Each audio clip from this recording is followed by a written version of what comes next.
Right, we're live. Good to go.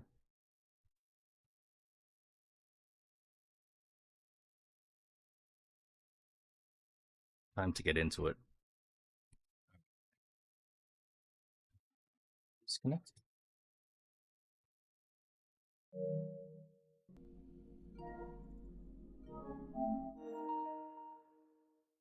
All right, move the cursor.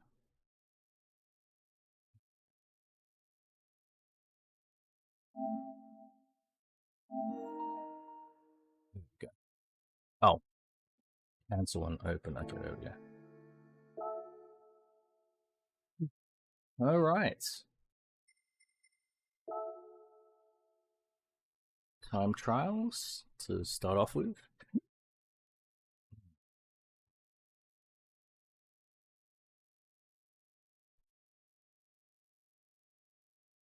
I got 250,000 for the 911 GT1 race. Very good.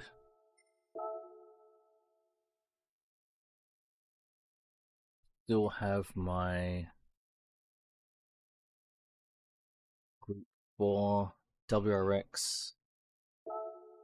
Oh my god, yeah, I'm gonna hold that, no problem. Let's do a warm-up with Sardinia Z4 3.0. Oh, I don't own this car yet. Have any of my friends set a time? None of my friends have set a time. Maldive Blue? Toledo Blue? Maldive Blue. Maldive. Okay, it doesn't have any...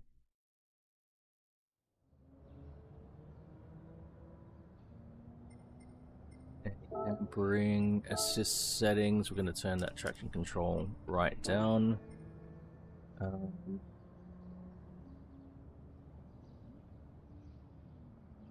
Volume set correctly.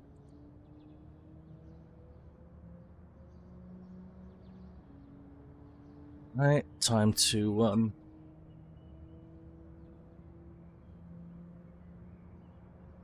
get a warm-up drive.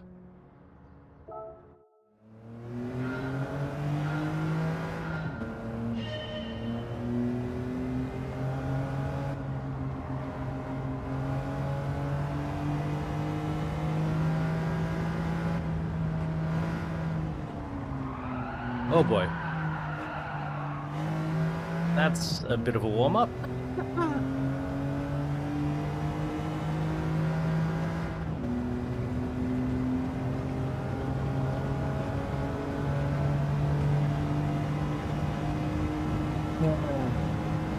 I was hoping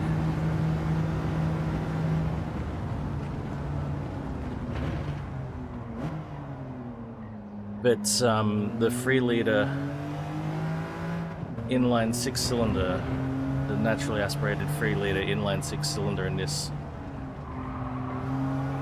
would have a great sound to it. I'm not super impressed by what I'm hearing.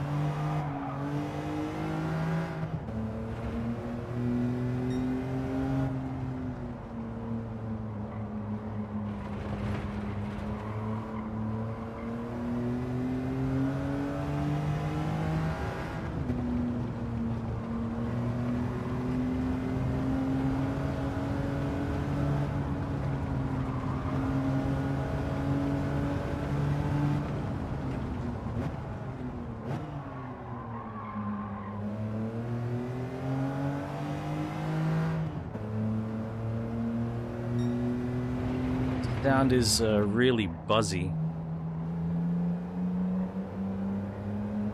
I've heard these things in real life, and they make a great sound.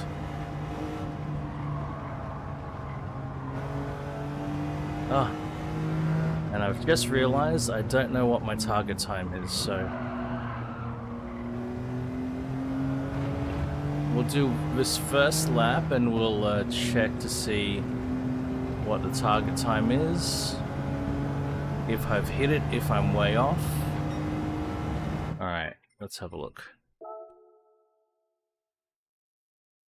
147079. What is the target time? I don't have a bronze yet. Oh, so close. 146.939. Okay. Okay.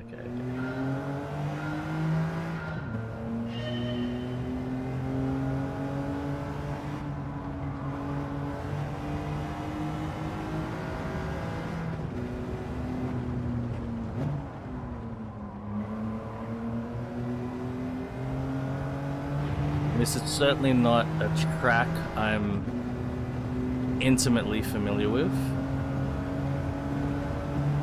Definitely not in this configuration.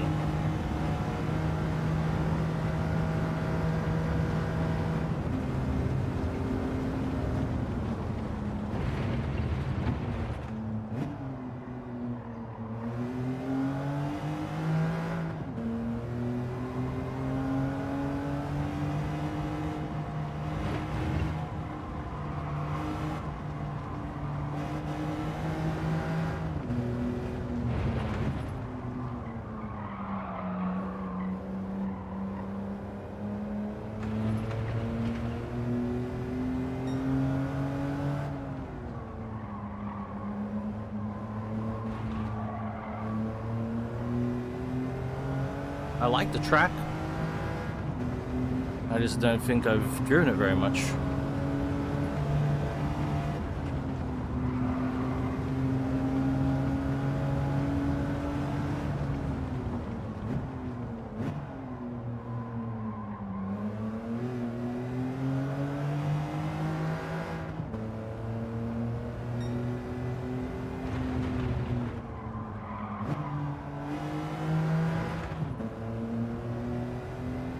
Just need to pip my time and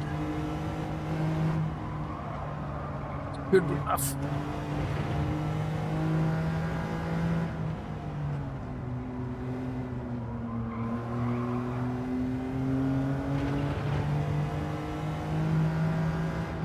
Okay, I'm very close just on the warm-up lap. Should be enough. Oh yeah. Oh yeah.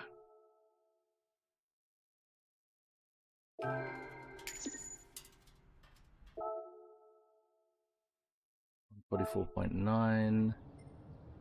Pop the replay on. Just do a quick stream health check. Looks good.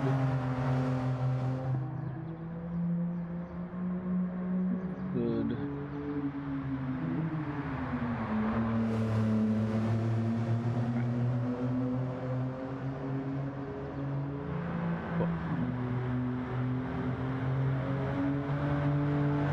It sounds better from an external camera. Yeah. Not so great from inside the cabin. Well, from behind the wheel, but from out here, this is a bit more. This is a lot more how I expect it to sound.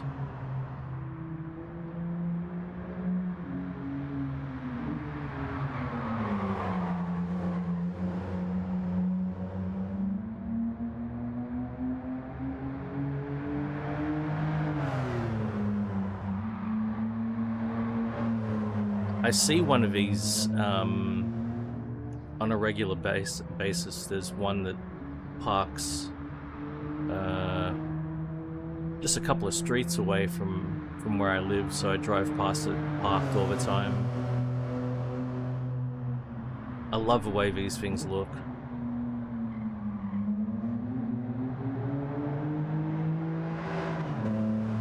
Yeah, that sounds pretty good. I did a drive day once with a M version of this car, and it may have had an aftermarket exhaust, and it sounded remarkable.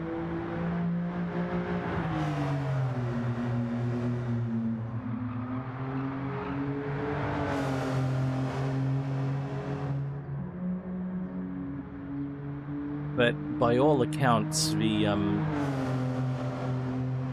regular version of the engine, the non-M, is also supposed to be a really nice engine as well. Supposed to rev nice, it sounds nice. Doesn't have the crazy power output of the M engine. Nor quite the same scream, but it's supposed to be great. Alright, well, there's the new Unimog. I guess we just buy one straight away. 30 horsepower, man. 1.8 liter. 30 horsepower. Remarkable.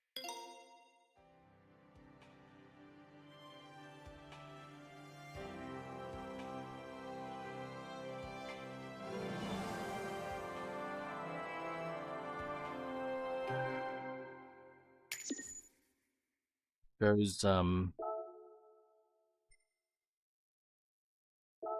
it does show how much you can do with so little horsepower, and that the horsepower figures we get out of ordinary cars these days is remarkable. Oh man, the CLKLM has come up and I don't have the credits for it. If I had 8,500,001 credits, I would buy that in a heartbeat.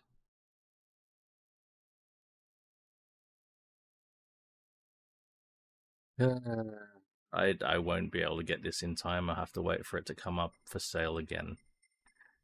Sigh. I really want that CLKLM. 220 millions. I'd buy the F1 in a heartbeat. The P4 I'd and R about, but I'd probably buy it. The DB3 RS, I'd probably want 8-9 million before I'd buy that for 6. Alright, secondhand car times. Let's have a look. What do we have? Aha. Well, 205 GTI, we need to buy it. And it is the 1.9.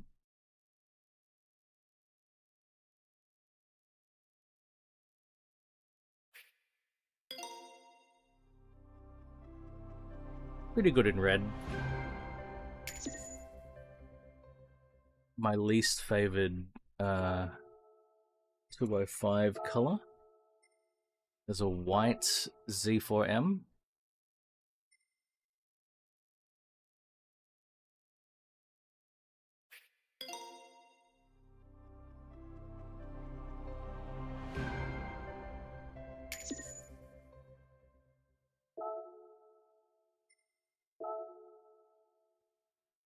Okay, low kilometer Escort RS Cosa. I believe I've already got one with low kilometers. Let's go search for it.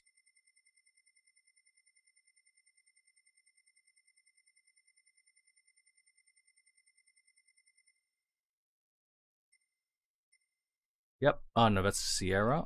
I've got a red one and a blue one. Those are better colors for me. Low. Oh, what? There's 2 Escort RS Cosworths here. One with 1,000 kilometers, one with 2,000 kilometers. That's curious. Okay. Any other low kilometer cars that I can spot?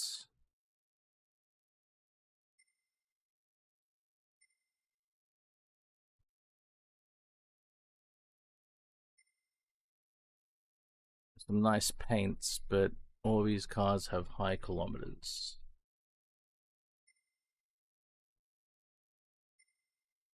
And when I say high kilometers, I mean, I don't consider 45,000 high kilometers, but I suppose what I want is ultra low kilometers.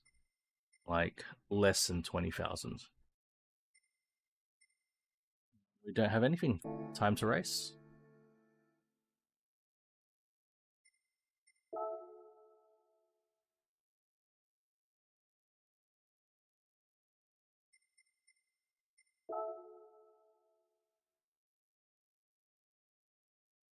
Sunday Cup, it's an opportunity to drive the Unimog.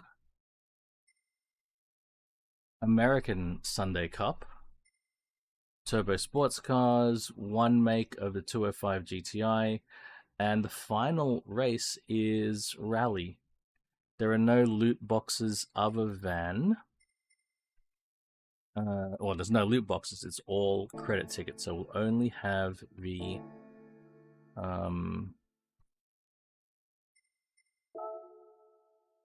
daily marathon loot box. So fairly simple one this time round. For the first race, the Sunday Cup warm-up, sort of drive whatever I want, but we'll try to drive something below 500 pp. Maybe 450 and below is a self-imposed restriction that we will apply.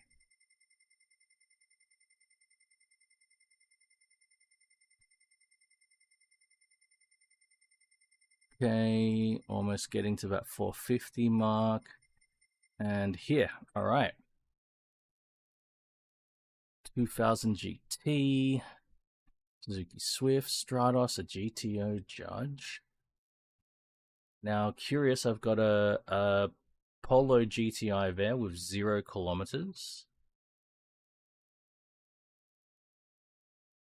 I've got a Golf 7 GTI with 0 kilometers.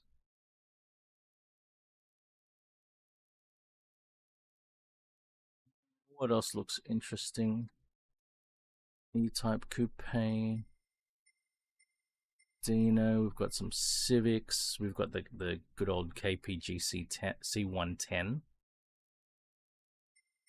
Love that car. Mito.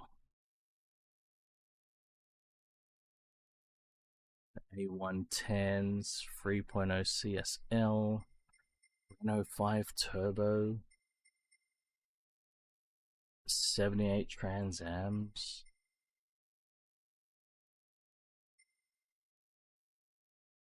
Imposter. Gordini, there's some interesting cars here for sure. The 205 GTI qualifies, but we have a one make for that. Julia.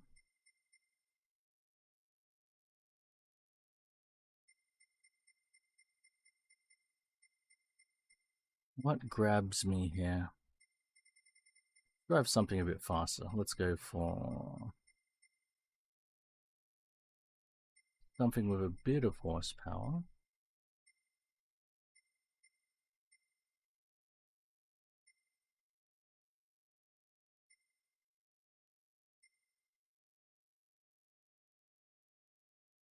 So the difference between the 240ZG and the 432 was about 10 horsepower only.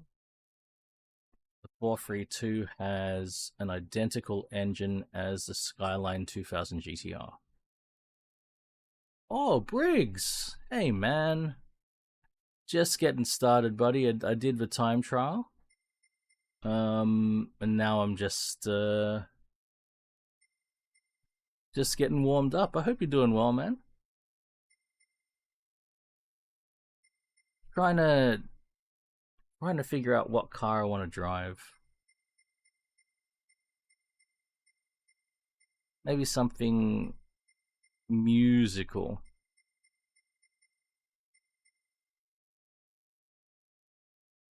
I wonder if I've even driven these Stratos. Stratos time. Right on, man. Yeah. I'm I don't know how to put it. Up and down as well, I think. Up and down. It's good to see you, man. And I know you've been doing some different kind of streaming lately too.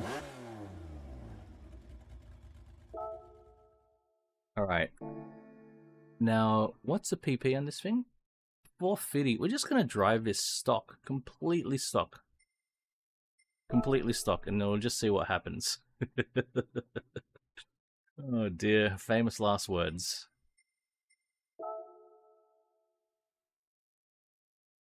What's the PHG race, man? Forgive my ignorance. What is the PHG race? Red Bull Ring, short version.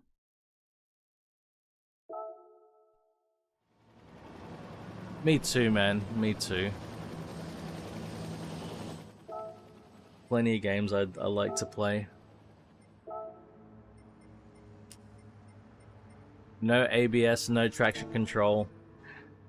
1973 Stratos.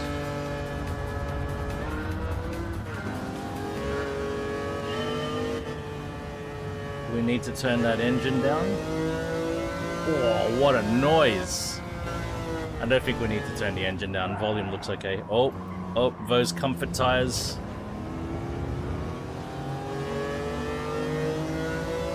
Papa's House of Game. Okay, cool, man. Nice one, man. What's the what are the details of a race? Like what car are you driving and what location? Oh man, this Stratos is gonna hit instantly.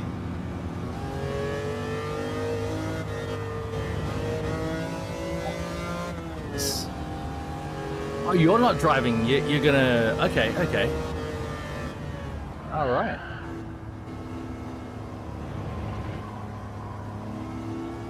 So, do you have it at like a sort of official capacity, or just gonna hang out and watch? Woo-hoo. Oh my word.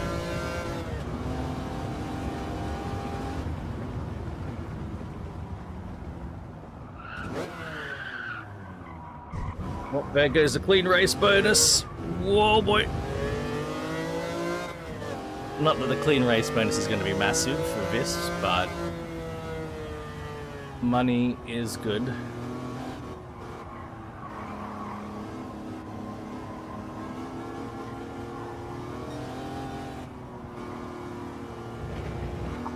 Right. Very cool, man.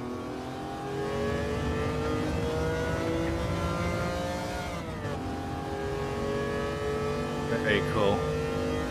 I have nothing but respect for people who compete in races. It's not something that I love to do, but I respect the skill and commitment required.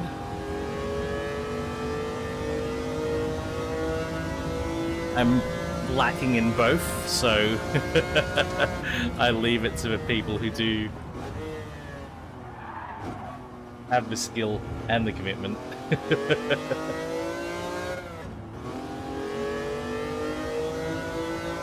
Empulix!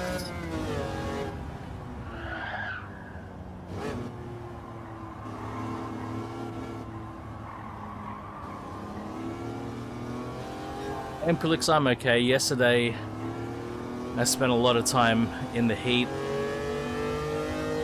doing technical support work for family.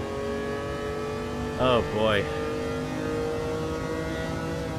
By the time I got home yesterday, all I wanted to do was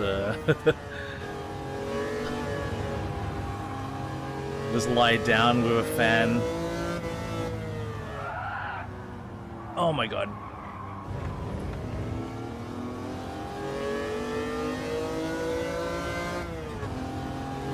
Yeah, funnily enough, yesterday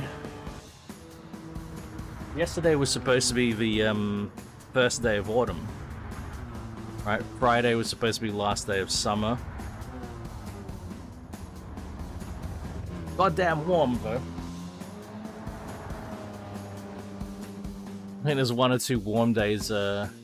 Yes! Unimog in the game now. I just got one.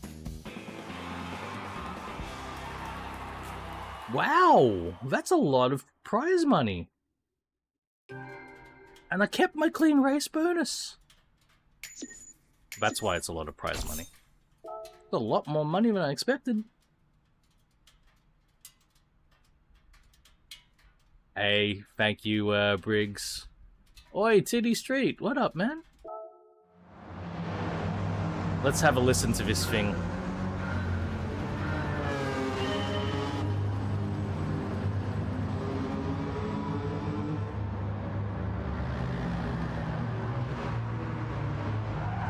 You know,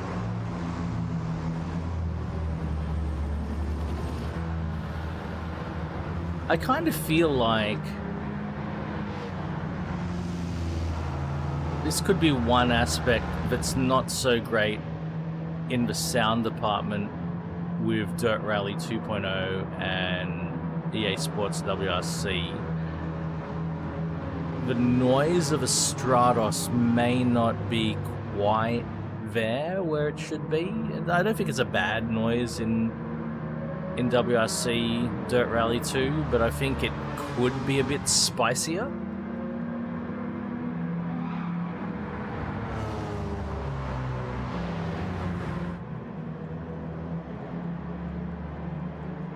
From memory.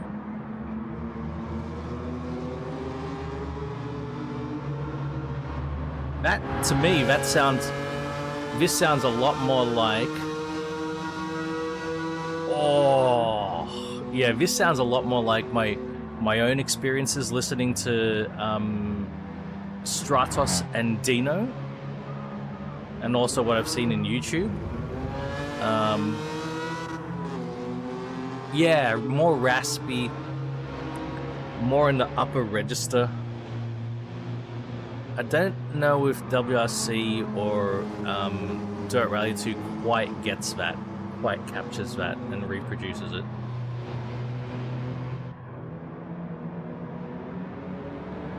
This is pretty good in this. Alright, time to move on. Next, we gotta go American. Do.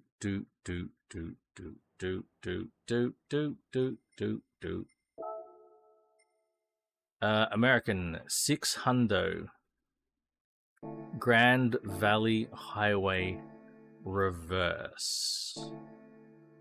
So we want some power, some top speed. 600 first. We gotta make sure. We go look at 600. Whoop.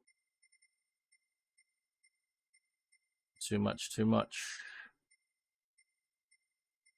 There we are. USA. We have a 2013 Viper ready to go. I've got a lot that are right on 600, eh? We've got a 2015 Charger Hellcat. We have a 71 Mach 1. 2020 C8 Corvette. A 427 Cobra. 1970 Superbird. And then we got an 06 Viper, an SRT10. GT3 Fidiar, a regular old Corvette. Any of these grabbing anyone yet? A 1970 Challenger. A 2002 Viper GTS is there too. 1969 Corvette C3. Ah, that Grady Fugu. The 02 Viper?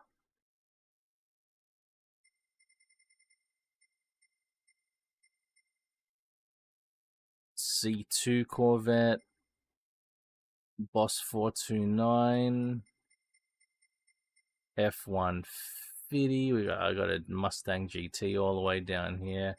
I'm gonna scroll right past that Tesla.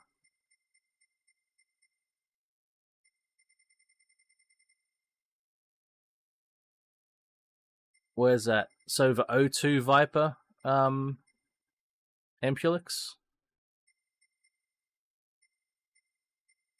That one?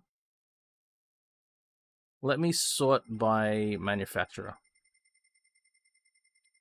I'll have a look at the at my Vipers.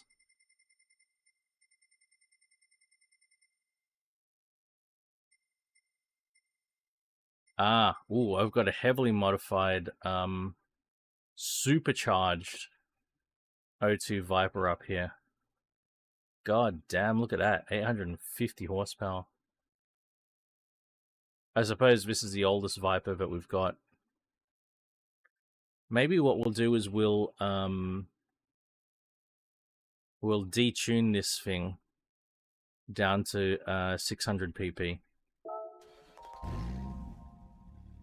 It's already race modded. Shit. Maybe not then. Because that's a race modded Viper.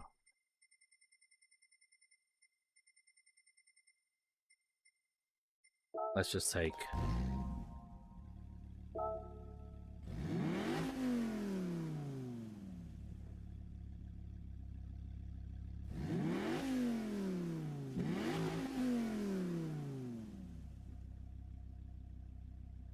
Man, I wish they made these in right-hand drive and sold them locally. They will remain forever unobtainium for Australians.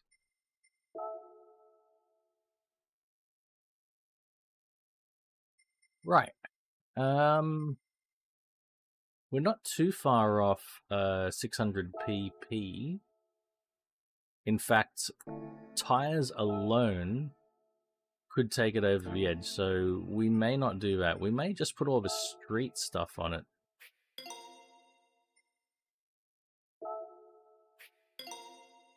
Let's see what it can do with just street grade.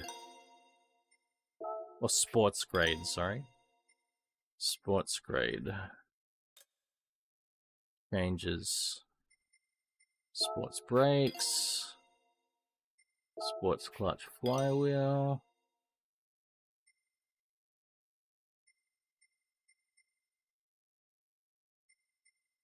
Put street suspension on it, didn't I?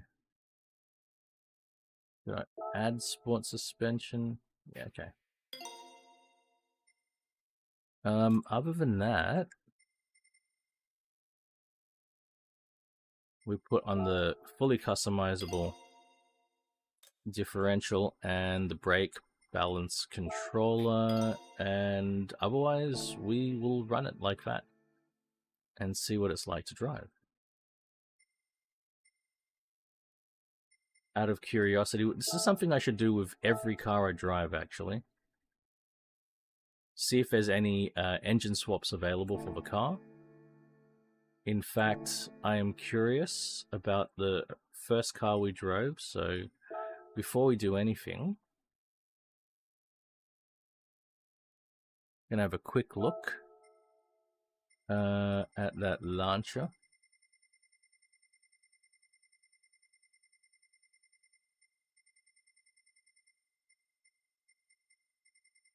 Whoa, whoa, whoa. Let's have a look at you.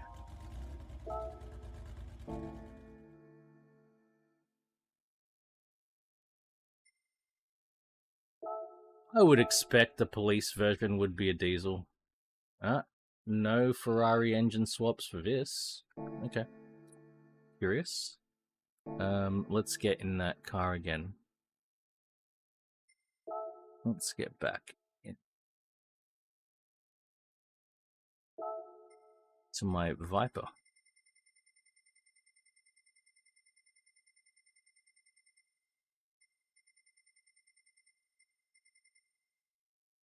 There she is.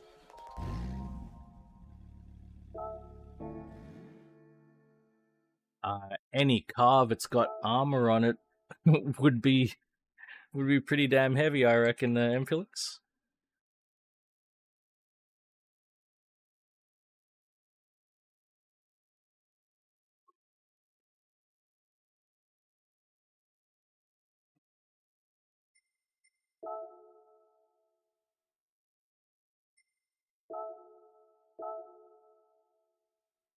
Grand Valley Highway reverse. Okay.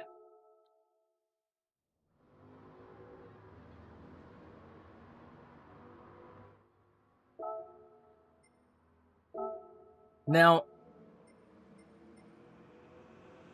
I think these things had ABS, but I don't know if they had traction control. I'm going to attempt to drive it without traction control. Now, I'm on 900 degrees of rotation, which I think is appropriate. For one of these, I reckon they had fairly fast steering.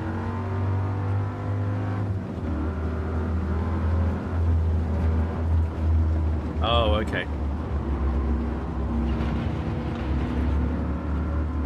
So this is the reverse way, okay.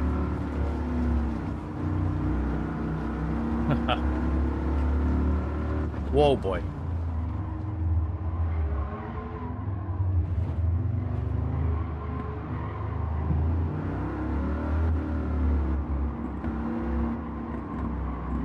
Lovely, low-pitched noises coming out of this thing.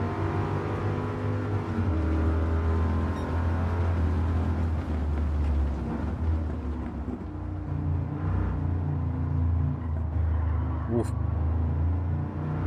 You can hear the displacement.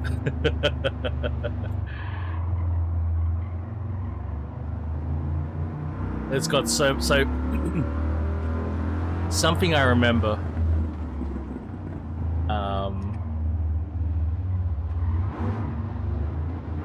Something I remember from those early reviews of the original Viper was, you know, journalists being so taken by the torque of the 8-liter.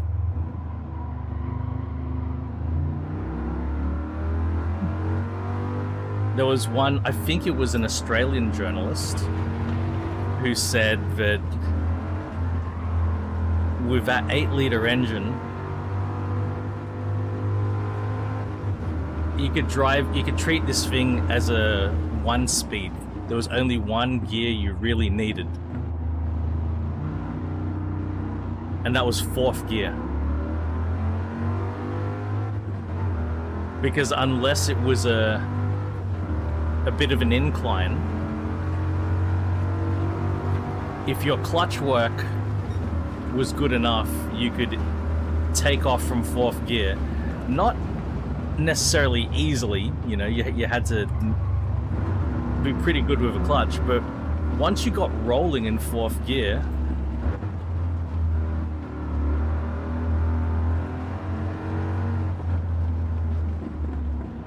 you could do anything, including cruise on the highway.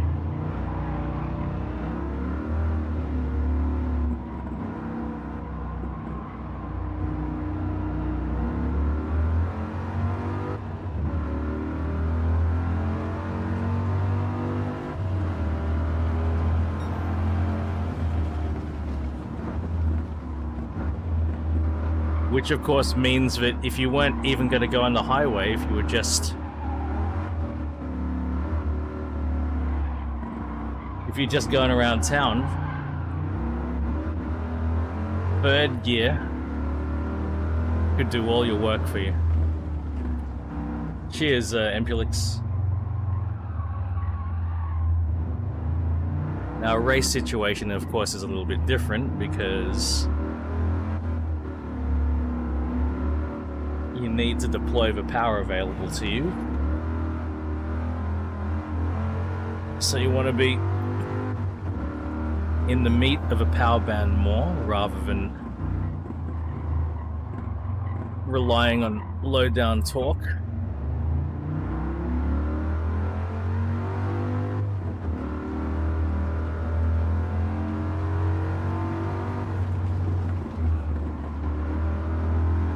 Oh, that Viper is the same livery as mine.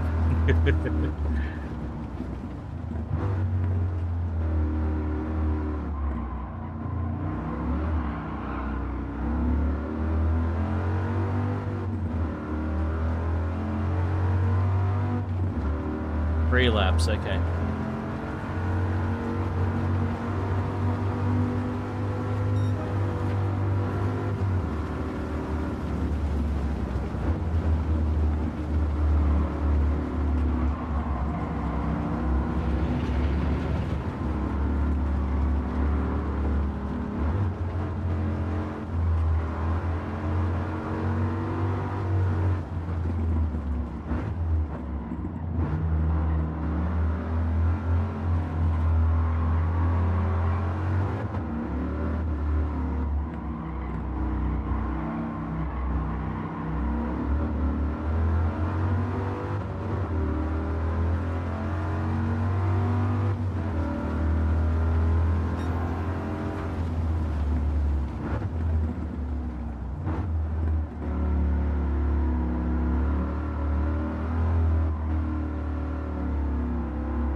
Definitely a lot less familiar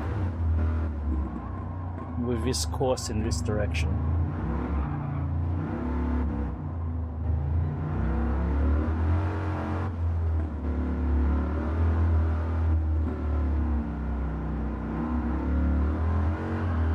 But because I've done the course in the opposite direction enough, I can somewhat invert the layout in my head.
Cool. Clean race bonus, that's what we like to see. I might watch a lap or two.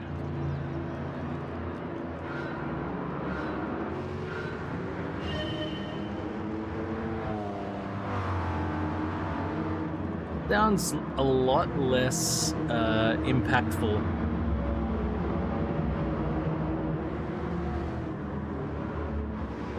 From the outside.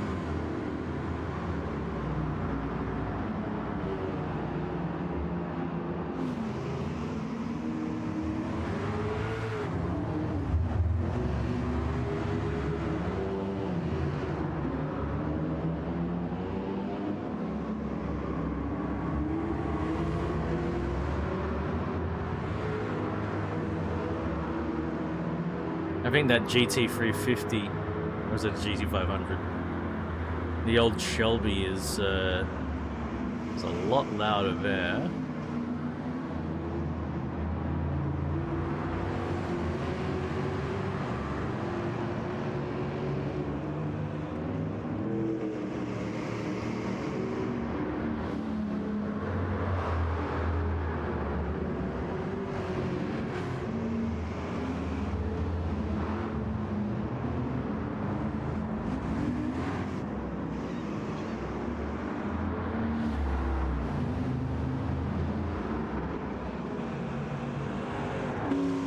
Still a great looking car to this day.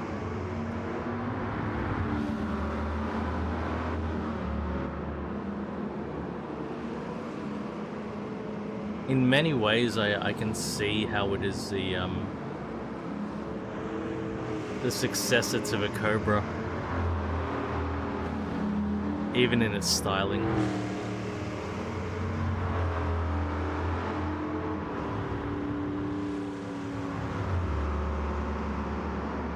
Like, the styling doesn't copy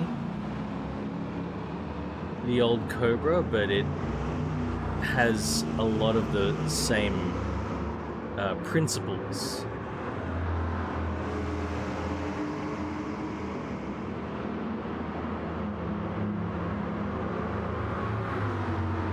I think the older cars somehow upstage the Viper in terms of the sound. It's remarkable. Alright, moving on to the turbos.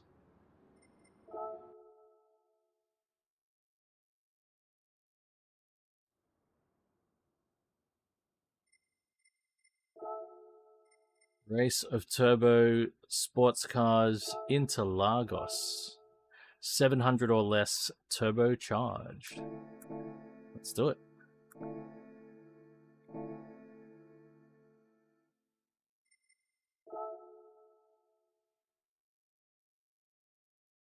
Probably after this race, I will take a break to feed one of the cats.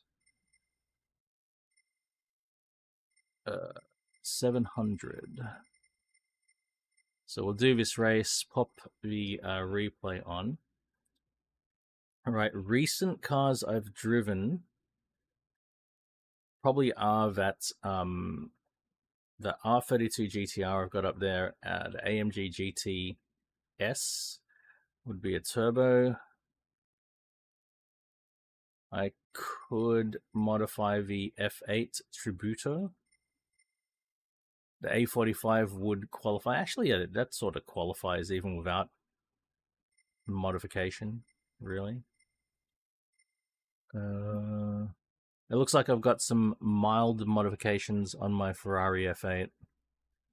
Well, let's see. Wyra. That would certainly qualify. McLaren 650S would qualify. 959 would qualify. This is definitely an uprated 959. It's got 637 horsepower.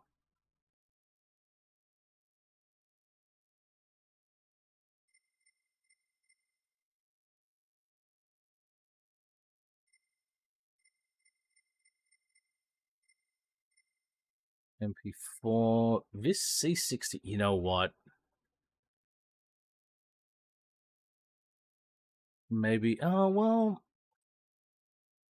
I could modify the C63 upwards, but I've already got the the AMG GTS, which has the same engine.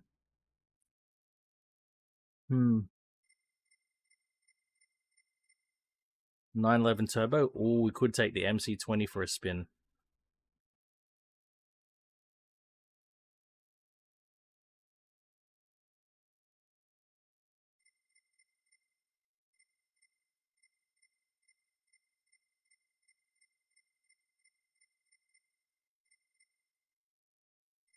Or a DB11.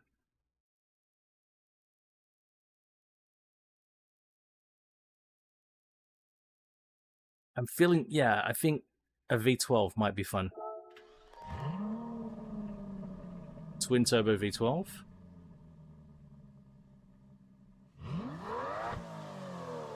Yes.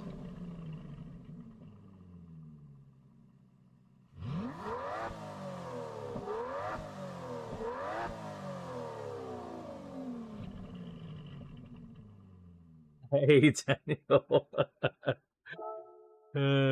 But don't you want that as a video, not as a stream segment? I mean, whatever way you want to go, we can do. Actually, let's have a look. I wonder if there is... You want both? Okay.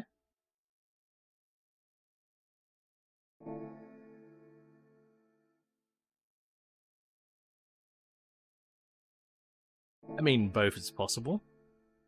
But wouldn't one spoil the other?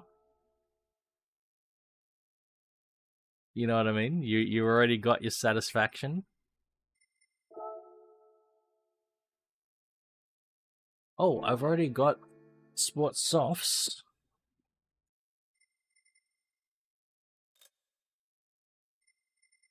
Curious.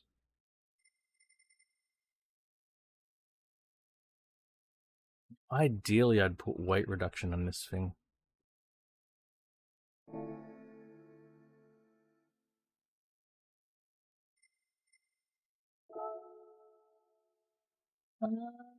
Video's fine tuned. I don't know. I'm not 100% convinced on that. Yeah, we're gonna put the soft sports on. Okay. Time to modify this DB11. I wish the weight reduction was reversible easily, without costing bloody money. 300,000 to undo any weight reduction I might do to this thing. Yeah, nah. Not that expensive, but still. I'm alright, man. It was pretty warm yesterday. So how much PP have I got to play with? I've got a bit of PP to play with.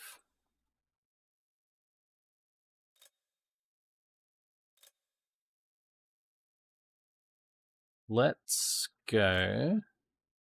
Alright. We'll go with air filter.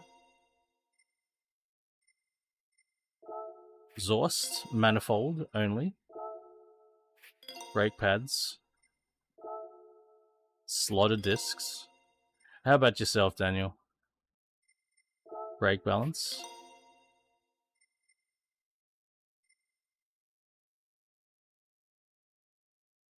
All custom. Let's do this right. Racing crutch.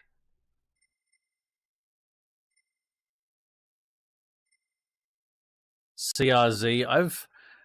I've had a drive day with a CRZ that was piloted by a fairly competent driver. It was an interesting experience. He did well. Turbo. Oh, we need that turbo.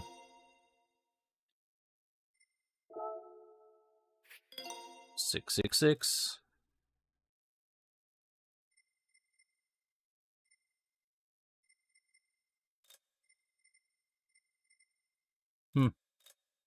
Suppose we need the racing silencer as well. 672. Wow, even if we put the racing tires on. Active LSD controller? Oh, we better put that on. Oh, you know what? We need the best tires we can get, and then we can, you know, ball-ast it, or, power stroke it. Usually, you know, power stroking very vigorously.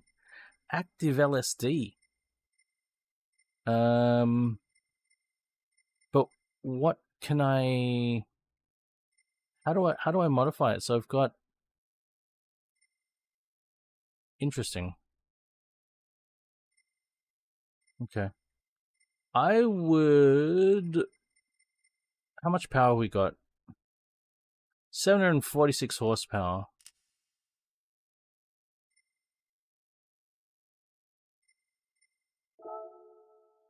That did nothing. 697, 730 horsepower.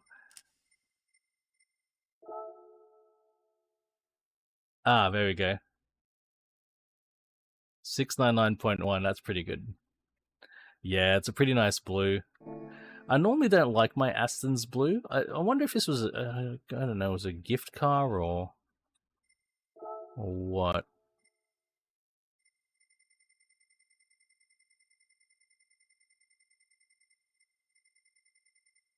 Or did I choose this blue? Oh, I must have gone past it.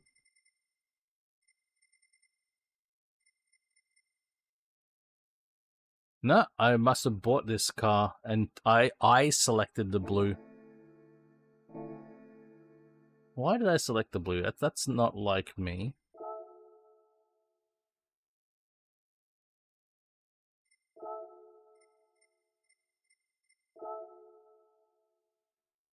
There's a new BMW. Ah, I already bought a second-hand version of this. I don't have the E46. What is wrong with me? Oh, I do. Oh. Okay. The blue didn't look very blue. It looked white for me for a second.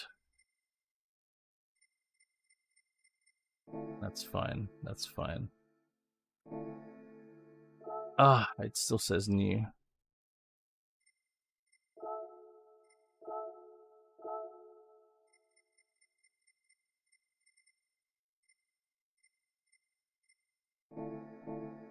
There we go.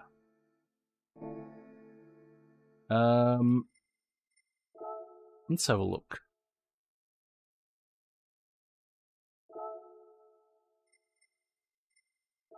DB11, so many colors, man. All the colors of the bow.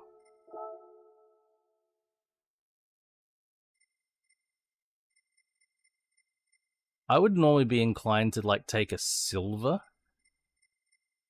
or one of the greens for a DB11.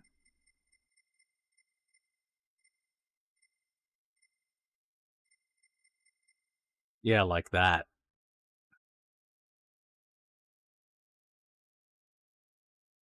I'd normally choose something like that, or that, or that, or that. Very unusual for me to choose a blue. Why did I do? Why did I do that? That blue? I'd choose that blue. So strange for me to choose such a vibrant blue for an Aston Martin. What was going on in my head? It's a nice blue, though.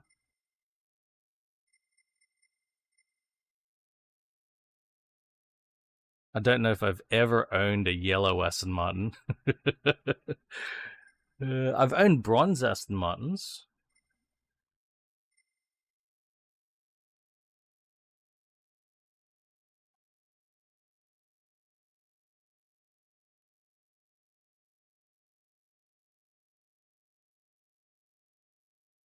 Anyway, time to drive.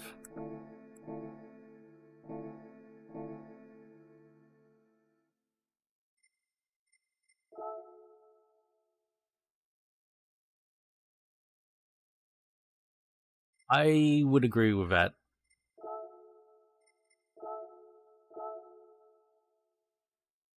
Interlagos.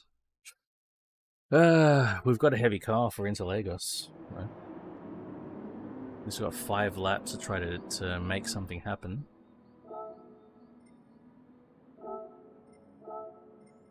We will put traction back on.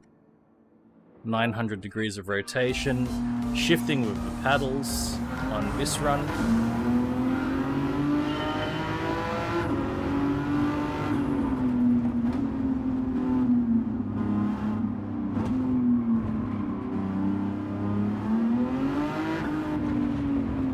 That is a noise.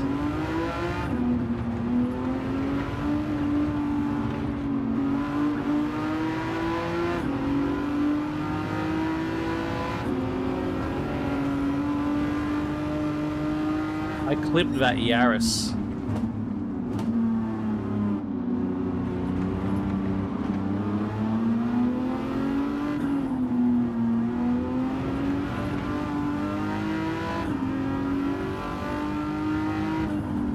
There is just a little hint of turbo noises. The V12 vote dominates all of the sound, which is how you want it. You got a V12. I mean, unless it's a Toyota Century or Mercedes S-Class or a Maybach.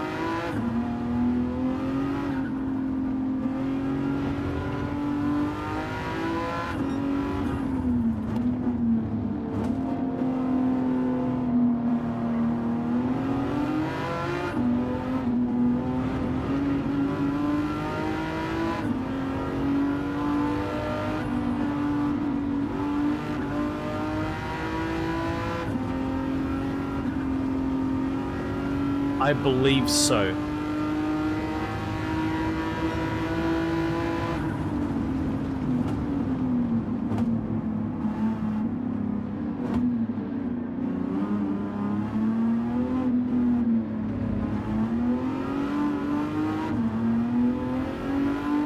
There's definitely a V12, twin-turbo V12 Maybach.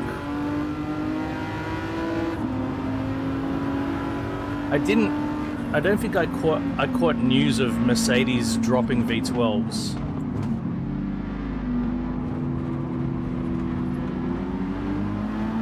And AMG still makes twin-turbo V12s for Pagani.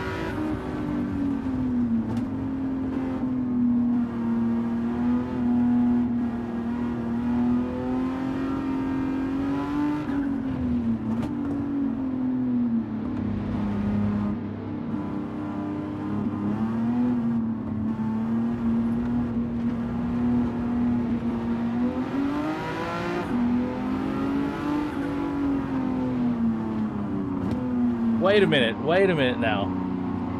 This is a Mercedes V12, isn't it?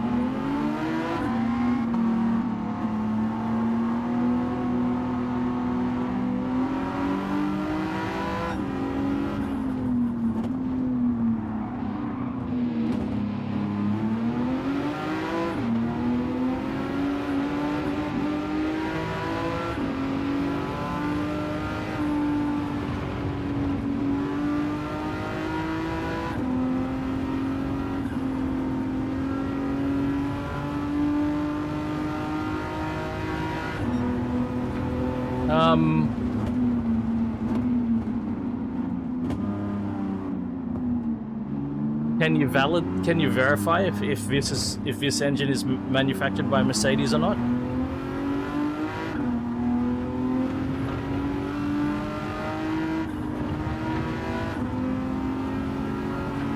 I'd be curious to find out if Aston has been manufacturing this twin-turbo V12 themselves, or if it is indeed a Mercedes V12. A Mercedes manufactured V12, considering how much of the driveline is sourced from Mercedes, I would be quite surprised.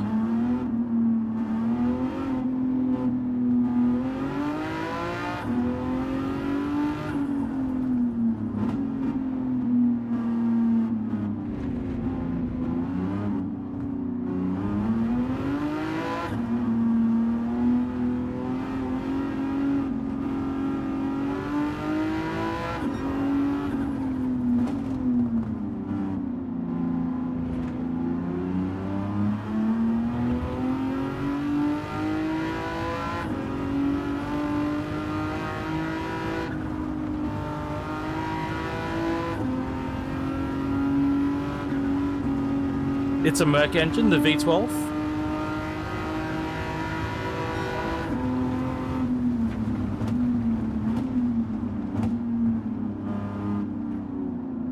I had a feeling it was.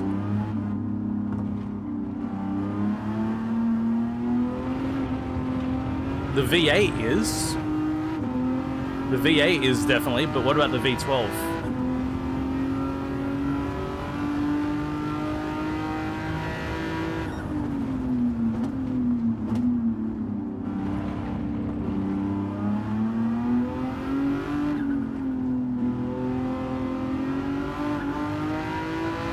So, is the V12 100% Aston, or did somebody make the V12 of them, like Cosworth?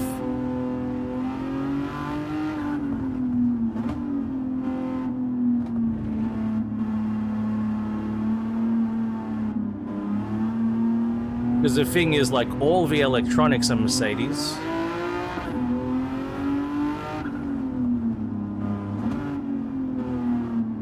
The chassis is effectively, as far as I know, isn't the chassis like a GTS?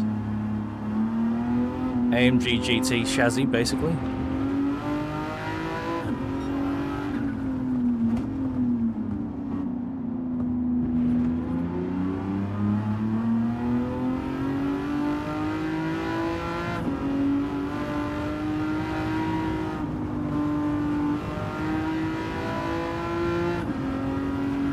I mean, it could be on the extended platform, because the AMG GT chassis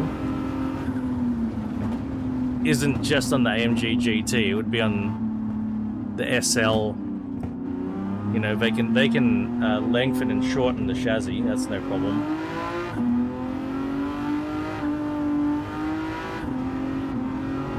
That's easy enough to do.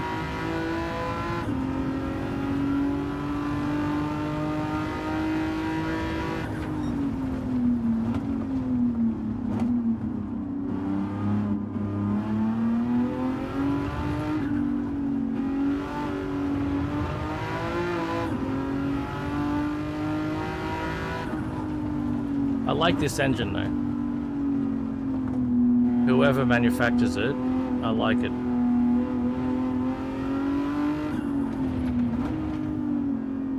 Got a lot of character. The noise is interesting. It's not...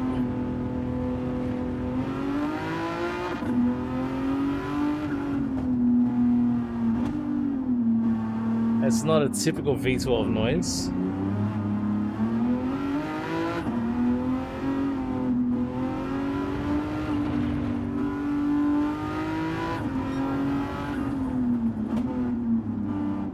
Now all we need to be able to do in a game is put this engine in a Speed 12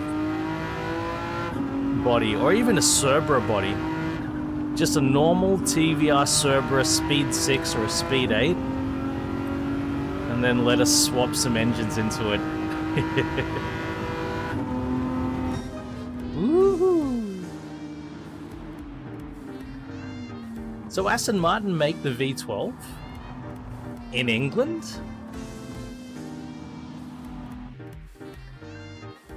And they manufacture it themselves? They did all the design, all of that? That's impressive if they did.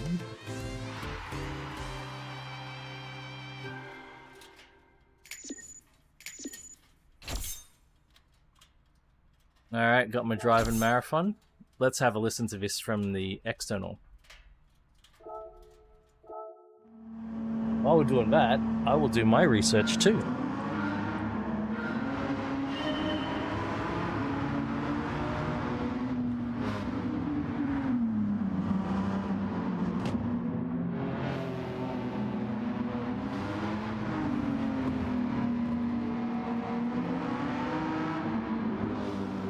You know what?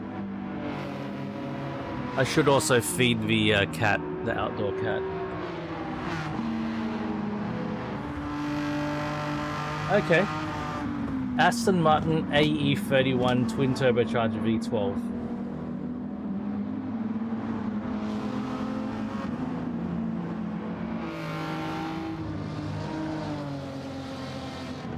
Okay, it is...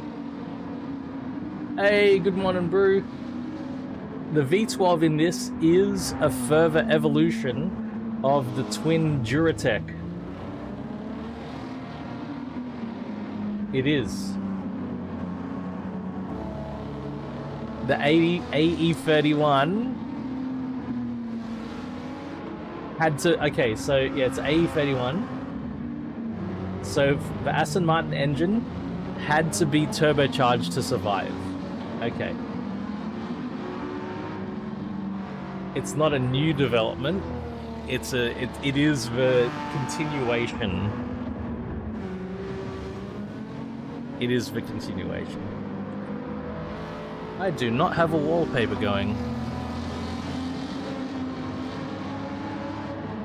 I have a wallpaper engine on. That's okay. No big deal. All right. I'm gonna go feed cats. Might take me a few minutes because I need to my indoor cat. I need to prepare his medication as well because he's currently recovering from his vet visit. So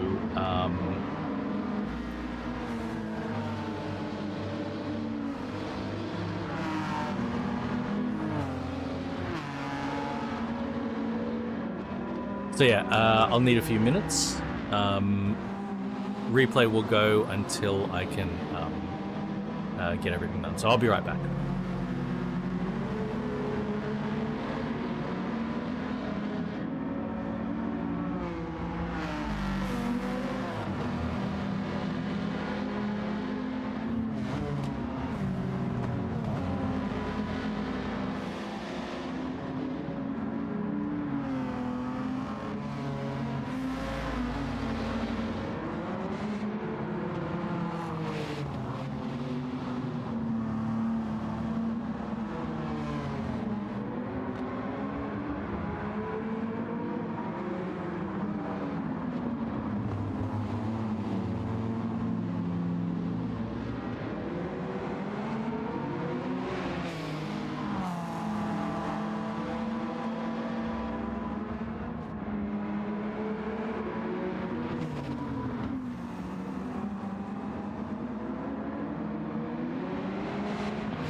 Oh, damn. Hey, Net Guru.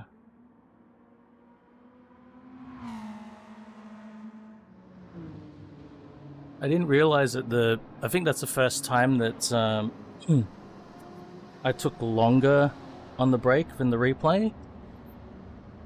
Because I didn't realize that the replay didn't loop around, so sorry if it's been sitting on this screen for a while. I sort of want to hear the hear the engine a bit from outside.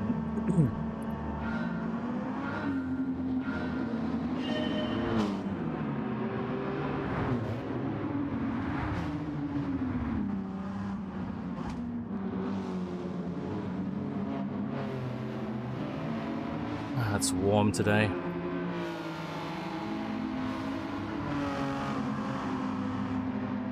It's got some good rasp to it.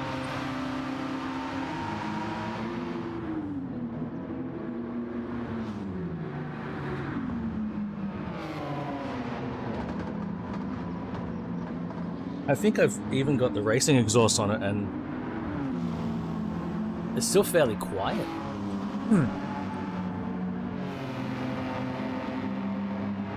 I think that RX-7 is noisier.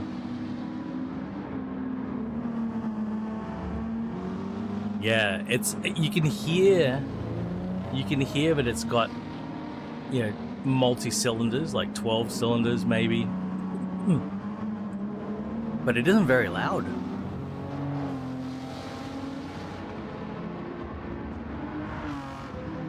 Yeah, like, especially compared to the other cars in the field, it's not that loud. Huh. If there was like a Alfa Romeo GT8M here, that GT8M would be the noisiest goddamn thing. All right. We're getting it through. We're getting through them. Oh, 205 GTI 1 make. Alsace. It looks like I can go to town on the modifications, though. There are no modification restrictions. Part of me wants to drive it completely stock, though. Oh, this new cafe thing dongs? They normally are.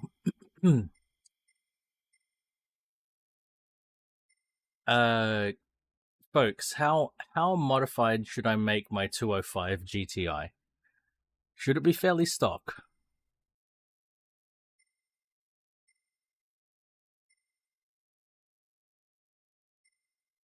Or should I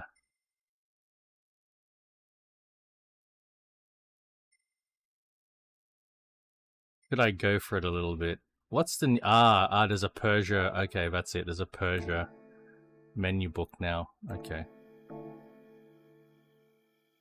I see.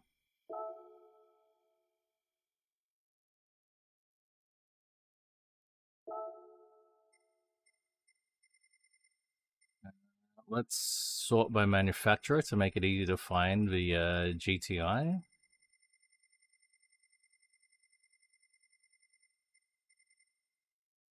Where's Peugeot? There we are.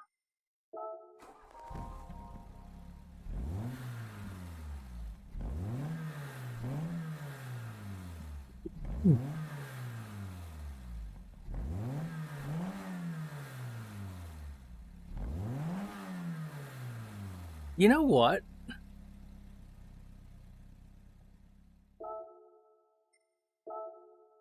This car so often gets overshadowed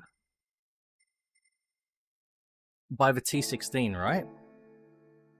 I'm just realizing that, especially in Forza, you almost never... I don't think the 205 GTI itself has ever been in a Forza game.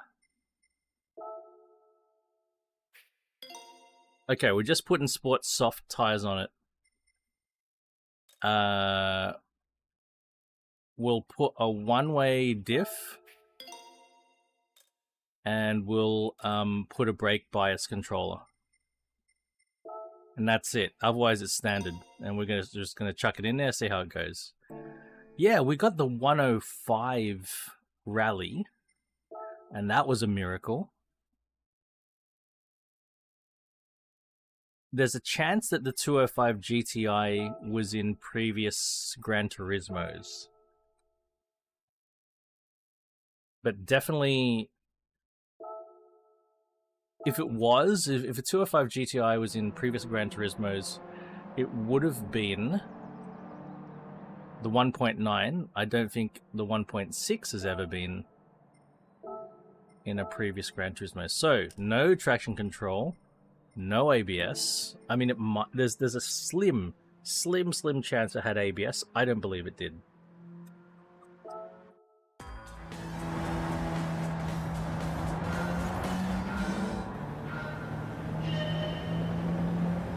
Now, how modified did the car need to be to compete? By the looks of things, not very modified. We do have extremely grippy tires.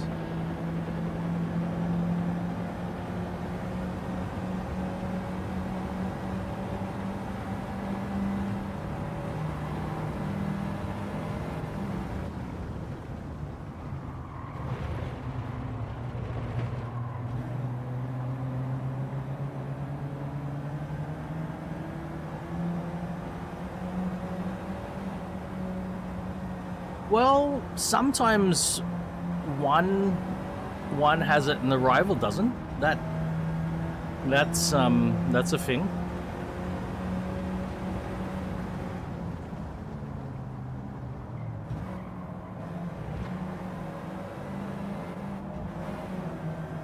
But late 80s, ABS is still quite rare, but it does appear. Early 90s, ABS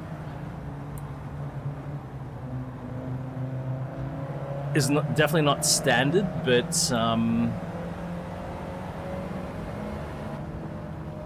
starts to become a bit more of a thing.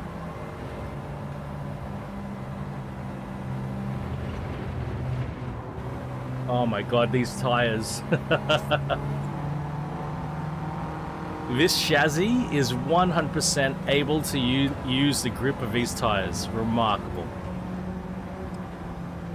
The turn in.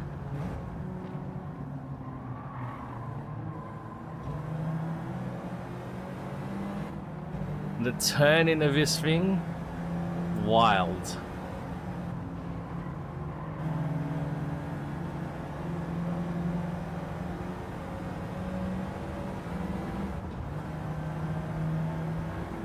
I love to feel it. Sometimes putting crazy tires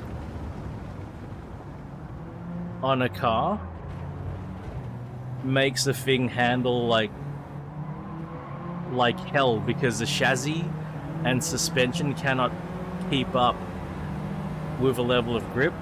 Not in this case. Remarkable.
This is a hell of a car. You know, another instance like this where there was a super hot version that overshadowed the hot version that most people got. So this is the hot version that was accessible for most people. But of course, you know, the 205 T16 was the super hot or hyper version that almost no one could get, and was only remotely related to this car. But that still becomes the representative of the 205 in the games. Of course, we're talking about the Mark II Clio, because the Clio V6 exists, and it completely overshadows the Clio 182 RS Trophy, which for that generation, it's pretty much was this, but even a level higher, because the 182 Clio RS Trophy had ridiculously good dampers that absolutely elevated its handling a full tier above its rivals at the time. Reem, happy weekend, man.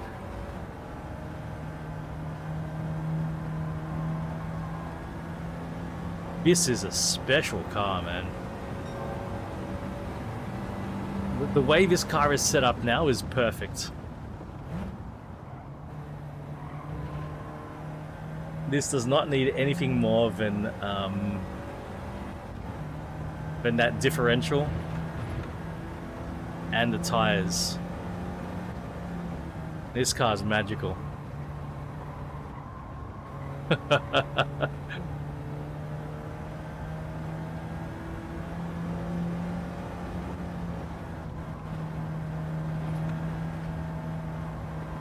Holy shit.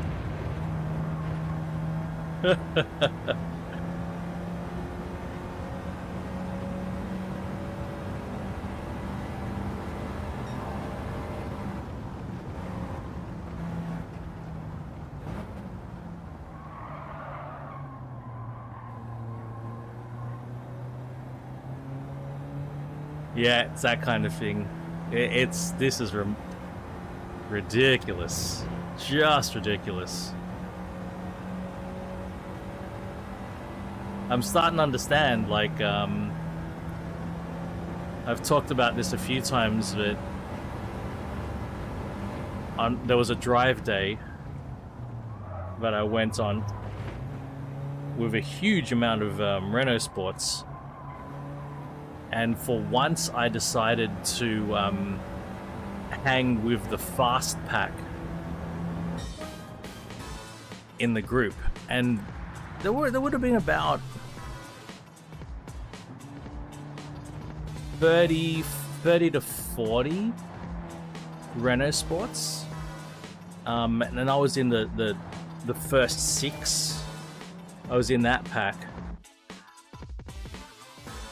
Part of the pack, the car behind me, see that the 7th place 205, it was like that. It was a silver one. I don't know what modifications it had, but it stuck on the bumper of my RS Megane 250 the whole goddamn time.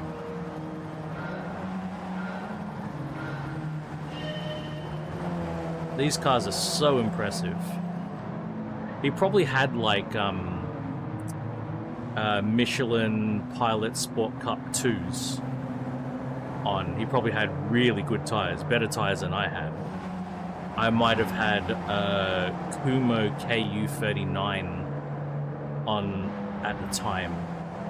Highly likely I had those on at the time.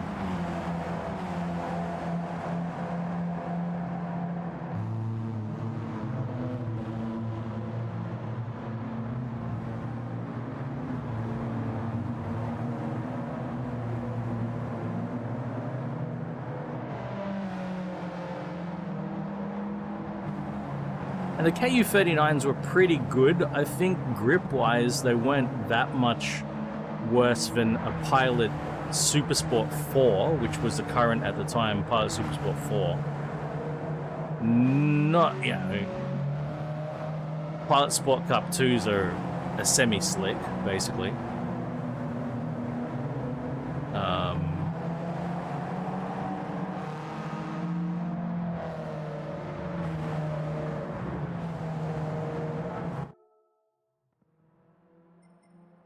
But the KU39, it just it had grip. It lacked a little bit of feel compared to the OEM Continental Sport Contact 5P that I was more accustomed to running. Fuck, what's the last race? Oh, it's Group B Rally. That's it. I should check. Actually, I should check what location we're at.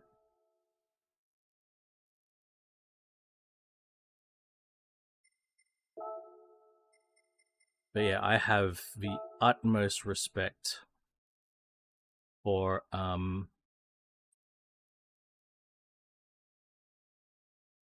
interesting. Trial Mountain. I have the utmost respect for the 205 GTI 1.9. Trial Mountain with the GRB rally racing cars or rally cars, but it's 10 laps with fuel wear and tire wear on. There was no PP limit, was there?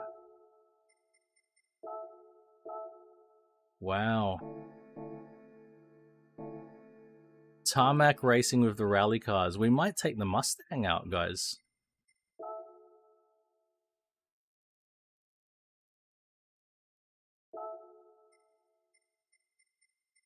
Sort by category. So, these GRB cars. What do you reckon? I think this is a good chance to take out the NSX of a Mustang. I mean, we could drive the Quattro Pikes Peak as well, but I do fear if we take the Quattro Pikes Peak that our fuel consumption will be problematic.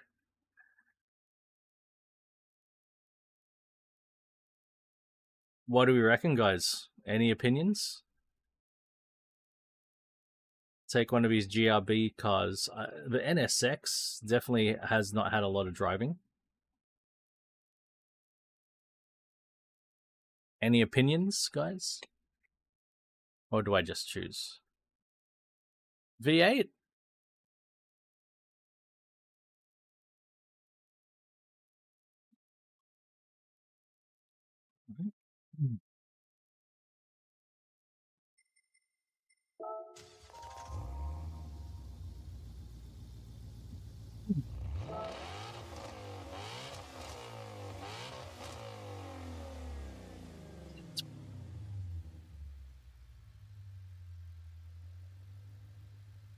Does sound pretty good.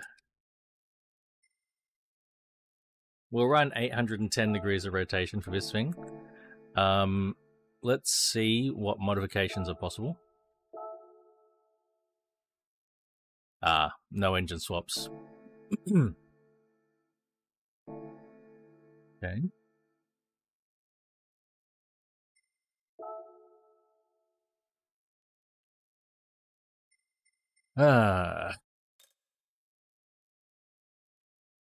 None of those.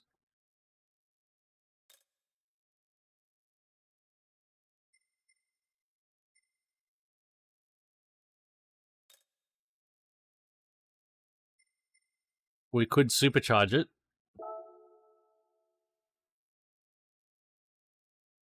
800 horsepower?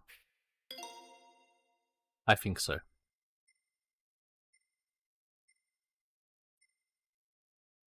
We've got racing hard tires on.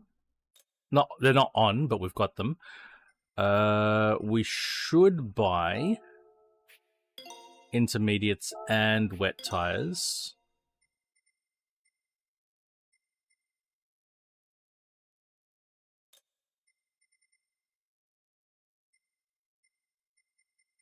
Got everything else there.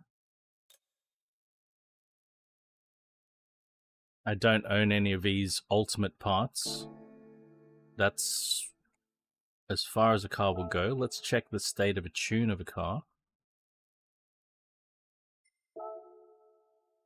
Okay, so it's got the heavy wets on straight away. We're gonna switch them for the hard tires. I have zero. It's all-wheel drive. This is all-wheel drive.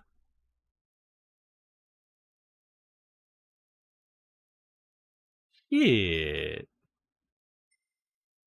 40-60 front rear torque. I would like to go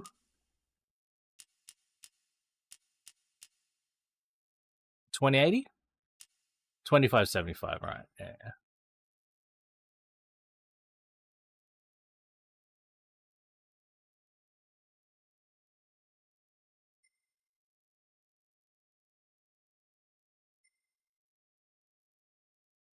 All right.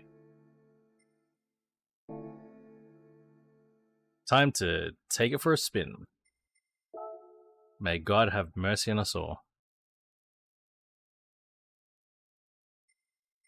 Yamato.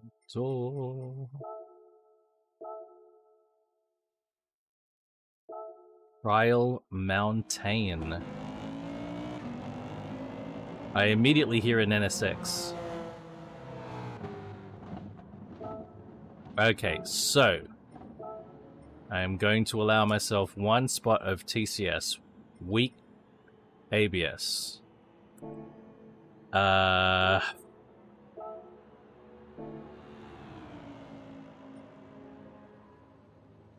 it, guys. Let's do it. 10 laps.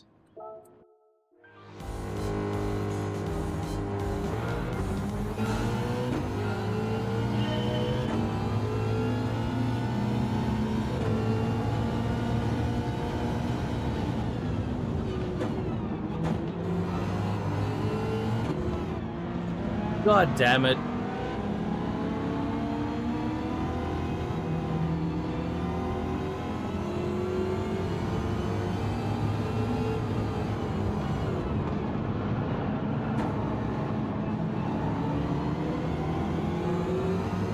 I think I've already lost the clean race bonus in the opening number of corners because of this damn Peugeot that keeps parking on the apexes.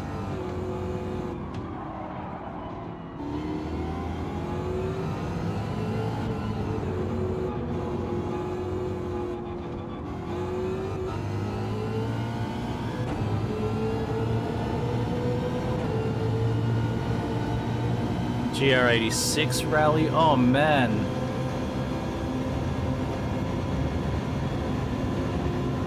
You know what? I think we need to tune this car a bit. That top speed, the gearing, I think...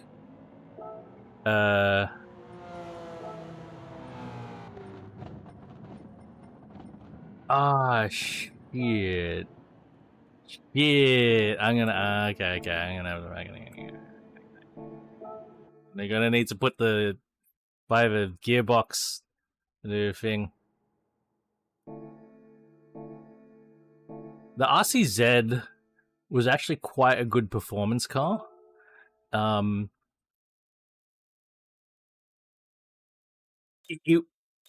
were actually even claims out there that it could outperform an equivalent year model Renault Sport Megane because it had a bit more power. Even it had a smaller engine but more powerful. They ran more boost, so the engine was a bit laggier, but ultimately it had the power. Let's just crank that to 310. just going to try that. Just leave that as it is. Just a final drive. Then we'll try it again.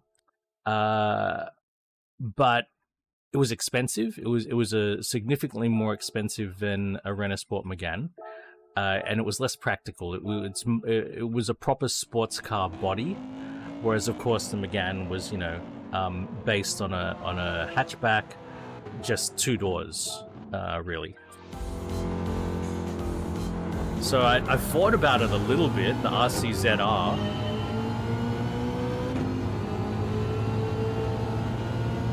But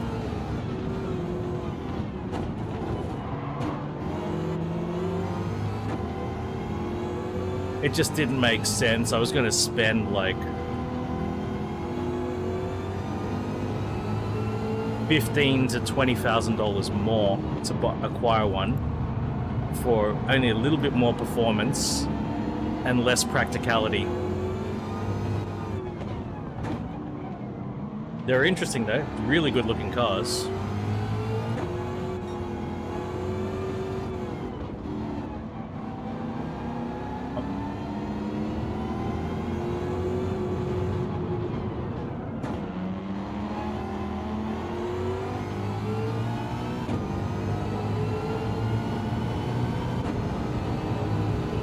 I think this gearing is much better.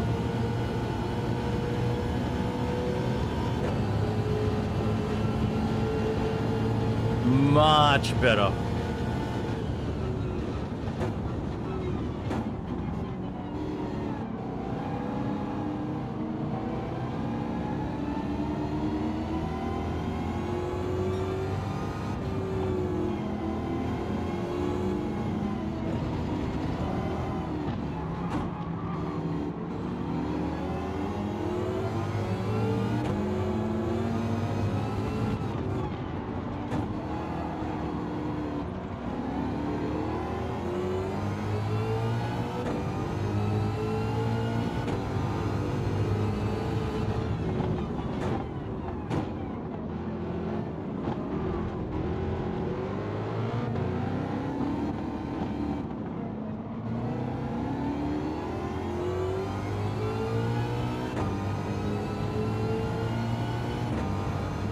Now I hope I don't need to pit.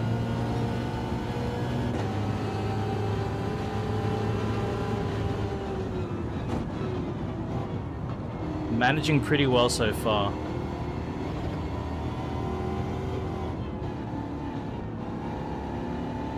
And I could probably drive economical once I get out in the lead.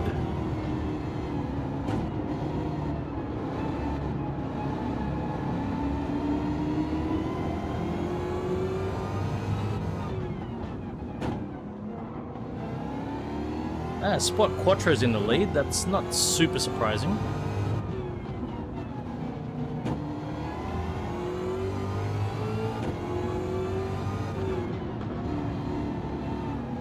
Oh, Empulix, did you hear that the festival playlist is currently really broken? I heard through the grapevine.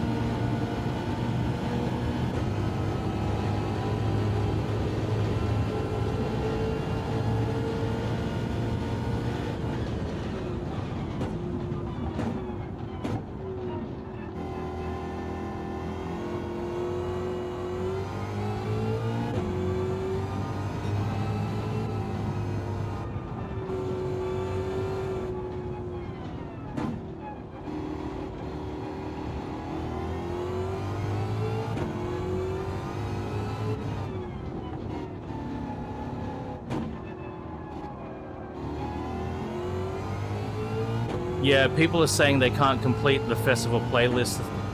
Well, that was yesterday, I think. I don't know if it's been fixed or what, but yeah.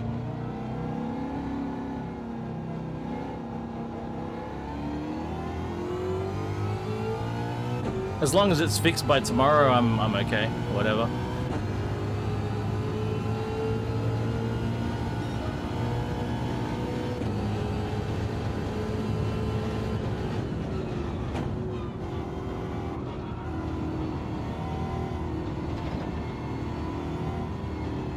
but people were saying that they were having trouble getting their things like the trial to register a completion.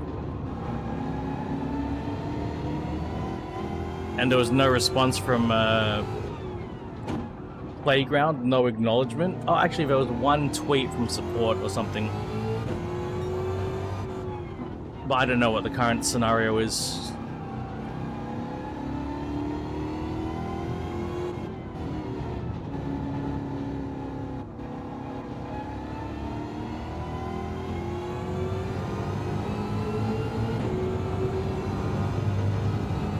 Oh, is that what happened? Oh, well.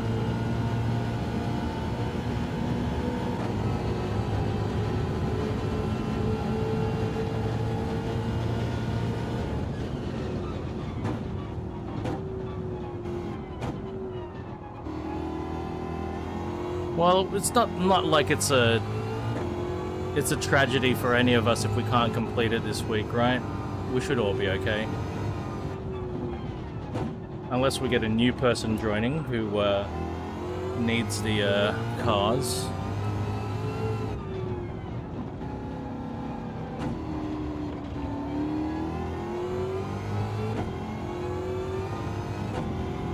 I'm going to start short shifting. Try to make sure I have no fueling issues.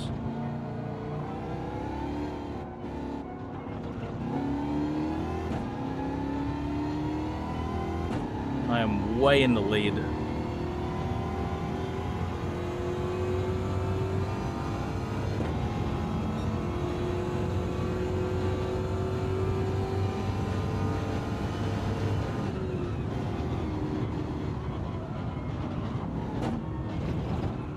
Tires will have no trouble lasting the distance. Looks like I got plenty of fuel.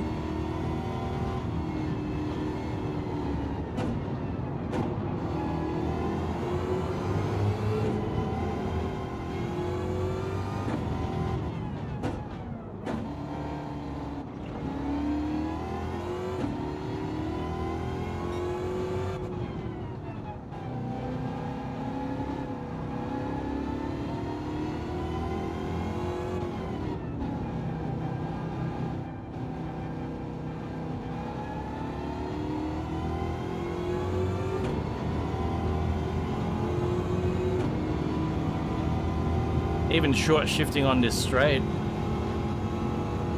Yeah, plenty of cars to drive. Make our own fun.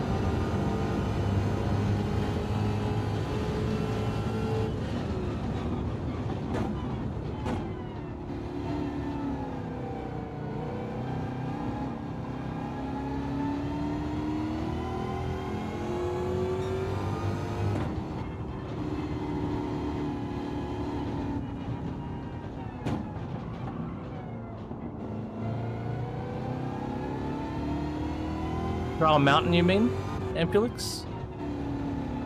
This, I think in the original Gran Turismo 1, I think this was the track I drove the most.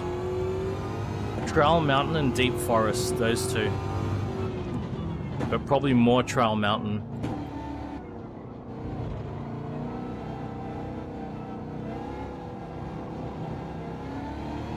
I used to think of Trial Mountain as a bit of a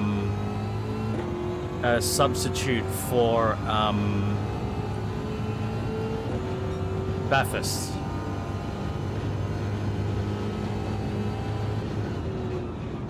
Like a stand-in. Okay, we don't have Bathurst, but Trial Mountain sort of got a lot of similar features.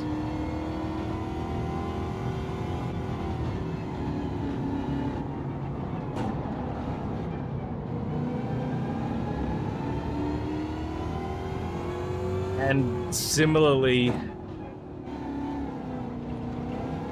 even though it doesn't have the length, I saw some similarities in feature-wise, corner-wise, between Deep Forest and Nordschleife, and I felt like the names gave away the inspiration. right? Because you got this long downhill, which is, you know, like Conrod Straight. That's the way I used to see it.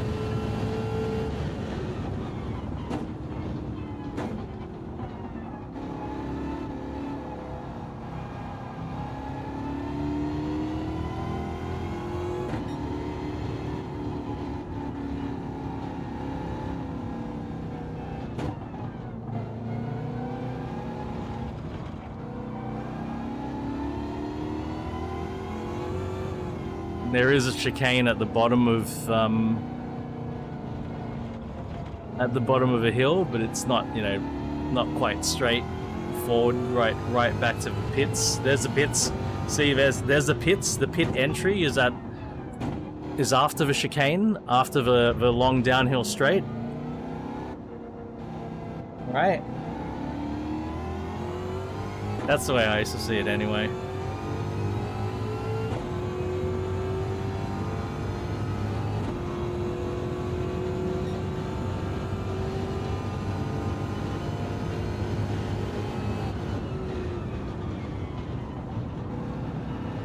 Back in the Gran Turismo 1 days anyway.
The fronts have a little bit of wear on them.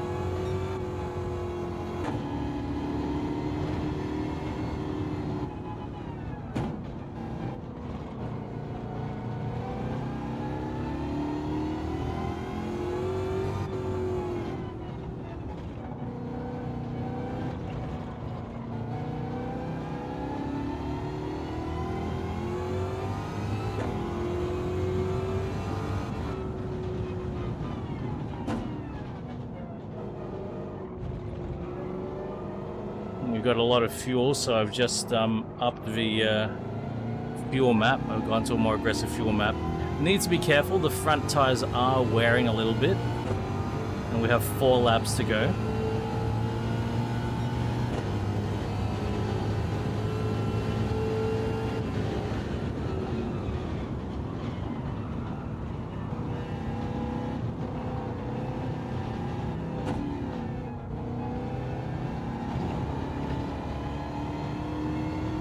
I'm about to hit lap traffic even.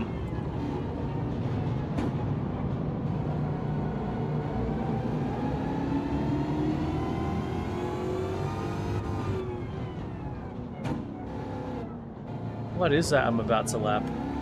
A T16, jeez.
3 more laps.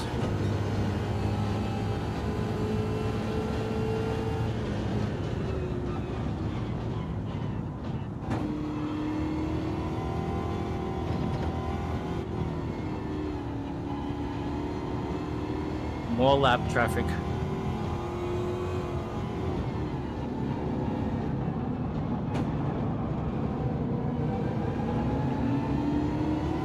What's that, the Genesis?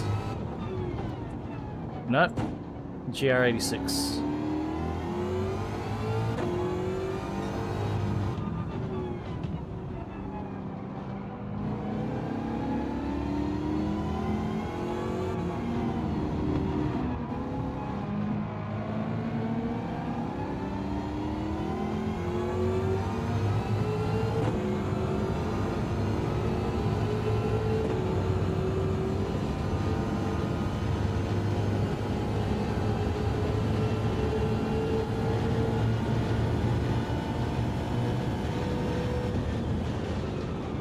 What's actually really bad is the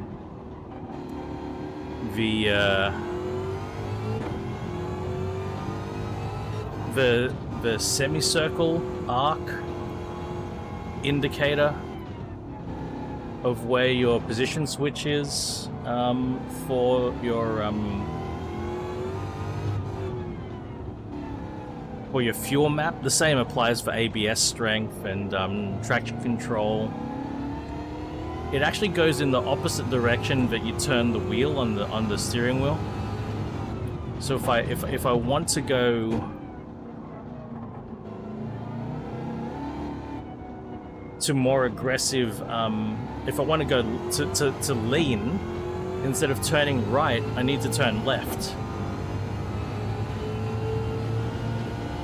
I always have to remember that when I jump in these cars for these races, and it's actually important to do it pretty quick. At the start of a race, you need to get onto one of the lean maps pretty quick, or you can waste a lot of petrol.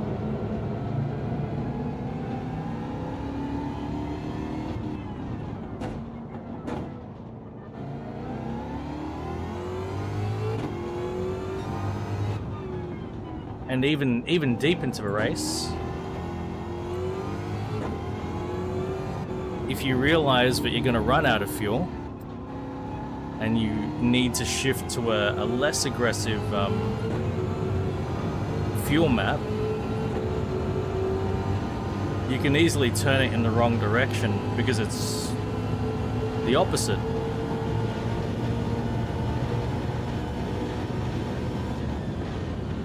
And if you do that at the wrong time, like say when you're doing 300 kilometers an hour,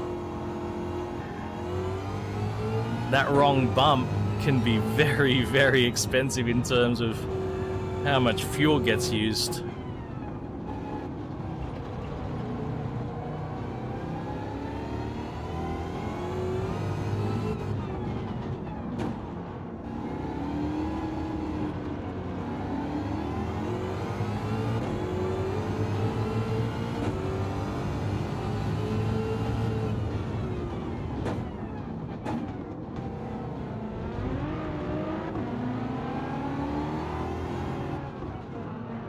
R35 GTR certainly, as a rally car, it certainly does fantastic as a tarmac rally car.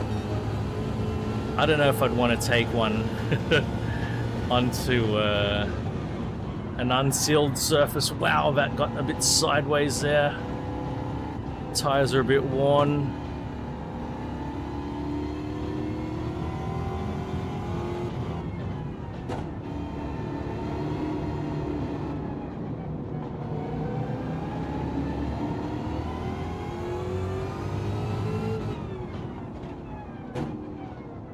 Just too heavy and too complicated.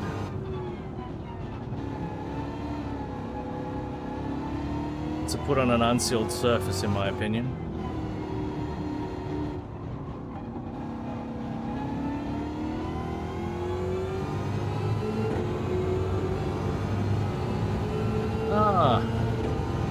That's a nice little bit of steering lock you got there, sir. Have a look at the steering lock here.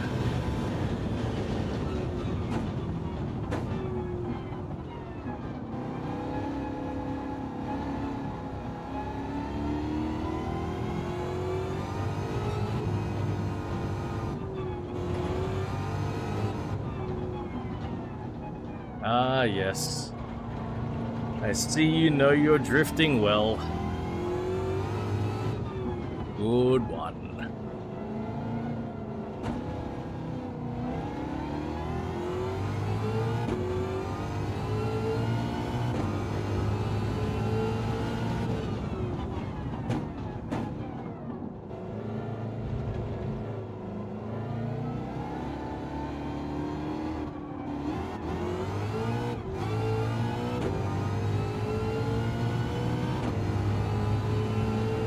And done.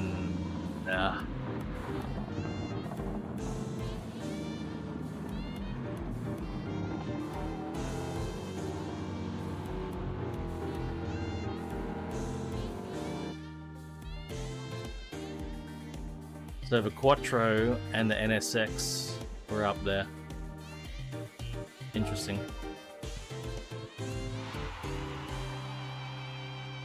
Did I get a clean race bonus? I think I did. Yes!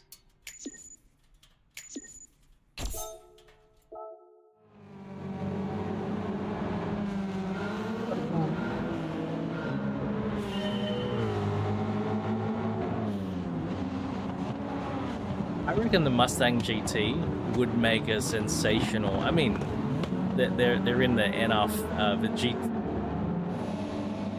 RGT class, of course. But yeah, tarmac rally car, fantastic.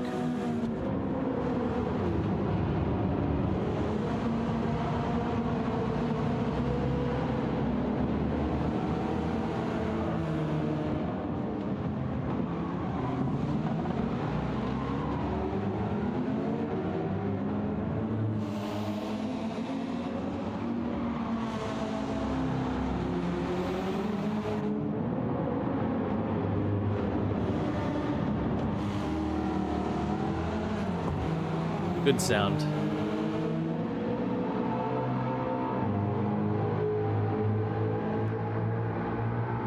Great echo. It's a good sound outside of a car.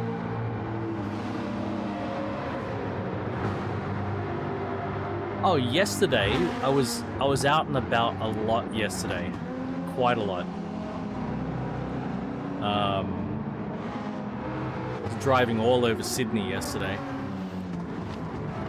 In 2 different places in Sydney, I saw 2 different Mark II Ford Escorts in beautiful condition.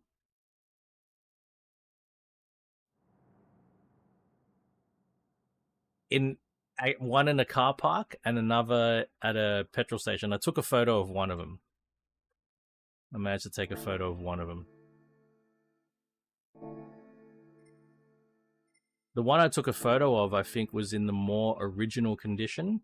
The other one was modified, but period modified. All right, let's get some money. About 800k, so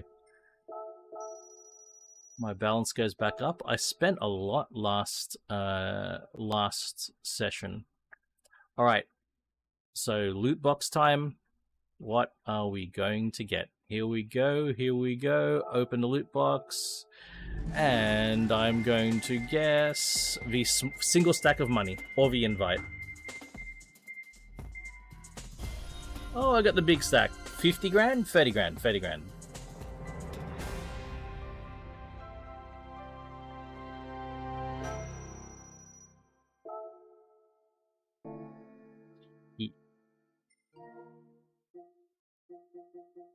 All right, what's a motorsport time?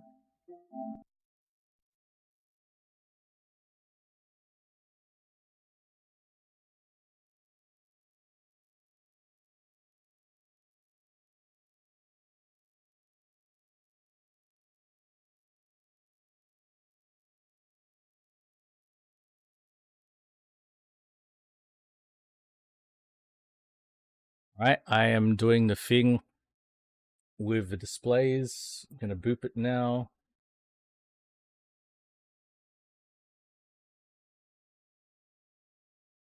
That's what I bought. The bloody Formula car.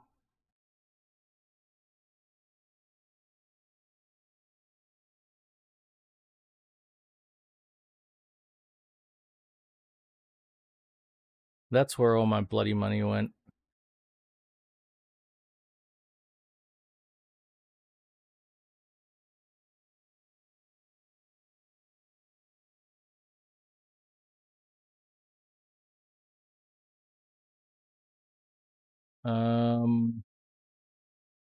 Audio.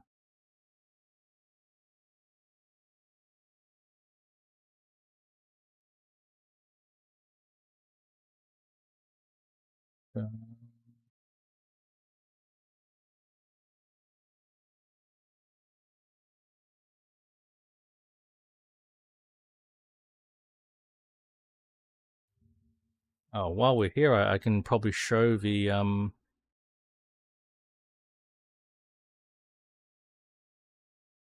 There it is. That's the one I managed to capture.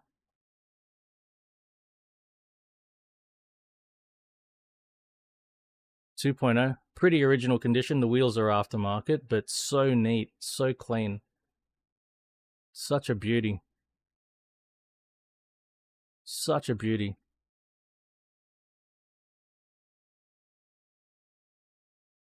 The other one had a bit of a body kit to it, and it looked like it was a bit more of a competition car. But whereas this one, it's not even a gear, but it's got a 2-liter. Not even a gear. My friend's one that that I grew up around, like my friend had one. His was a gear, which had a vinyl roofing and stuff, but it was like this one, very very much like this one, but so nice. It's just so nice.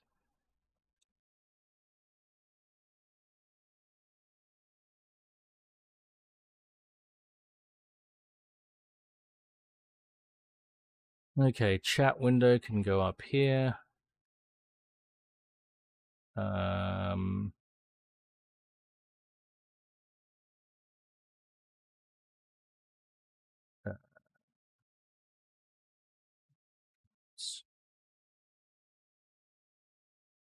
my filters. Here we go. We can do that.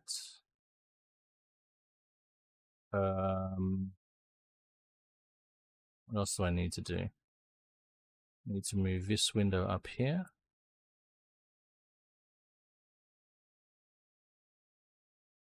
That window.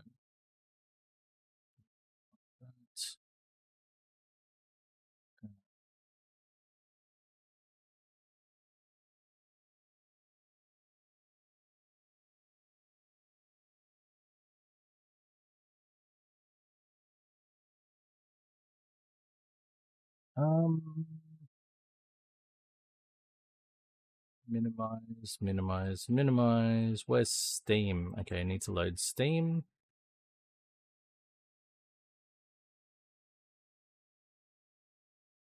My friend's one, or my friend's one was white. It was matte. It was plain white, glossy white.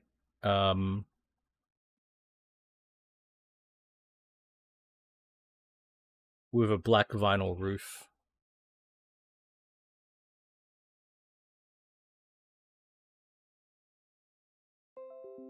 Hey, it's Forza Motorsport time, Netguru. Forza Motorsport. Of a picture. Oh yeah, it was blue. It was metallic blue. I'll go back. Doesn't it look blue to you?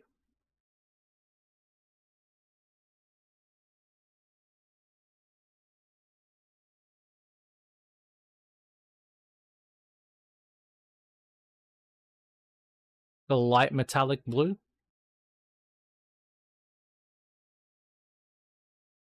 Yeah, it was definitely blue. No, definitely blue.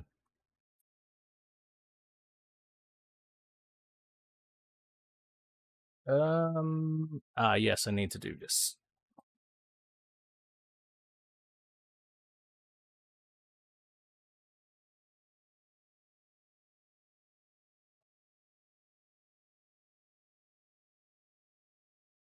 Steering wheel back on.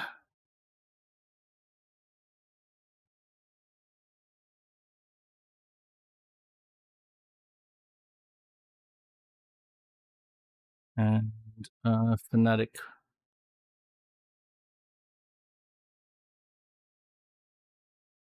What's wrong with old cars? Old cars are awesome. Often better than new cars.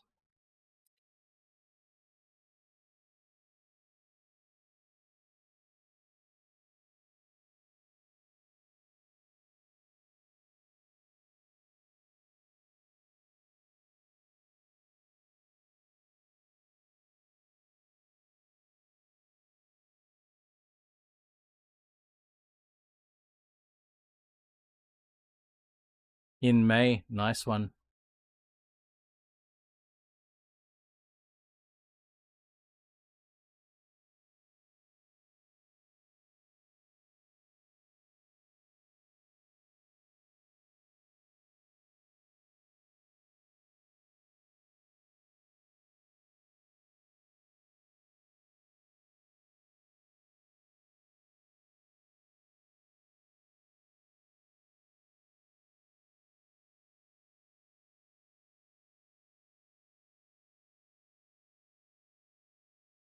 Classic, open air one, nice. I'd like to go to more car shows, actually. I don't know how to find out about them. The only way I ever found out about any car show in the past was word of mouth.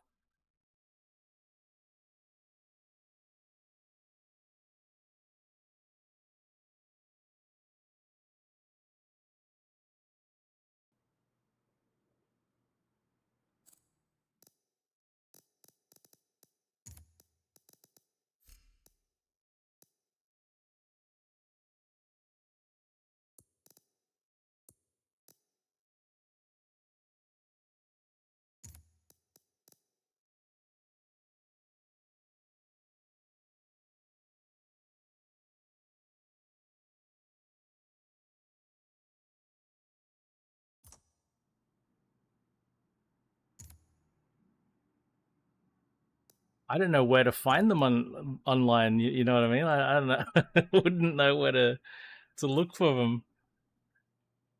Oh, I got some livery gifts. Oh, that was a long time ago. Elantra TCR. GR86. Camry Turd.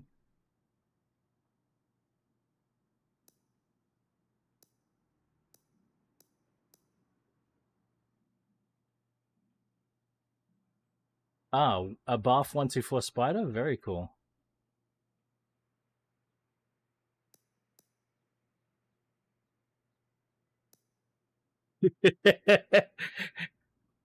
You see this one, Empulix? Jump into a rear-wheel drive roadster, and then you see what the picture. I know it's the reward car, and it's the reward car, but that's pretty fucking hilarious.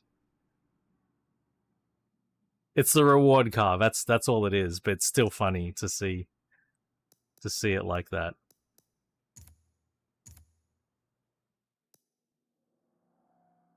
I own a 124 already, so just got to buy this one.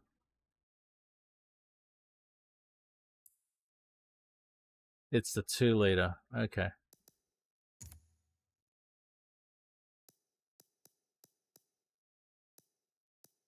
It's going to be red.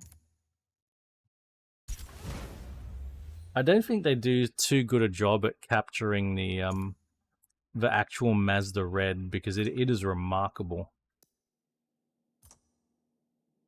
That Mazda color, the Mazda red, it doesn't matter. It could be on a CX-3, CX-60, you know, or an MX-5, whatever car it's on, they look sensational. All right, rear-wheel drive roadsters.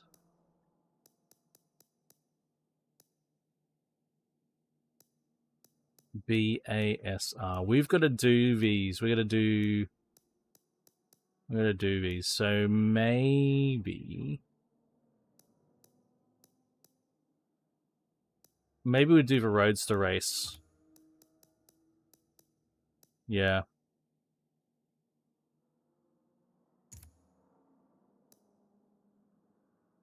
Well, 124 S2000. Actually, I think we're gonna drive the the 124. I don't own an S2000, but I sort of want to save money, so we're gonna jump in my 124.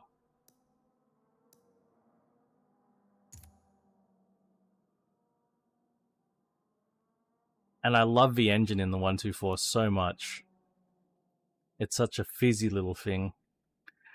I want to paint my 124. I don't want my 124 to be white.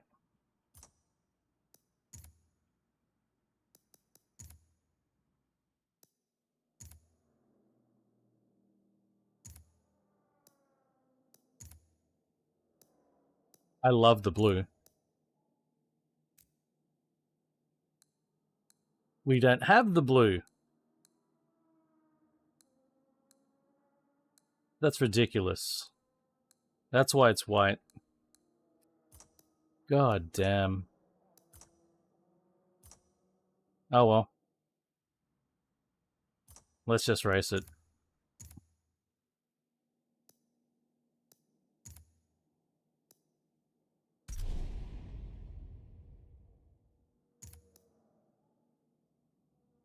I got some PP. It absolutely did. It absolutely did. In fact,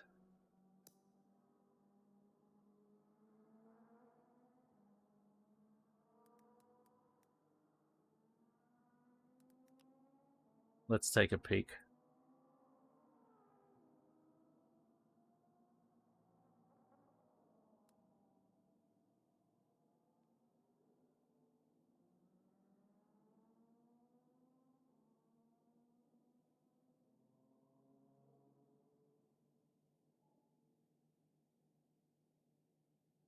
See if we can find one.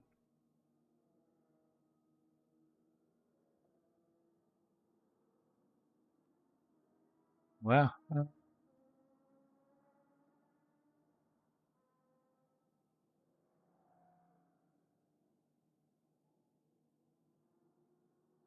They must have come in two blues.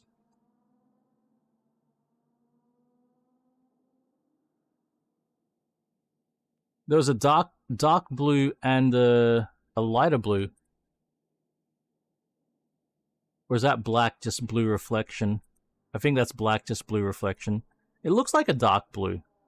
No, that's a dark blue. That's a metallic blue. The lighter one is what I'm thinking of, which is just gorgeous. See if I can find one. No. Oh, wow.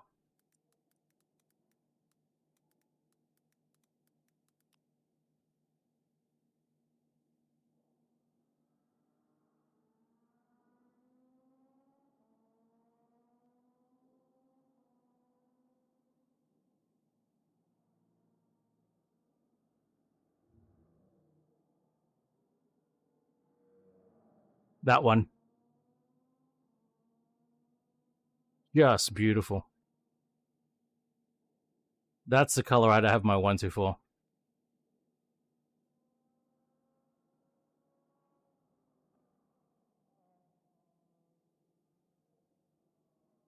That's my kind of blue.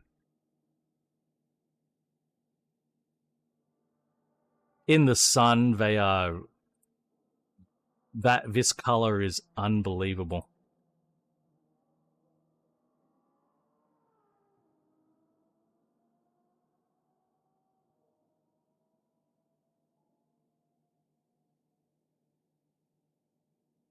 It's really annoying that... It's really, really annoying.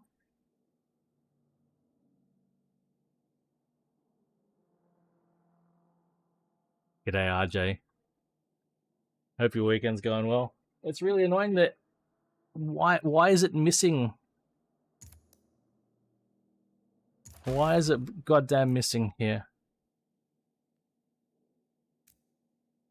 Got brakes, got... Oh, interesting.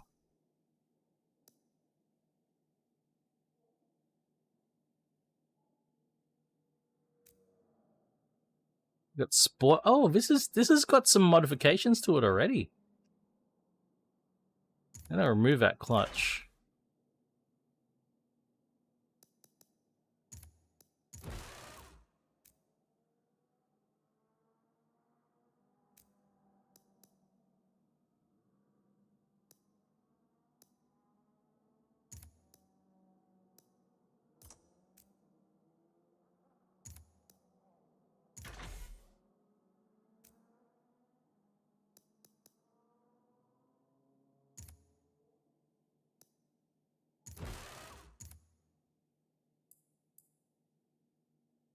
$200 horsepower. That sounds pretty healthy for a little 124 above.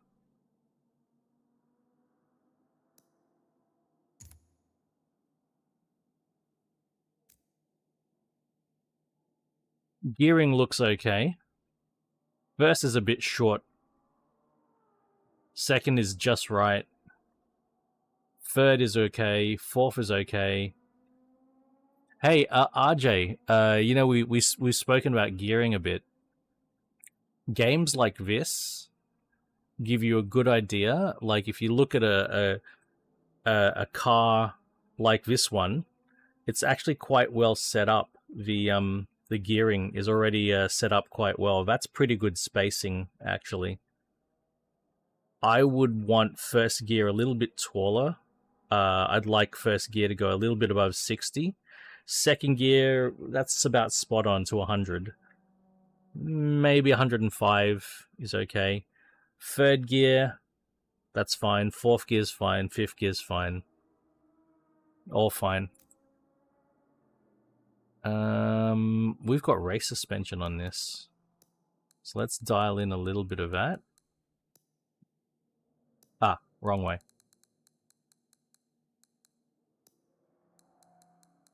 And a little bit of that.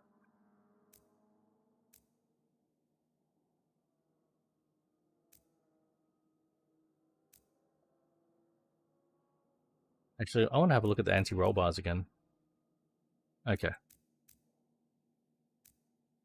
I've got race brakes on. Okay. Very aggressive differential. Very aggressive.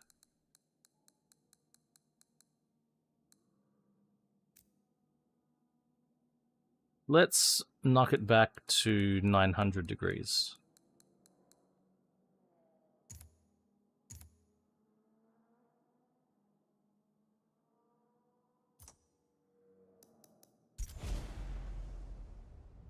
Here we got an H pattern.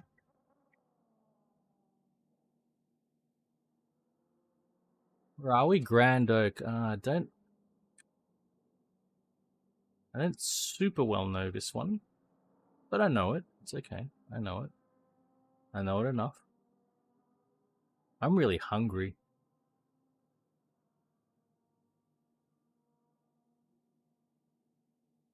I shouldn't be hungry this early in the morning.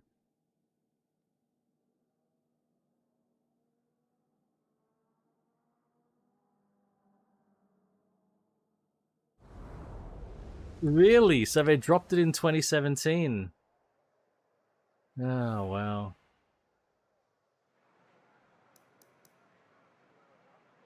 I like him in two colors. The blue or the white with the red mirrors. Oh. Manual with clutch. ABS on. We're good to go.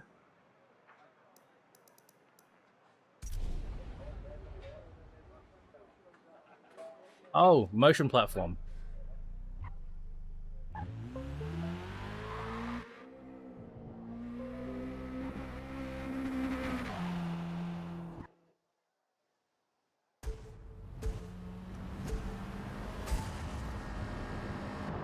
Oh no.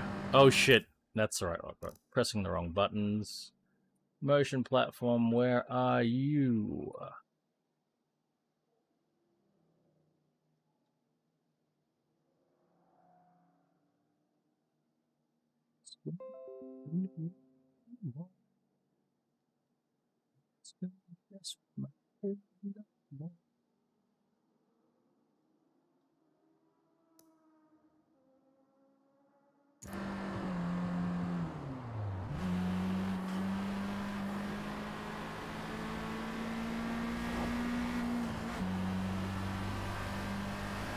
Understand what all the fighting's for.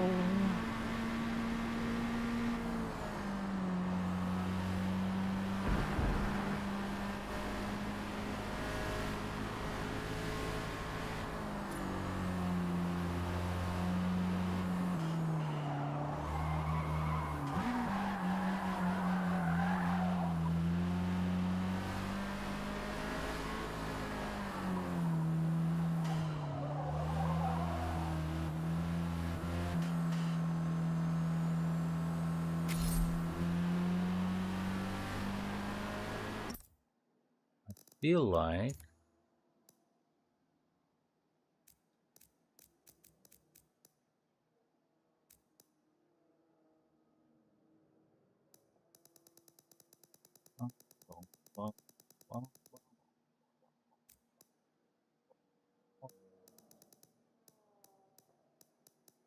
got me in a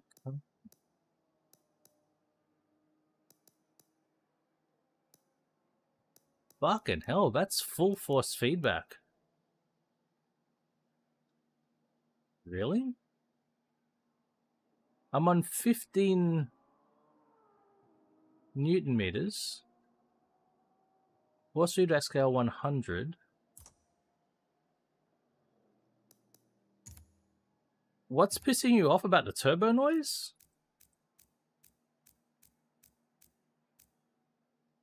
I'm on 100% force feed. What the fuck? Feels really light. And dial it up 15%.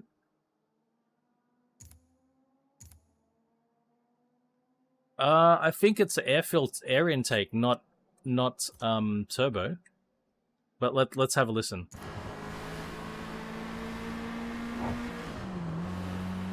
That's just air filter.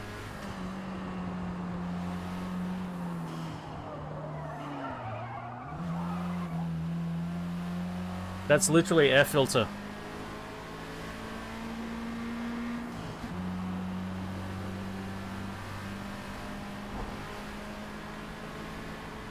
If you're talking about the hiss, that's air filter. Yep.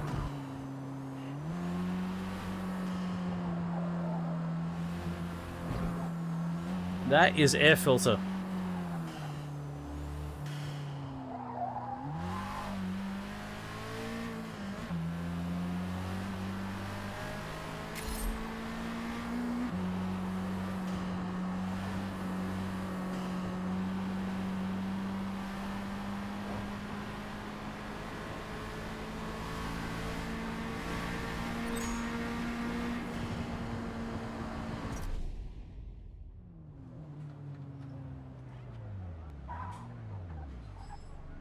I did go pure air filter. It's piercing? Maybe my tubes are rounding off the piercing. We'll do one race and then I'll adjust. See if it makes a difference. Okay, Smith is here. Angle. Spets. Mr. Nixon. Rev. Inamiata. Project Pata. Jane Chaz.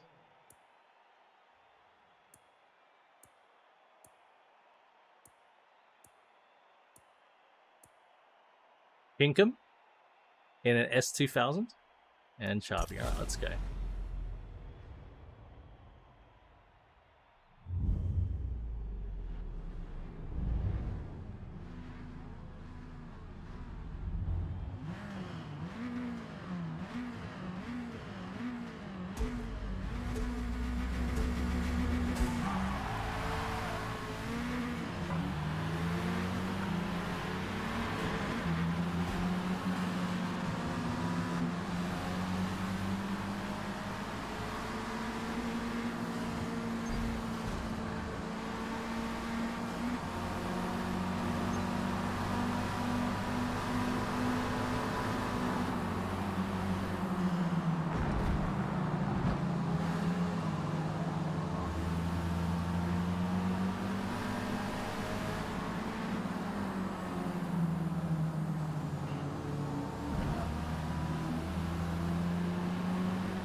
Oh.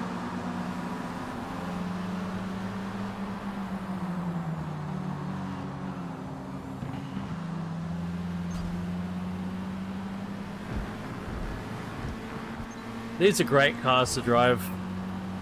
I need to own a car like this at some point.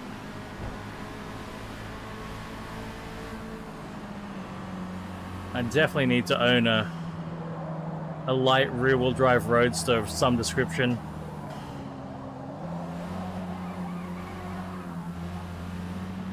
My favorites would be this Bath 124 Spider or Honda S2000.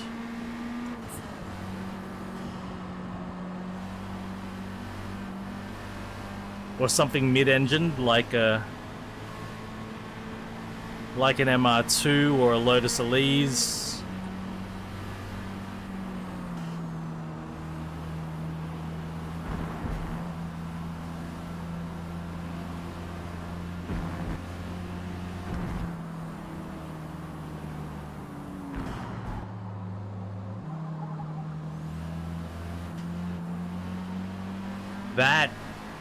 That's pretty awesome. Bit more of a cruiser, an SLK, but you'd be able to enjoy that a lot, especially a 500. Cruising around, top down, V8 noises.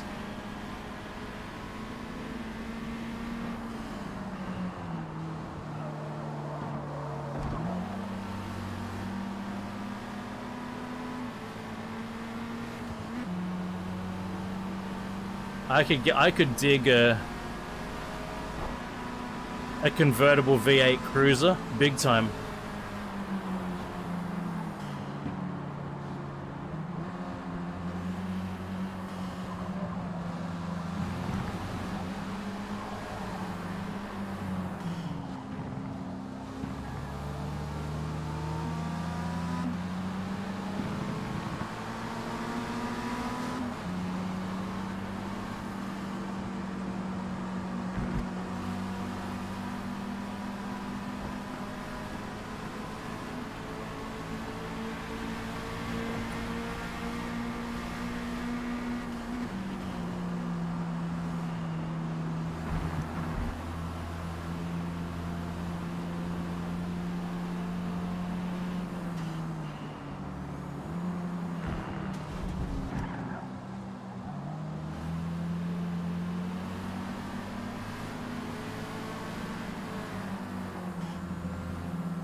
It's not difficult to do.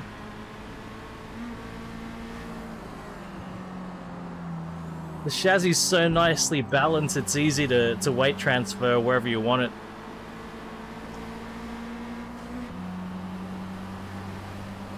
The limiting factor, Daniel, is the tires, really. Well, that and the power.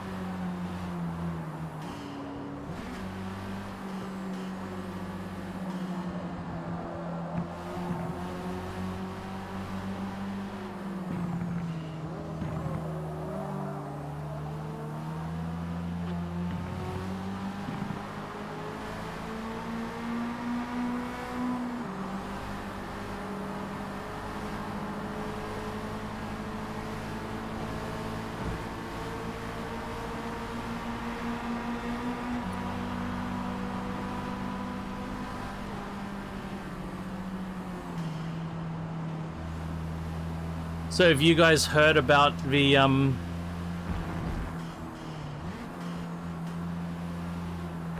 next generation Mazda Supra?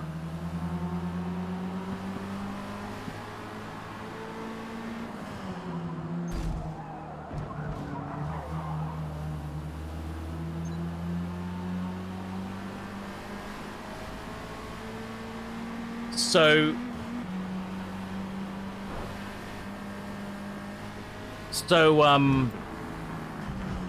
it is too expensive for Toyota to develop the next Supra by themselves, just like last generation. But they're not going to partner with BMW on the next one.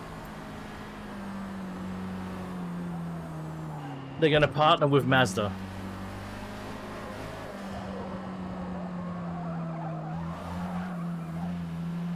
Mazda currently have an inline 6. So a turbocharged inline 6, so there's potential for that to be further developed.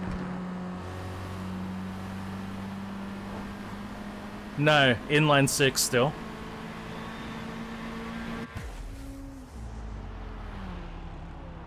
What Mazda's going to do with it is unknown. Maybe Mazda gets to develop a sports car chassis and they get to use a rotary engine in it. But yeah, I think Toyota will be happier because it's a Japanese partner developing the inline 6, so there might be some reduced costs.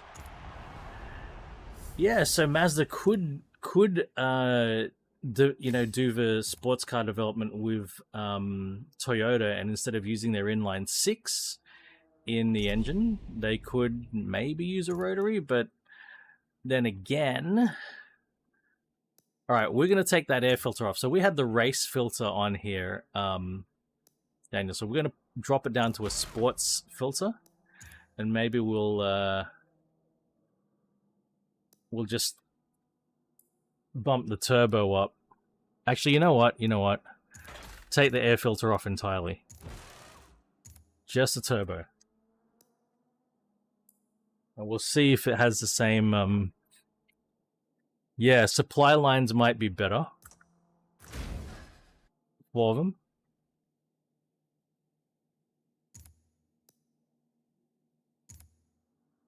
We'll see, but that's the current... talk, is that Toyota will partner with Mazda for the A100, the A100 Supra, I guess it would be called.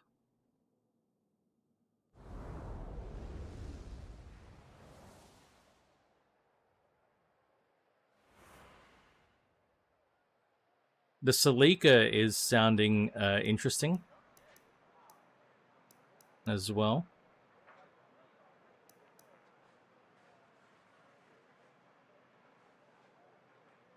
Celica would probably be like a Mustang rival.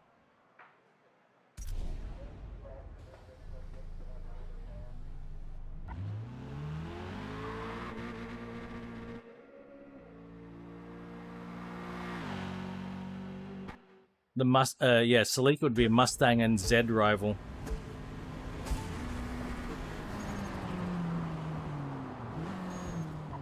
The current Supra, or the superseded Supra, I should say. It's not superseded yet. The current Supra. Yeah, it's not out of production yet. The current Supra is not a competitor for the Mustang because it's more expensive. It's a tier above in terms of expense.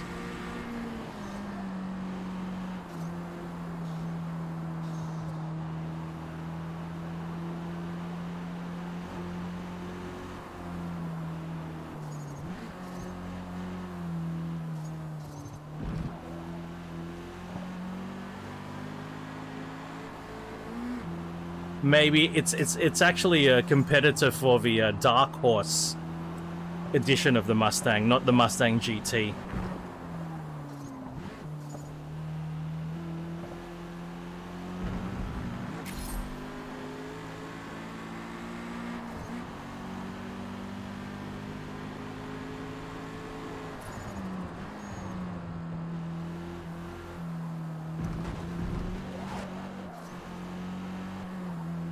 I wonder what happens. I think something must happen with, the more I think about it, the more I think the YouTube compression, YouTube audio compression must emphasize that frequency, because it wasn't a problem for me, and I'm wearing my 800s, and the 800s are considered a sharp headphone.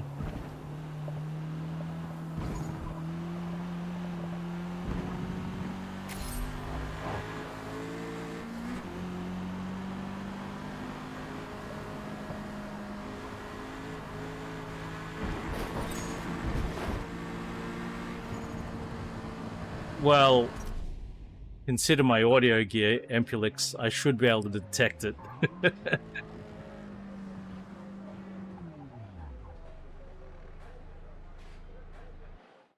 4,500 RPM.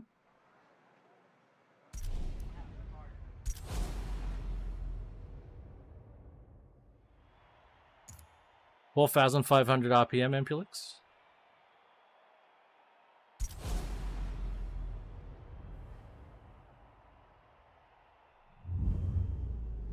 That's exactly what I was saying, Empulix. I was saying you guys hear the YouTube algorithm compressing, which has an impact.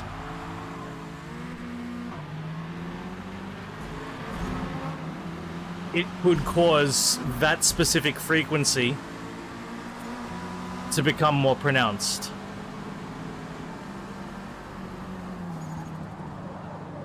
Which is exactly what I was saying. And I was saying my hardware would be able to pick up anything like that, especially since my headphones, in particular, are considered to be a little bit sharp. The headphones I have are considered to emphasize higher frequencies.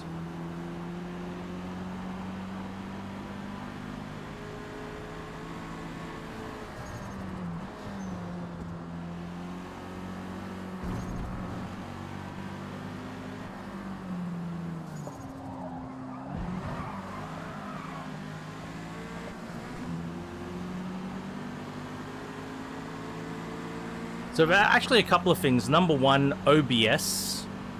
OBS will likely compress the audio. And number two, YouTube will also compress the audio. So there's a bit of processing that occurs.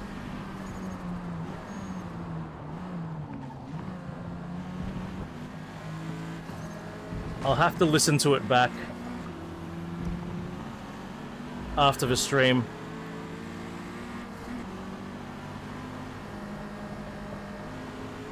See if I can detect it as well.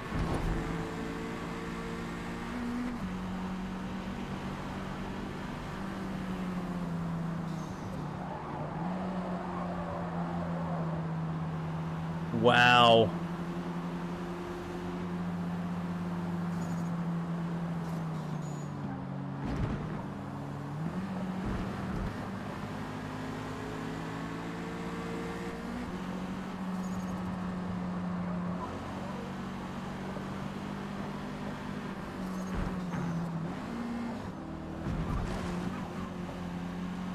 Who has younger ears? I think both of you have younger ears than me, actually.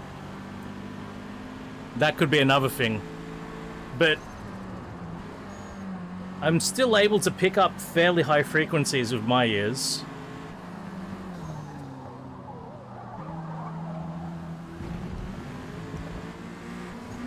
When I did a listening test.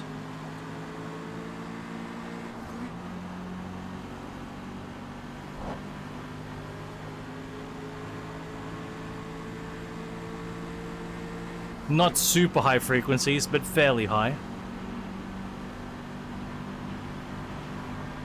That's exactly it. That's exactly the case.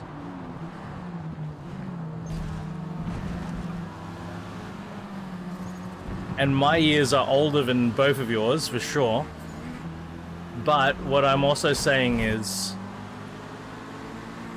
I've done a listening test, and I can still pick up some fairly high frequencies for my age.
Stay in third gear through the chicane.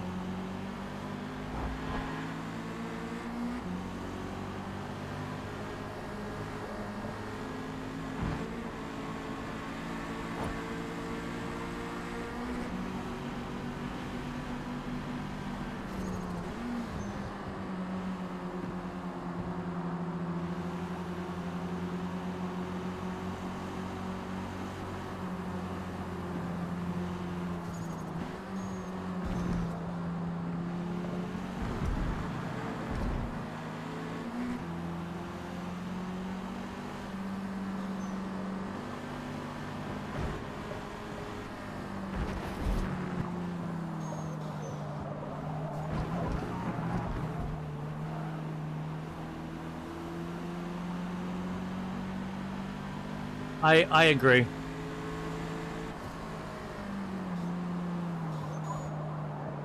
And the engine, like, the main difference is the engine, right? Like, I would say the engine is not that, like, a lot people will tell you that it's probably easier to get parts for the Mazda engine, and I would disagree, because this engine is the same engine that got used in the Abarth 500 and 595 and 695 SS. It was also used in a lot of other Fiat Group products like the Alfa Romeo Mito, Fiat Punto. So It's not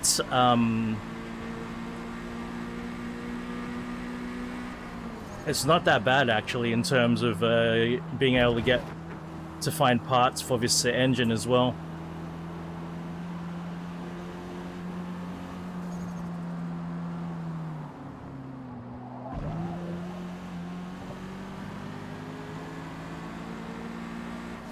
Alfa Romeo Giulietta as well. I drove a Giulietta with this engine, and I even liked it more than I liked the QV. I liked this engine more than I liked the 1750 in the QV.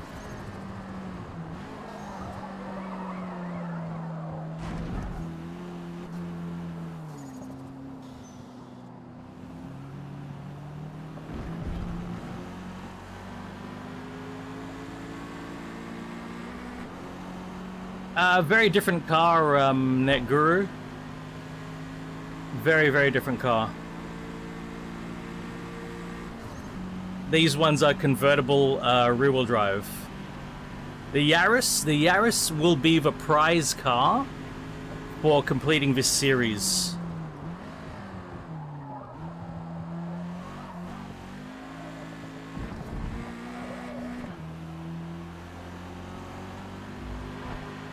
That's why the thumbnail had the Yaris, even though it said rear-wheel drive roadster.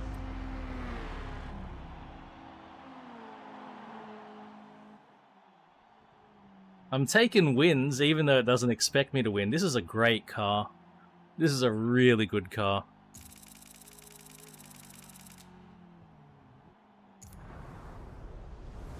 It's so drivable. Cheers. Oh, look where we're going.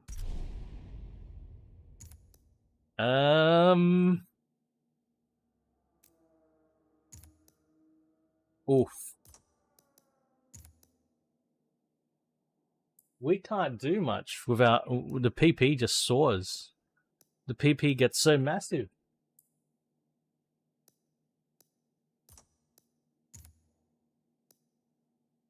My God. There we go, valves. Done, that's it. We can't do any more.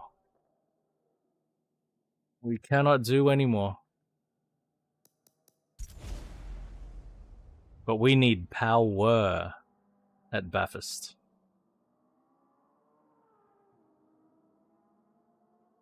Power absolutely dominates Bathurst.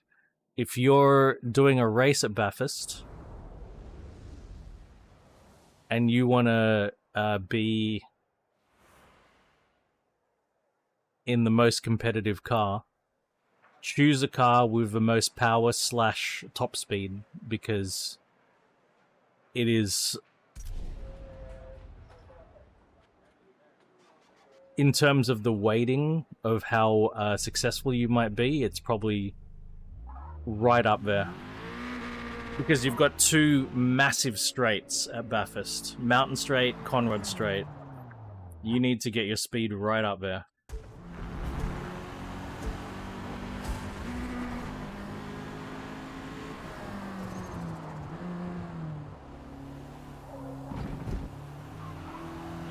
What the hell?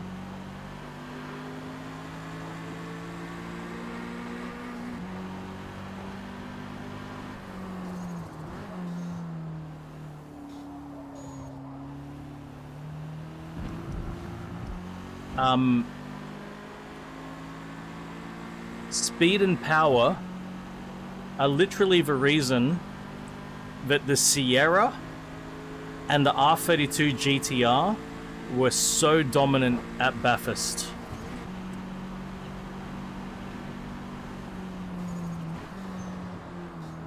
Because the Sierra was able to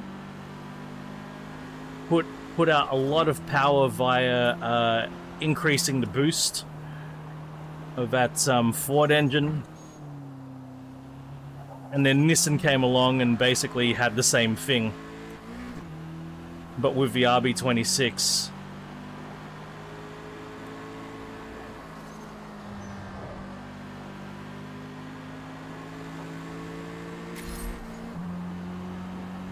And Nissan first attempted with the DR30 with a 2-liter 4-cylinder turbo. Then they tried again with a RB20 DET, a 2-liter 6-cylinder turbo. But they realized they needed something even beefier, and developed the RB26.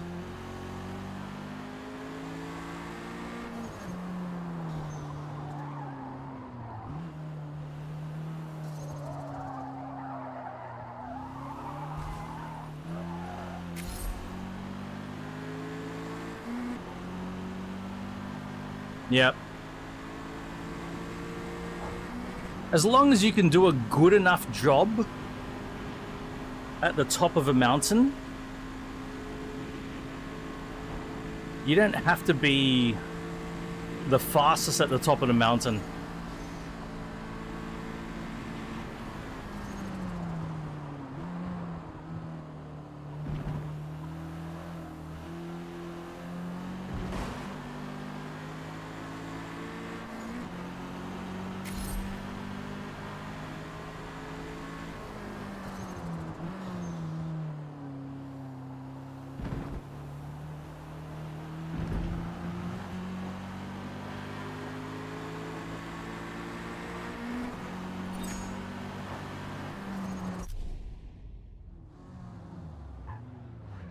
Wait, I think there's even some in-car footage that illustrates it. See if I can find it real quick. 1991, Bathurst, BTR.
Trying to find it. I think I might have found it.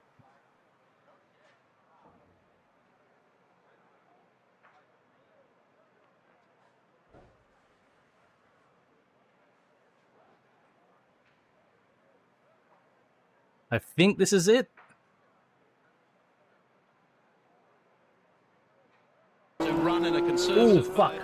They want to go and lead the race they can. He's going to sit in behind them. Well, Needsvits does have the other advantage of the fact that there's a second Moffat ANZ car, and he can force the pace of the race and try and break the Nissan, which is, I would guess, what he's trying to do at the moment, because he can always drop back to the second car a little later if he has to. Watch this. Watch this. That's on his mind at the moment. Both those cars, Mike, at 283 at Conrod. So not bad defensive driving at 283, is it? Here we go now. Pulls to the inside and Klaus moves over. They are side by side, and Jim actually gives him the goodbye. What do you do? Fairly tight stuff. I don't think What do you do? on his mind at the moment. Both those cars, Mike, at 283 at Conrod. So not bad defensive driving at 283, is it? Here we go now. Pulls to the inside and Klaus moves over. They are side by side, and Jim actually gives him the goodbye.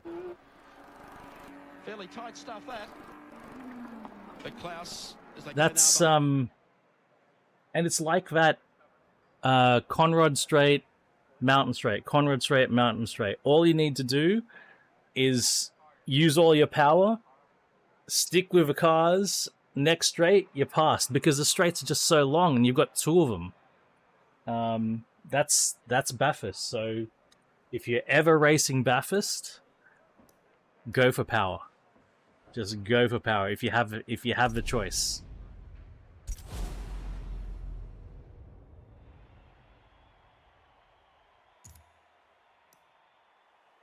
There's actually that's not the example that I was looking for, but same race, but there's a different Sierra that's more powerful than that one. But it was a difference. It was a difference between 580 horsepower and 680 horsepower is what you were seeing. That one there that we saw was probably the difference between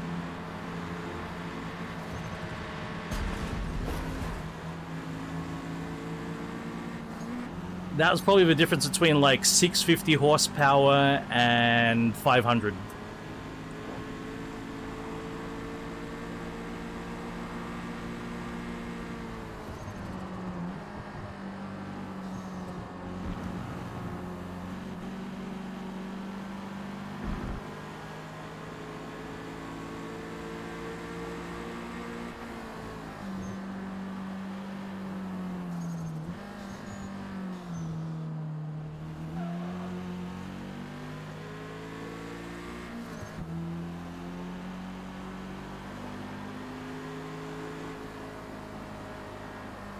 Yeah, the R32 GTR's RB26, I mean, it is now legendary how much power you can get out of it, but when it was new, it was still being tested and developed, and one of the cutting-edge places that it was being developed was right here in the Australian Touring Car Championships, and especially Bathurst. The Gibson Motorsport team that was running the GTRs, they had no real help. They were doing things that Nismo Japan weren't doing.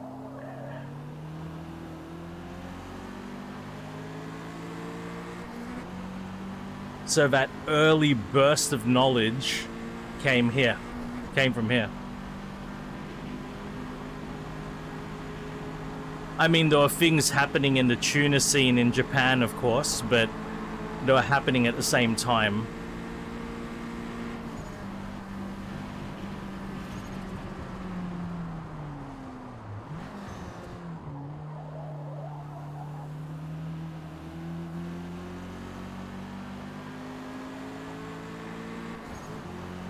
And so, yeah, for whatever reason, like, Toyota did not campaign the 2JZ JZA80 Supra at Bathurst. They did campaign the previous one with the 1JZ, but actually it probably had the old 7M GTE 3-liter turbo. But the 1JZ was a thing at the time.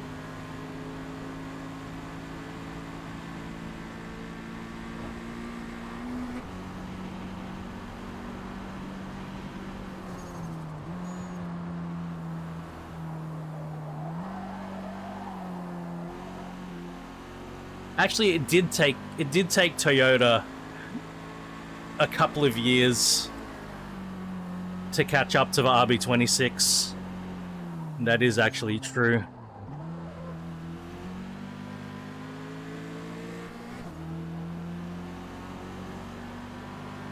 Nissan did beat them to the punch. When the RB6 first came out, it was the 2.5 litre 1JZ that was competing against.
There is one car that's keeping up with me.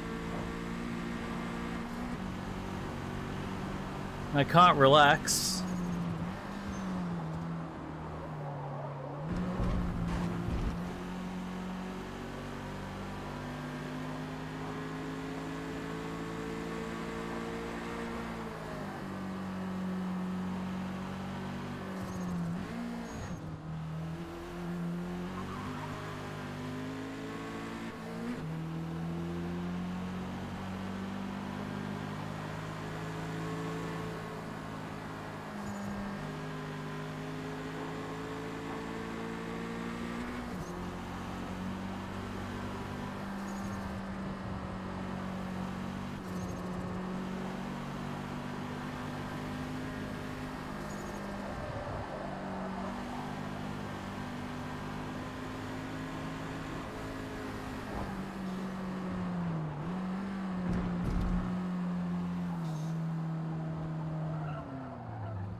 M GTE. Oh shit. Oh no, you're thinking about the you're thinking about Japan. The JZA 80 Supra never competed in Group A. I think Group A was done by the time that the JZA 80 Supra released, actually. I think that was it.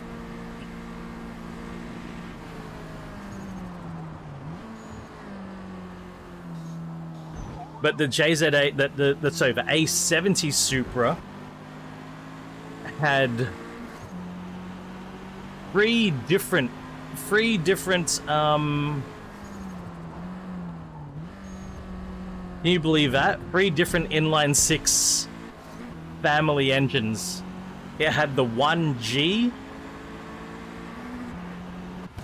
GTE, it had the 7M GTE, and it had the 1JZ GTE.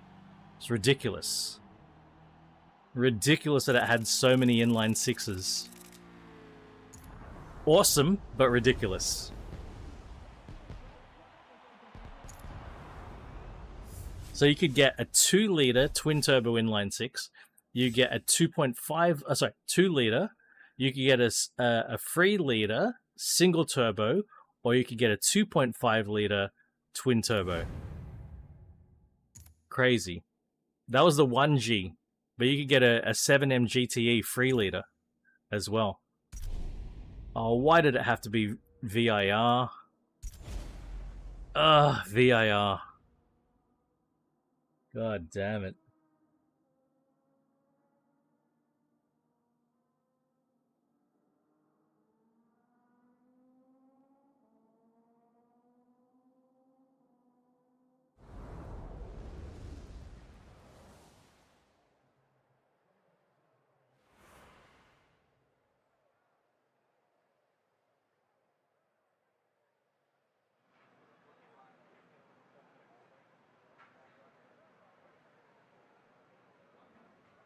Have a look. 3rd generation A70 Supra. Here it is. The 1G i6. 1G GTE, dock twin turbo i6. 1JZ GTE, dock twin turbo i6. 7M GTE, dock turbo i6. Ridiculous.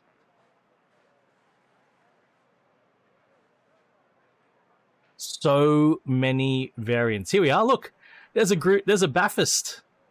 This is what Toyota raced against. Raced against the R32 GTR. An MA70. An MA70 then is the 3-liter turbo.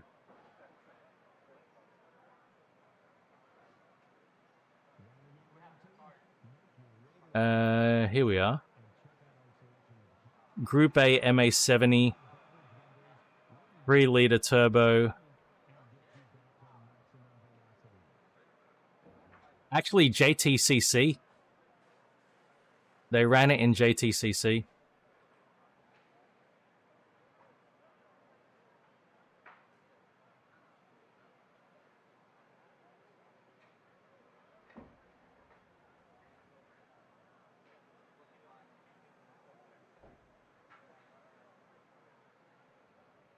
Look at this.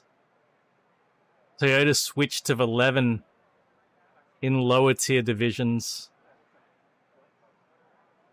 All right, so that's how you differentiate it. An MA70, GA70, JZA70.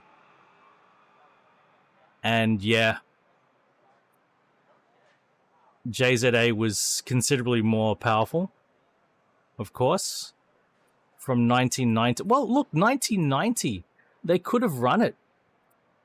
They could have run it 1990 and 1993. They could have used a 1J. They could have.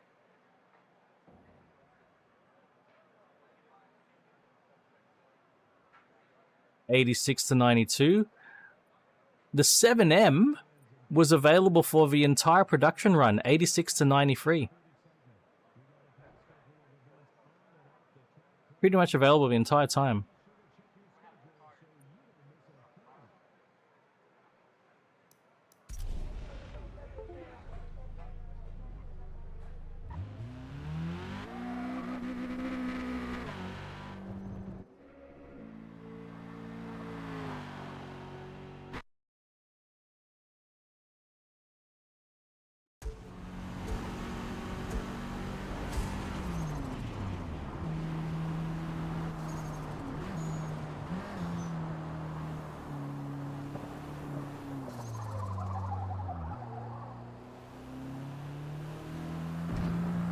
You know what that means, Empulix?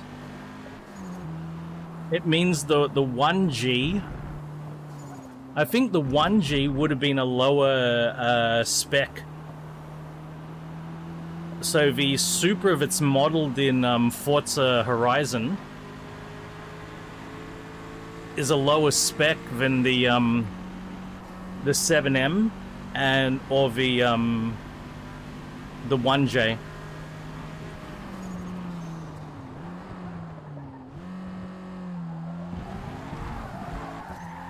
Oh shit! It gripped back up so quick.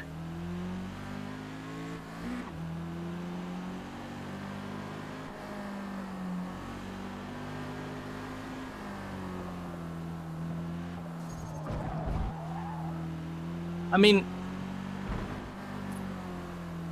so in theory, the number of cylinders that an engine has is not really tied to how much power an engine can create. So, you know, displacement should be the overriding factor, really, right? In terms of volumetric efficiency.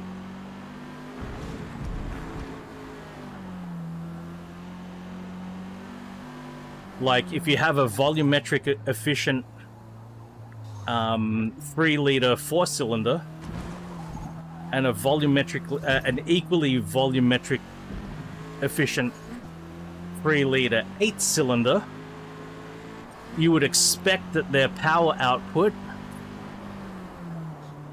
for any given RPM would be the same. The issue is just practicality.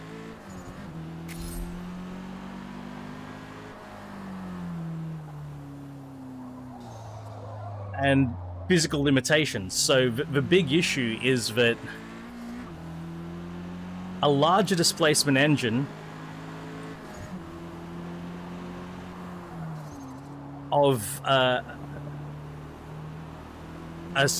fixed number of cylinders, so a 3-liter 4-cylinder. Oh my god. A 3-liter 4-cylinder versus a 3-liter 6-cylinder the pistons... Well, sorry, no.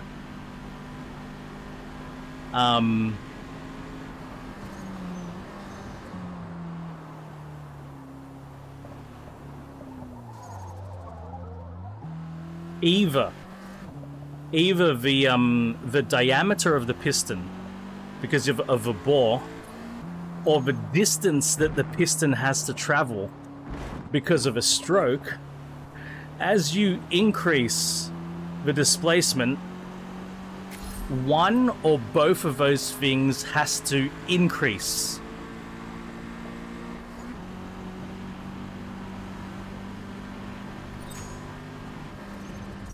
So if you make if you increase the bore, then you have a larger diameter piston, which would mean it would also be heavier. Or you need to increase the stroke of the piston, which means the piston has to travel a further distance. In either case, because of the reciprocating nature of a piston going up and down and up and down, the amount of force required to make the piston suddenly stop and go in the other direction increases exponentially as you go up in displacement. It gets harder and harder. You need stronger and stronger materials to do that. So the solution is, instead of having one cylinder with all of that displacement and requiring a big piston, have 2 cylinders or 4 cylinders for that same displacement. That's the main reason for going multi-cylinder, so you can increase displacement without having to subject the pistons to increasingly larger amounts of force, either heat or kinetic energy which becomes heat, blah blah blah blah blah. Kick back, relax, and heel chair, lad. Just like what Spanian says. Nikki, You got a heel chair, rah. Is your race done? How'd you go? Oh yeah, you've rated out to Nate.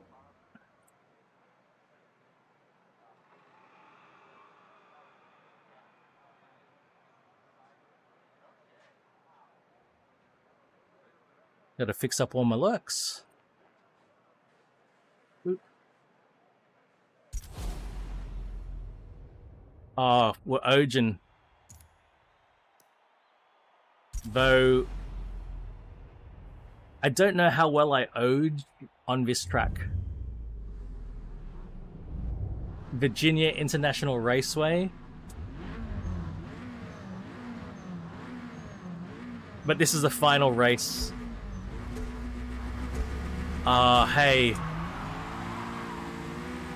GG, Nikki. Take the wins where you can. As long as you get something out of it. We can't always control... Sorry. We can very rarely control, circumstance.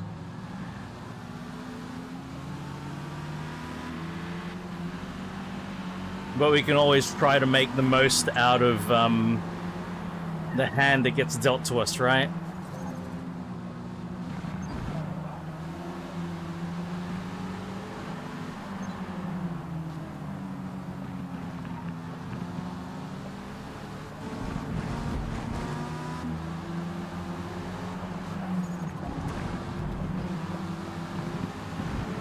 Yep, VIR. Not one of my best locations.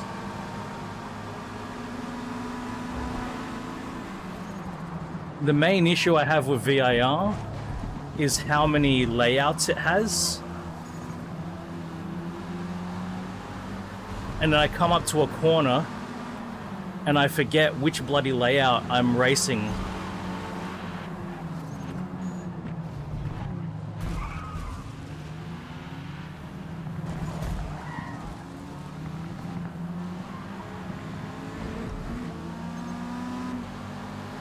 Oh man, why did I get a penalty there? That's ridiculous.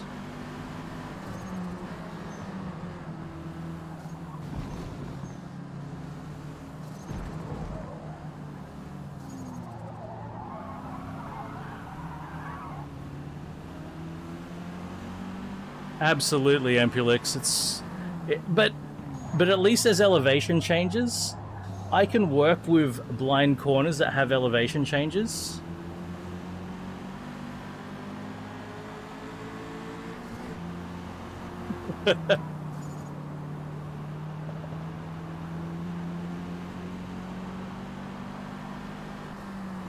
Oh no, Nikki.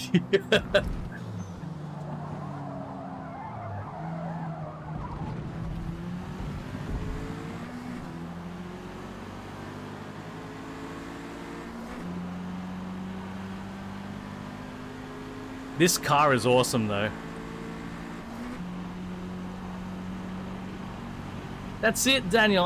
All I'm doing is elbows out. That's all I'm doing. Half a second penalty. Come on. That wasn't fair.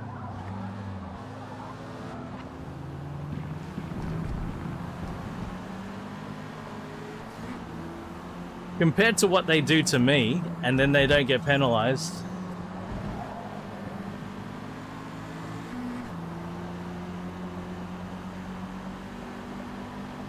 Like, I'm fine.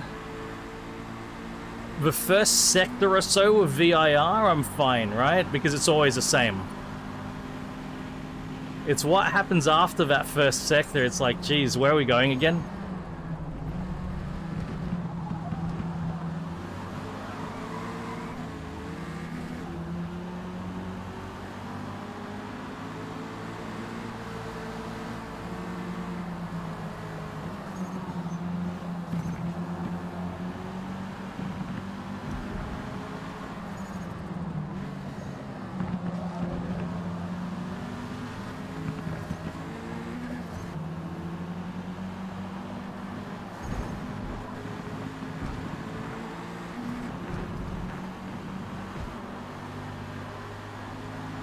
I've gotcha,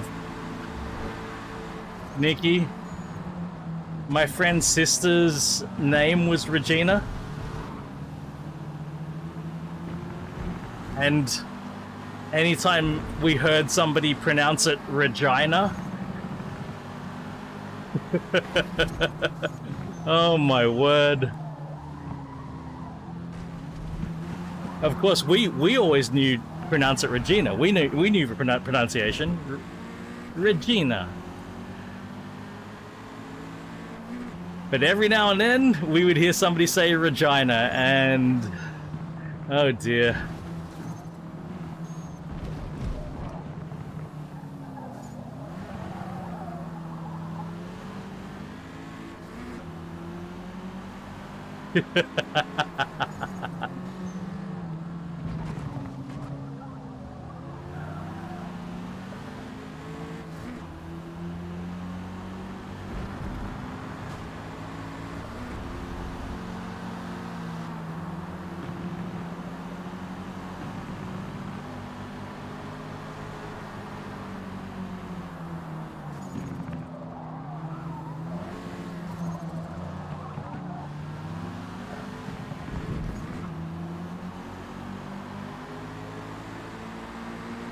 Oh, is it actually a city as well? Or a town? I mean, it literally means little queen. That's the literal meaning of Regina, is little queen. How were? Oh my word.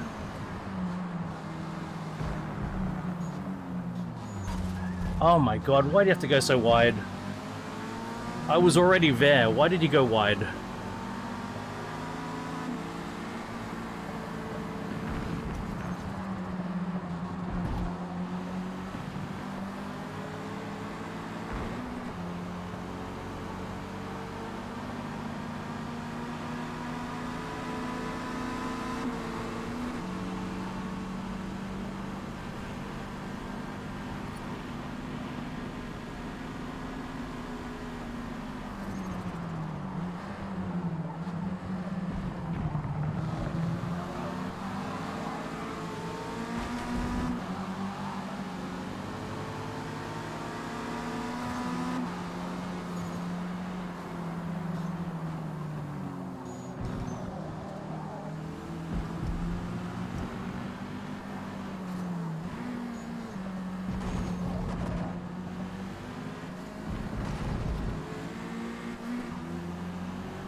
So I've got good power, but in terms of the handling, I'm more relying on the natural capabilities of a 124 Spider. And in the dark, it's a lot more difficult for me when I don't know where the bloody track goes.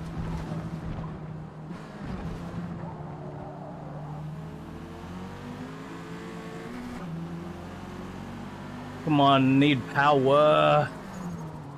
Let me use my power. No, don't go wide. That's not good. That's not good. That's still not good. That's not good. That's not good. Well, see if I can get my podium back. I don't think I'm getting first or second after that ludicrous display.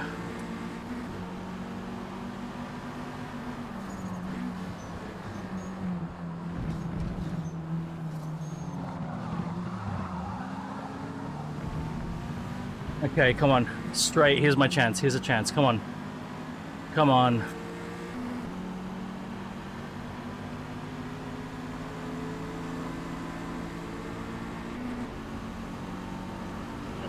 The straight's not long enough. Corner's coming up. At least get...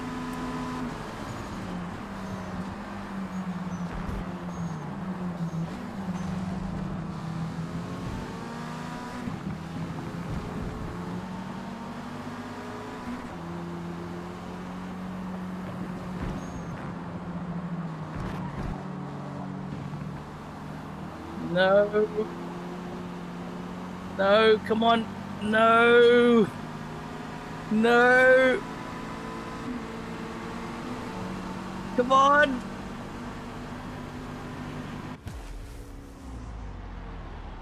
Yeah, my half-second penalty. I'm the only cunt who had a penalty. All the bullshit that they did, I'm the only one who gets a penalty. Still win. Hey, 600.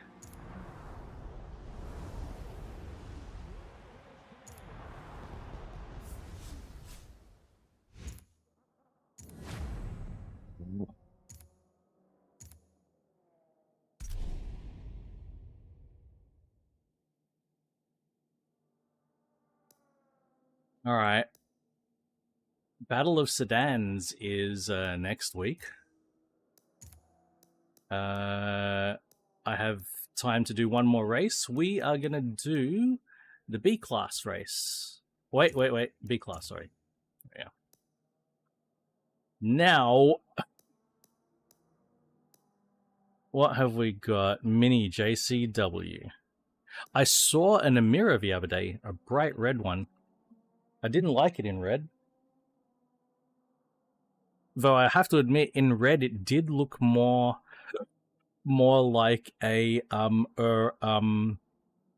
Ferrari.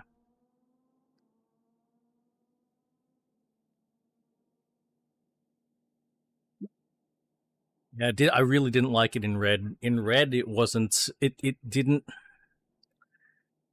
present its identity as well as it could have, I felt. That is a V6 M6, isn't it? A V10. Why did I say V6? That's a V10. That is a V10. One more time, in case you missed it, that's a V10.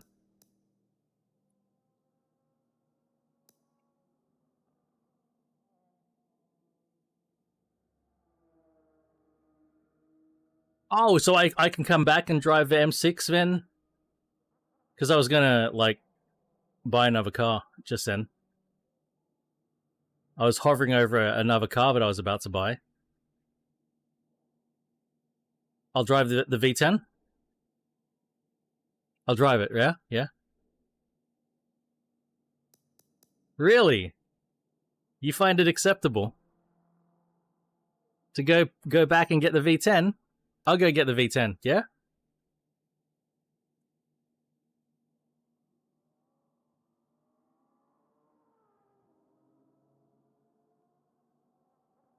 Or should I get the V12? You prefer V12? I'll get the V12. The V10 does sound great. I mean, this is here. And I've got money.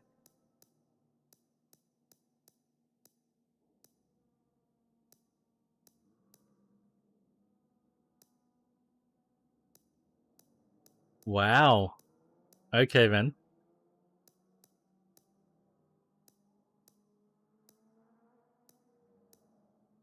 $288.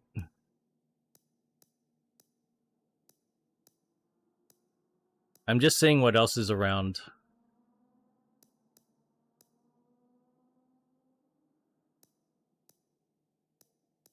I find the Countach motor never sounds amazing in Forza games. I don't know how accurate that is. I'm never blown away by the sound of the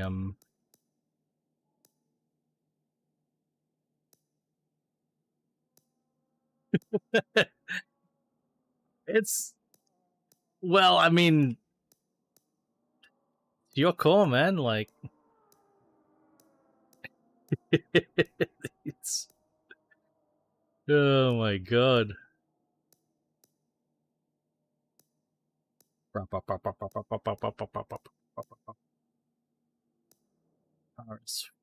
That's the V6.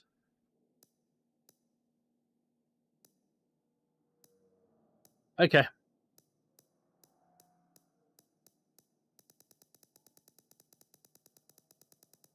Let's have a look at my M6. Ooh. My V8 Vantage is sitting here too.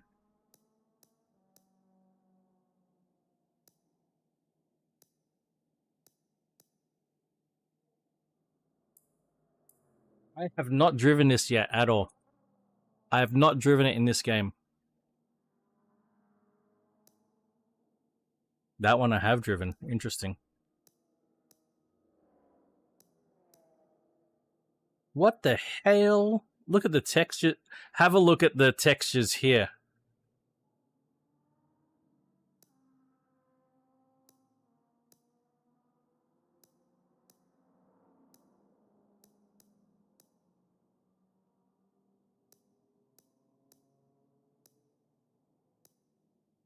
Good one. Okay.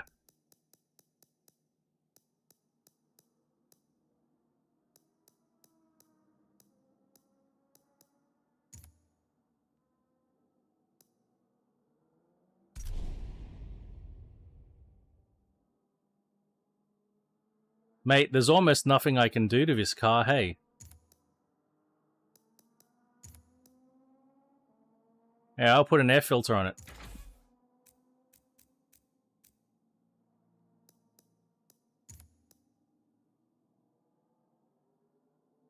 We'll just drive a stock diff with an air filter. That's it. That's it. That's all we're doing.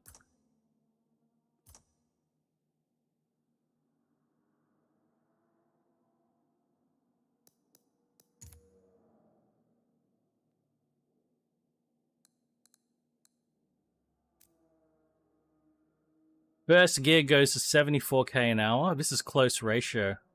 Second to 111. That's pretty good. Third 163. 212, 254, 295. There's a seventh gear here. Okay. 12-second quarter mile, 0 to 100 in a bit over 4 seconds.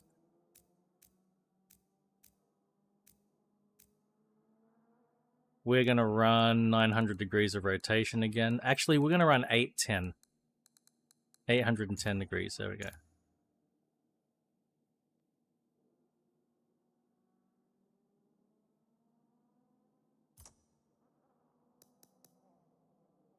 Oh, Silverstone. And we got to drive this with flappers.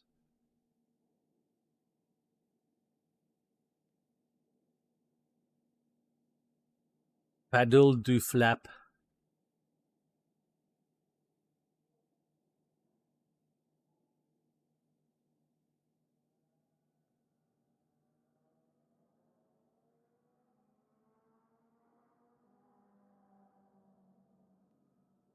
It is the tiniest Silverstone, isn't it?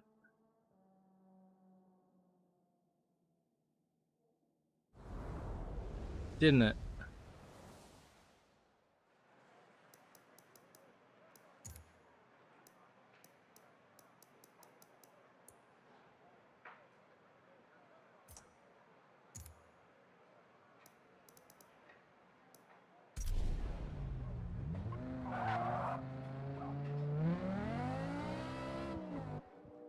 Sounds pretty good. And it's in the right color too.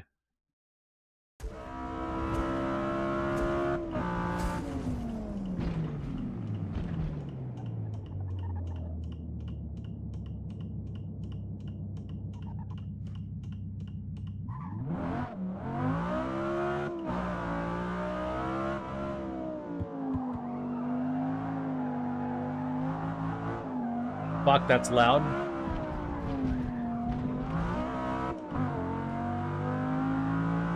My God.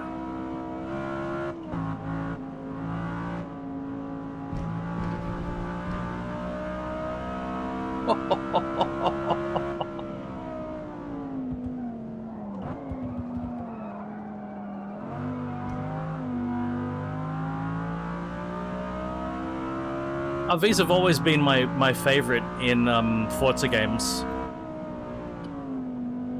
The V10, M5, and M6 by far. But I hadn't sampled it in this one yet.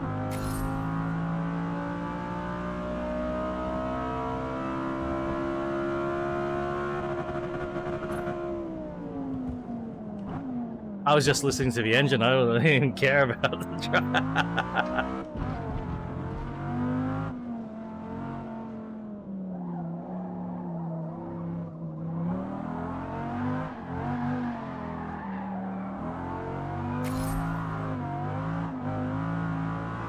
Hell yeah.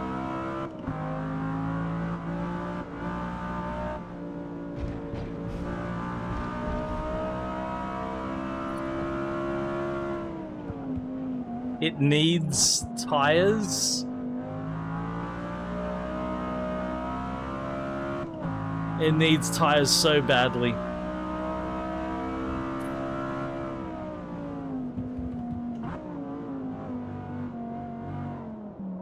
These tires cannot keep up with what this car is capable of.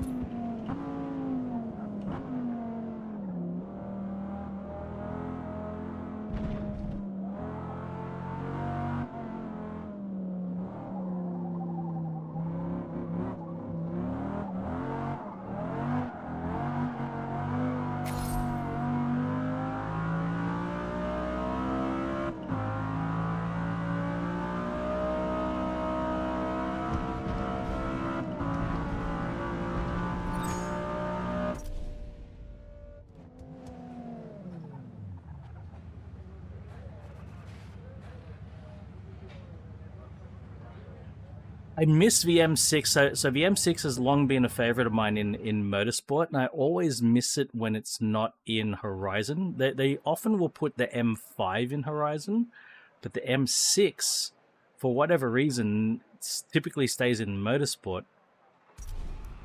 So when I see the M6 in any of the games, like I always like, I've got to experience it, but I hadn't yet. Oh, Agassi's here. M2. Buzzington's here in a Z. I got to drive this Z in motorsport. I don't know if I have yet. Rev is here in an M2. Hi-Fi, Civic Type R. Hans. Oh, he's got the 2018 Mustang. Saturn Sonic M2. Stoneboy. Z06 and 02.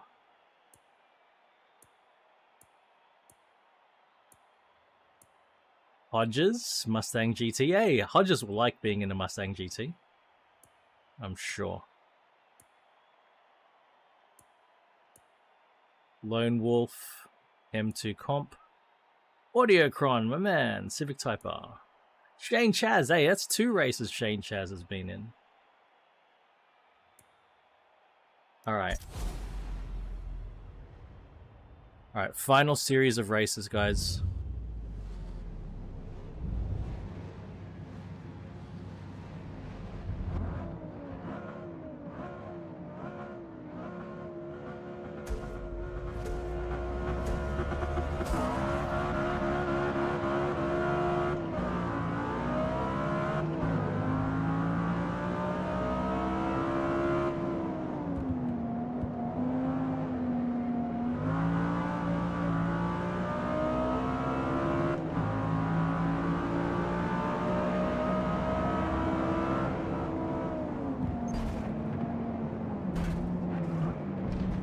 Bloody Silverstone.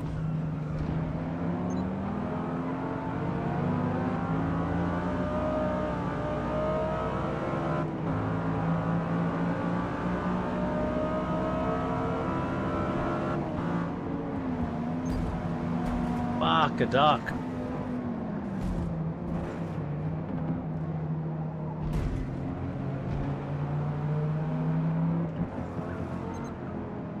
Why? Why do I have a penalty?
Wouldn't he get a penalty for that one? Come on.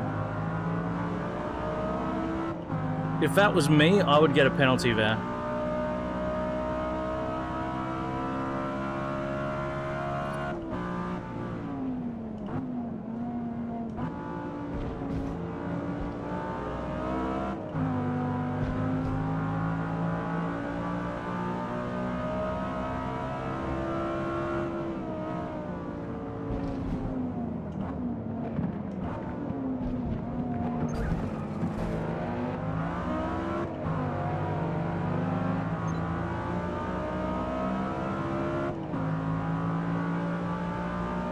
Yeah, it's a twin-turbo V8 M6, that's correct. It's the generation after this.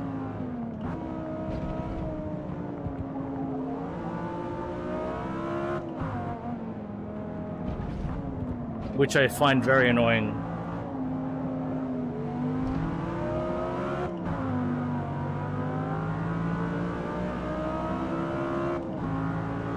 I don't find the twin-turbo V8 M6 annoying. It's annoying that they've got that, but not this.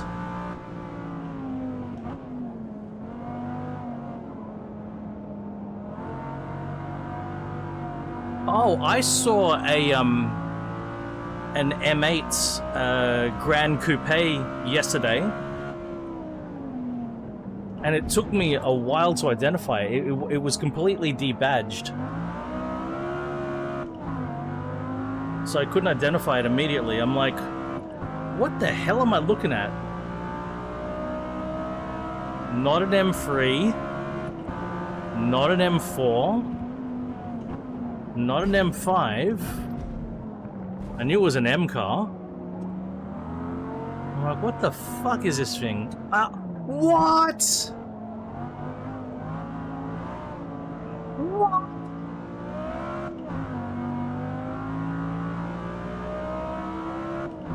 Did that warrant a penalty?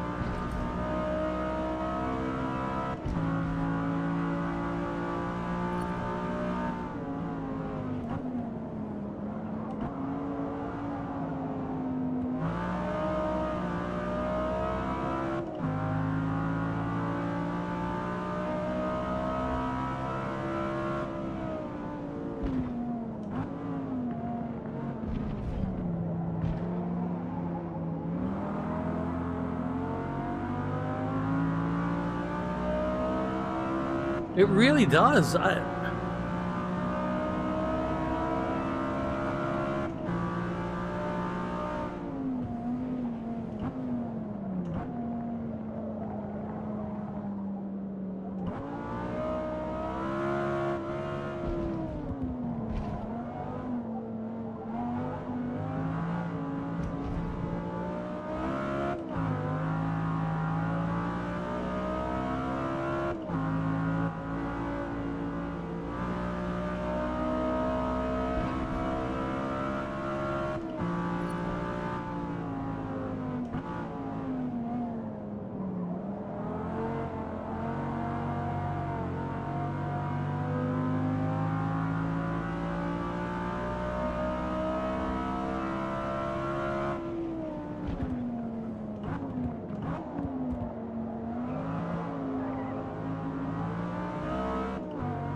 Could get that, yeah. Oof. Alright. Let's have a little bit of a listen to it.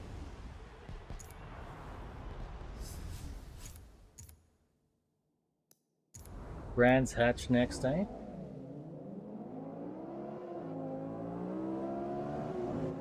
I think it is by far the loudest in this field, and that includes Z06 LS1 Corvettes and Coyote 5-liter V8s. It is loud. It is so loud.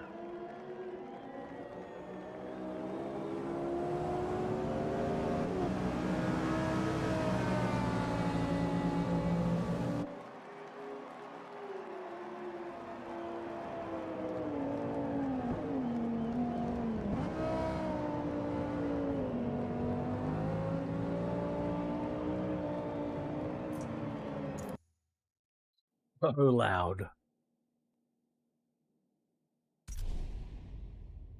Oh my god. Imagine buying one. I like the way it looks too.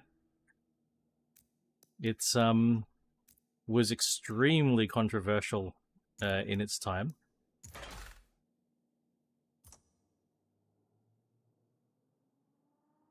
But I don't think I ever disliked it.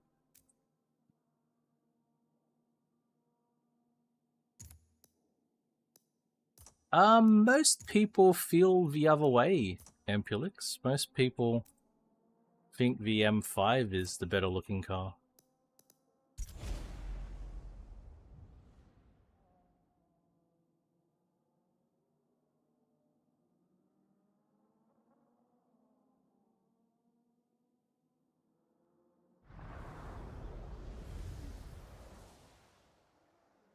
True. That's a fair thing to say, but I've heard a lot of people saying, express their dislike, which is fine, People can like or dislike.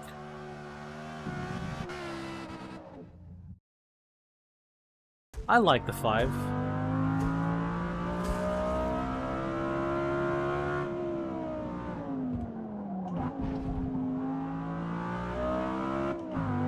I would have either an E60 or an E63 if I didn't have to pay for maintenance.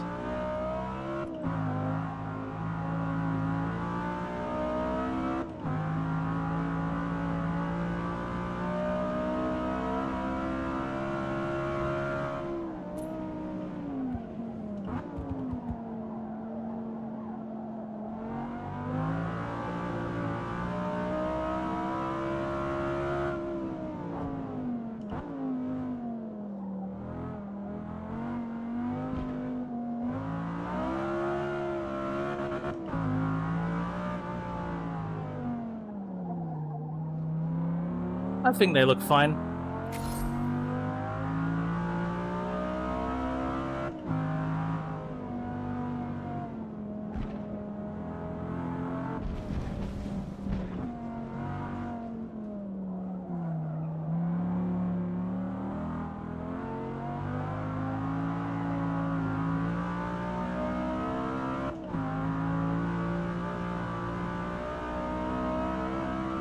I think it looks fine. Ampulix, I got no problem with it.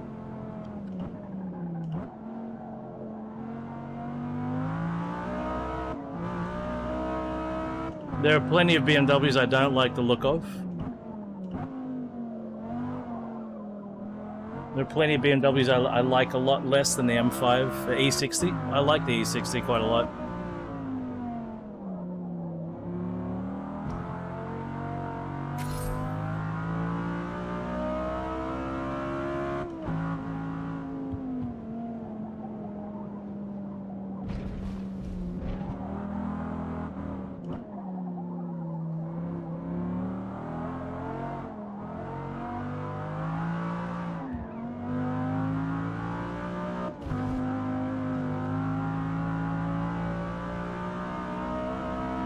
Right, RJ?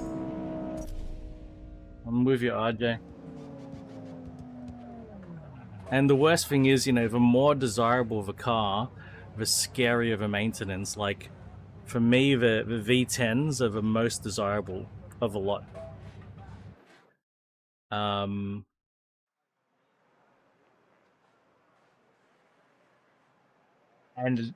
But I mean, in part, that's because the only place you found the V10 was in the M5 and the M6.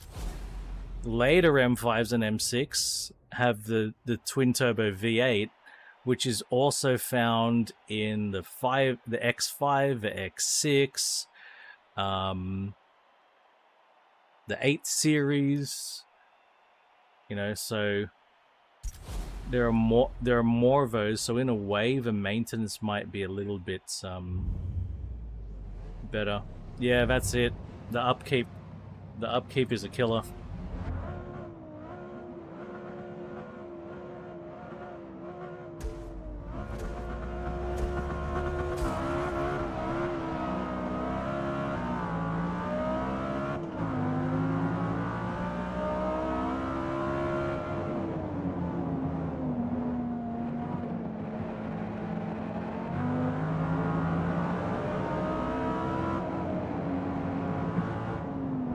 really got to pay for it.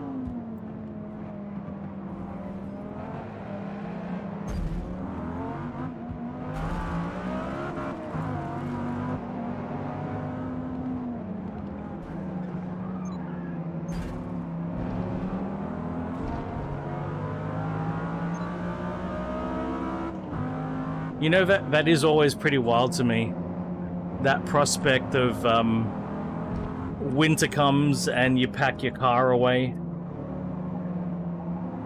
You have a car that's only for summer. That prospect is wild to me.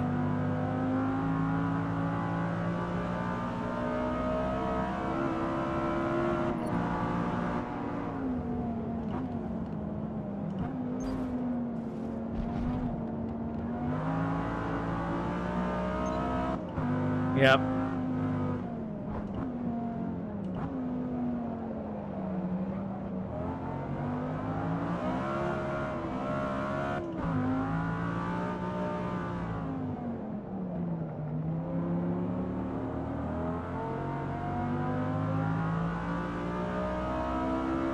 Nuts.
Yep, that's just not a thing in Australia.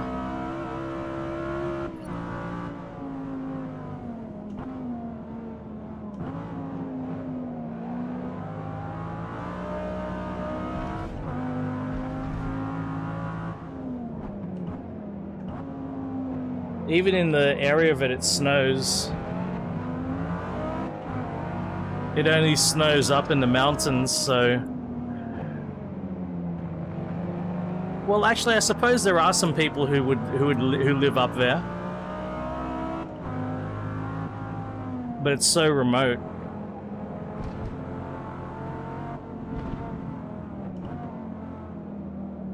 Yeah, there might be some people in Australia who face that, but not many.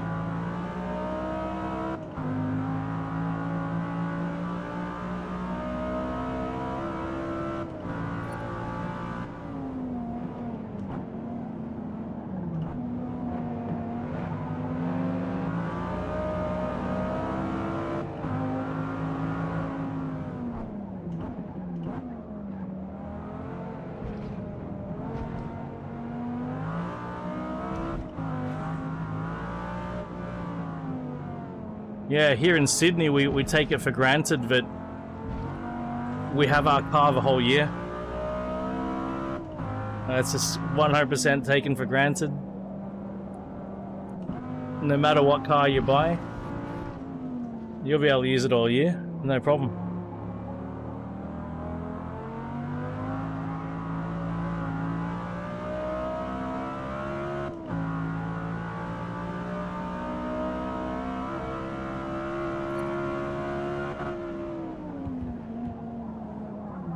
Fuck.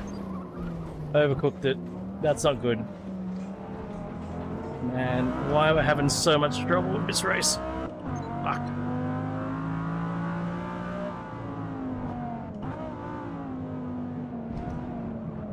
That was not a good thing to happen at this stage of a race.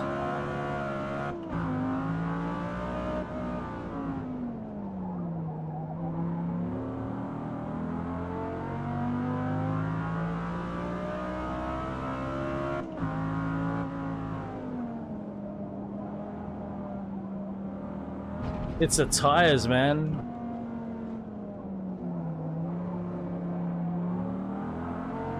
These tires.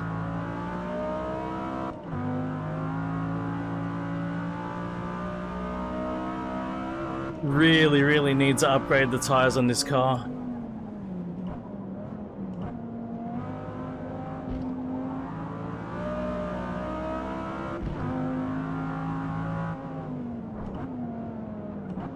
But not a possibility in this class. So this car's probably better in A-class.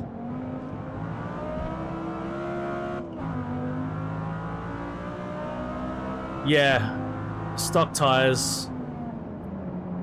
Upgrading the tires would push it right out of this class. It's already at the top of this class.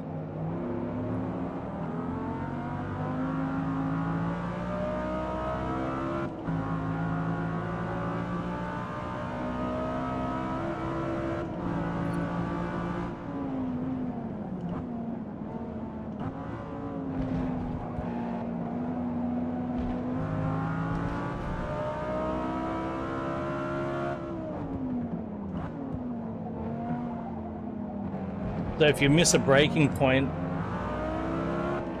because the tires are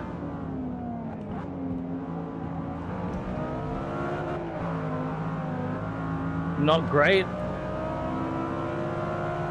you're in a lot of trouble. Almost impossible to bring it back.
Yes, man. Yeah, the problem is, like, you can maneuver and get the pass,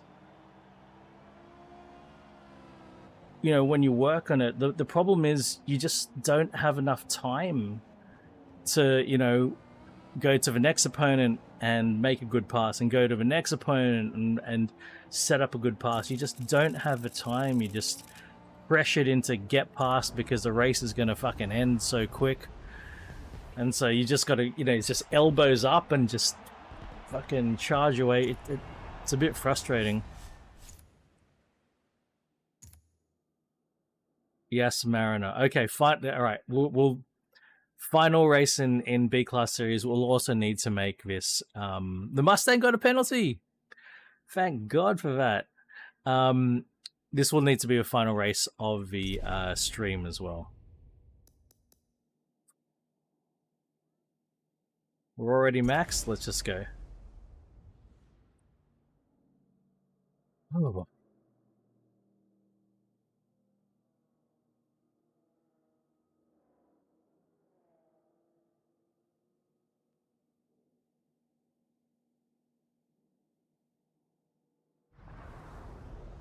Super awesome car, though.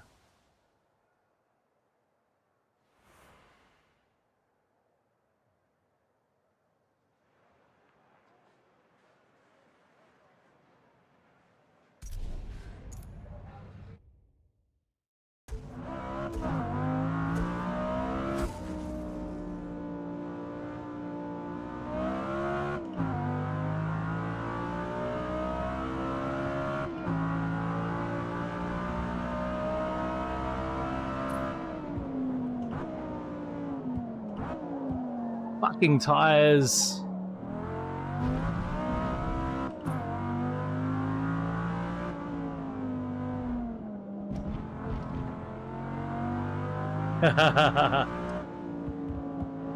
And you're supposed to send a tip.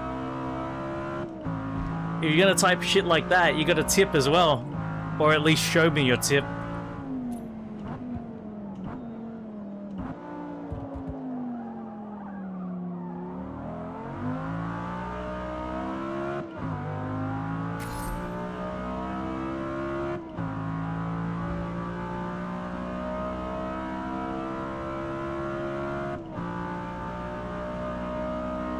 Yeah, if I keep going, it'll get a bit warm. So I think better wrap after this one. Cool down a bit. These tires! Oh god.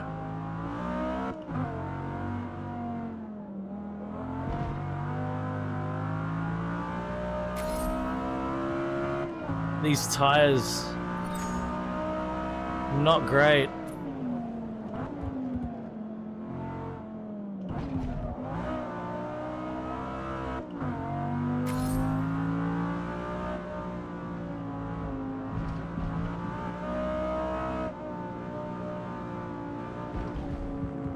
But there's so much music.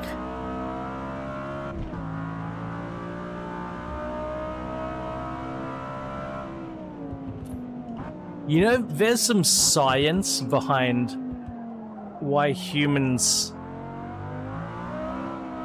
find a 5-cylinder and 10-cylinder so nice to listen to. There's actually some very real science behind it.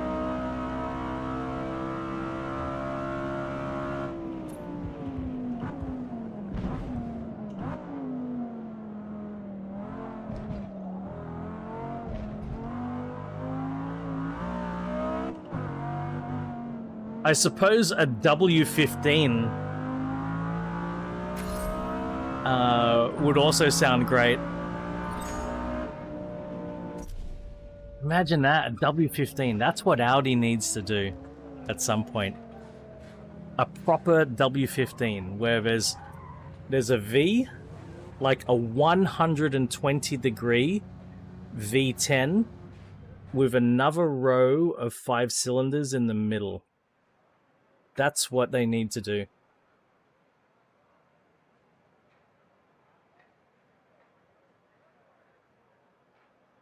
Make it a supercar, man. Make it a supercar. You want it to sing, man. You want it to sing.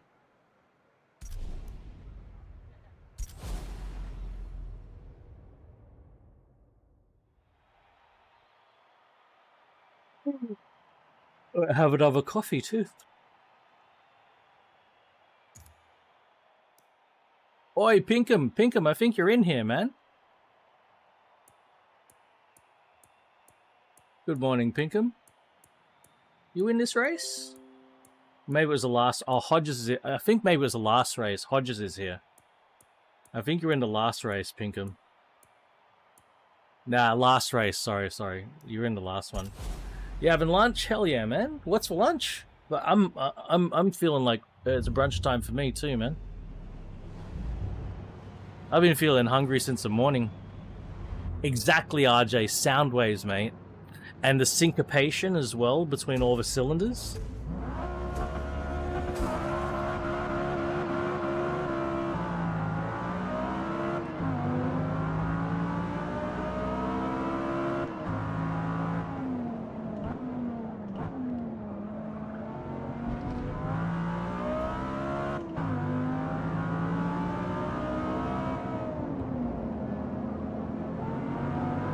Oh, that Z was just... That was optimistic way of taking the corner. Nissan Z. Oh, shit.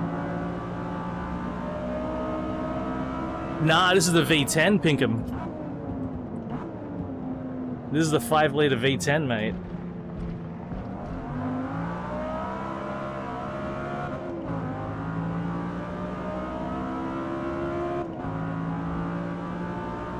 That's why it sounds so sweet. Just listen to that. Hell yeah.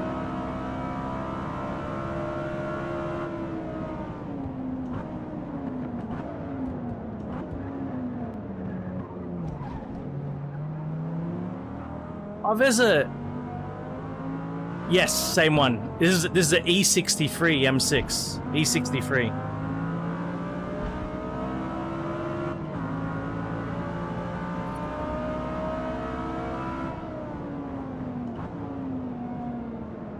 It's the best V10. Well, actually, the best realistic V10. It's a V10 that I could probably own. I don't think I could ever own a Carrera GT or a Lexus LFA, or even a Dodge Viper is a bit of a stretch for me to own.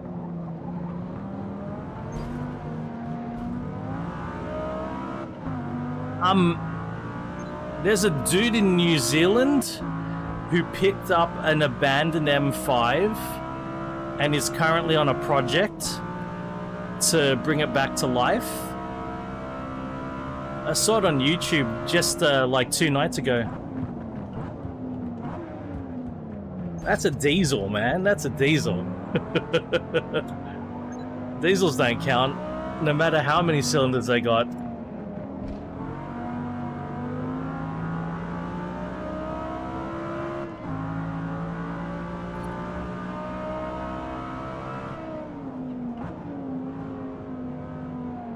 Oh yeah, Ram with a V10. That'd be pretty awesome. Oh shit.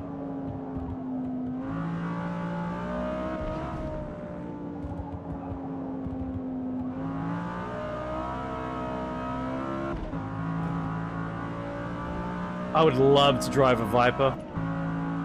Fuck, that would be a dream for me.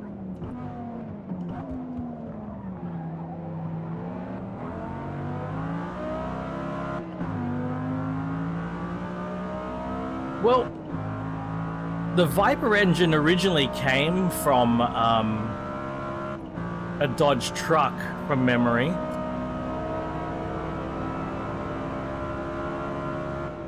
But it was, you know,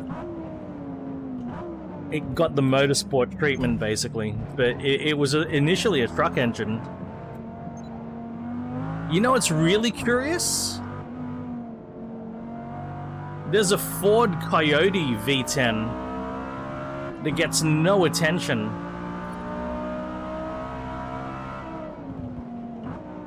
There's a Ford Coyote out of like the F250, F350 Super Duty.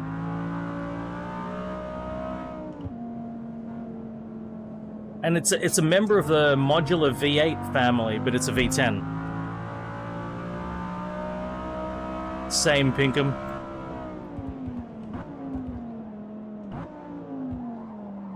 I need to own one. At least one. Ford Excursion, there you go.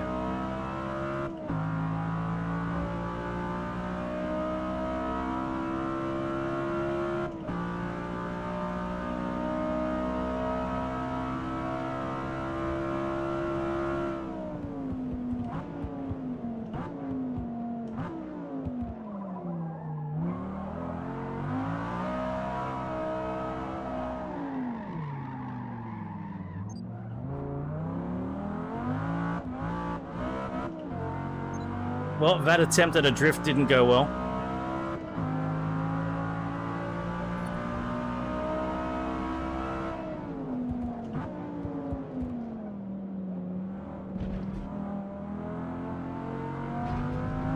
I'd love to see that V10 in a fucking,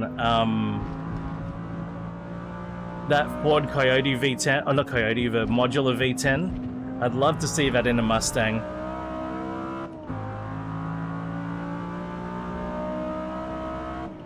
That's right.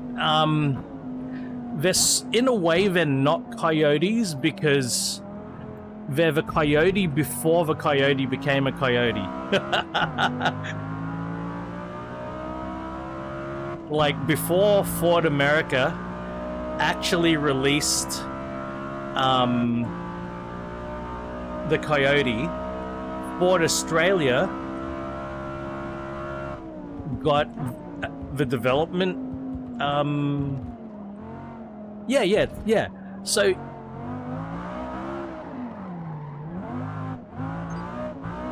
Ford Australia basically got the development spec of the Coyote, and they built the Miami based on that. But Ford America wasn't finished designing the Coyote at that point, so the Coyote was still being developed. But Ford Australia needed to put an engine into production, so Ford Australia actually got the jump on the 5-liter.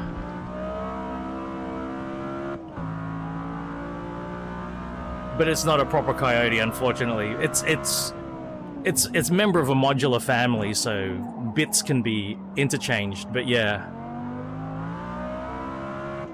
you think about it, right? The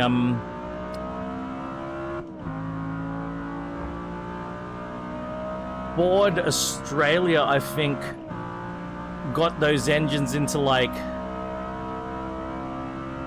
2014, 2015. But the Coyote Mustang engine wasn't actually done until after 2015. After 2014, at least. I think it was 2015. Could have even been 2016. 2015. It was 2015, yeah.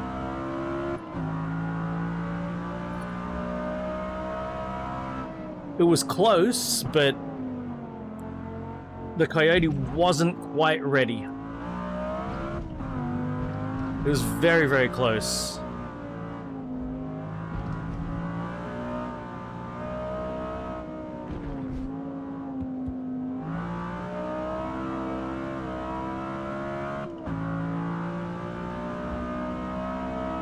You mean the Mustang 302?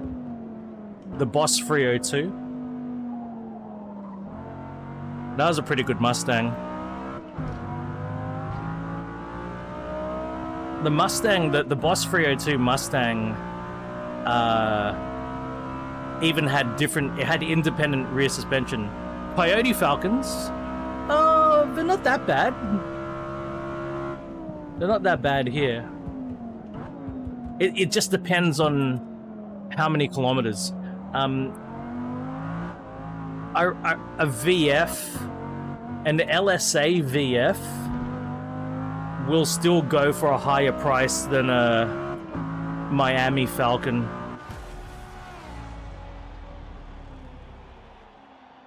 Hey, what's the name of the Miami NFL team? Dolphin? Miami Dolphins? Does Miami have a team called the Falcons? Baseball?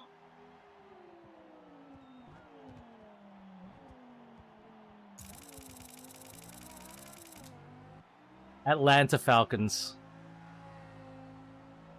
I just realized that, you know, we're talking about a Coyote Falcon, and then it's like, oh, what about the Miami? No, it should be called the Miami Falcon. I'm like, it sounds like a fucking sports team. Let's have a look. So, Pinkham, I've been thinking about, like, if I don't end up buying a Mustang, that I would buy an XR8 Sprint. Exactly. But that's a Sprint. That's a Sprint, Pinkham. You can just get a normal XR8. You don't have to get a Sprint. The Sprint's got the GTF underneath. The XR8 Sprint is an FPV GTF with just a normal XR8 on the top. That's why it goes for a bit more. Because the engine's heaps more work than your regular XR8. The key is the Sprint.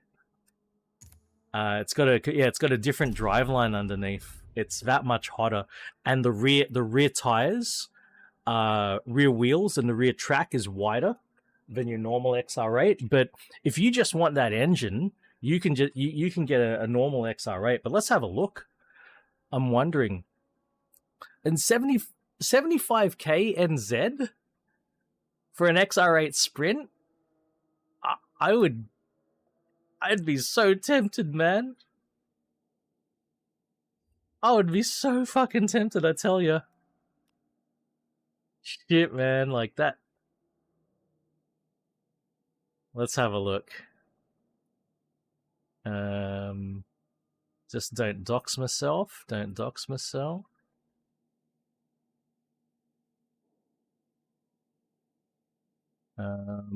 Badge. XR8. Well, let's just look at XR8 Sprints first. Sort by price, high to low. Oh, fuck a duck. But it hasn't been driven. 70 kilometers, man. It hasn't been driven.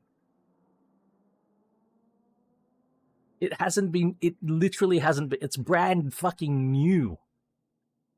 It's brand new. 8 years old, brand new.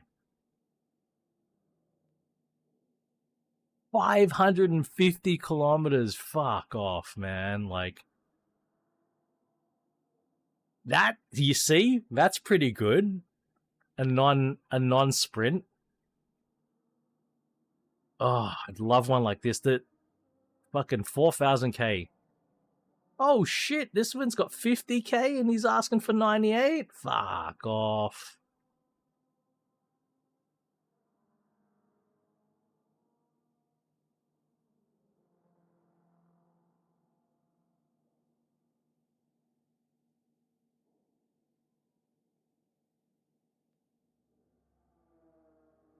All low kilometers. All low kilometers. You know what? Look at that. 16,000 kilometers, 80k. 80k.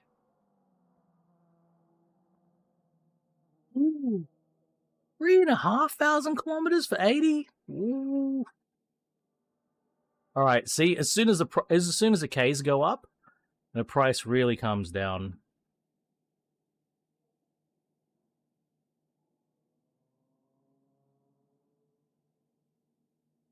$70k. I think so. I think R means rear-wheel drive. Below market price. Here we go. Look at that. 38,000 kilometers, 65, and it's a manual. That's a manual, but it's in Western Australia, so it might as well be in another country.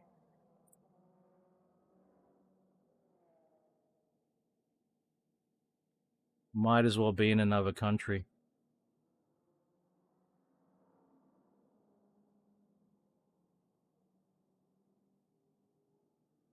There she is. Big fuck-off supercharger.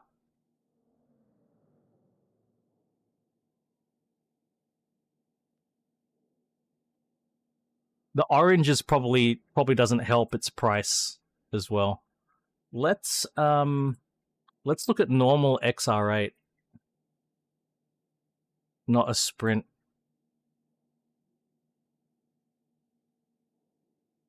Wait. Look at that one.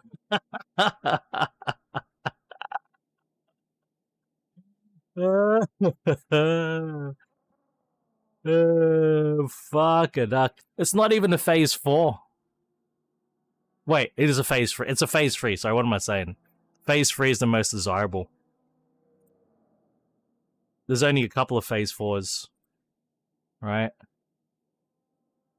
There's only like 2 or 3 phase 4s in existence. So if this is a genuine phase 3...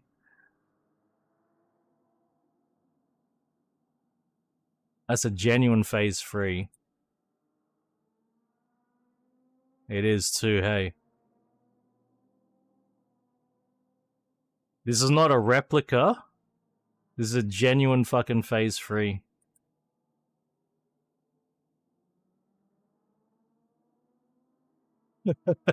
Look at its original fucking sale price in 1971.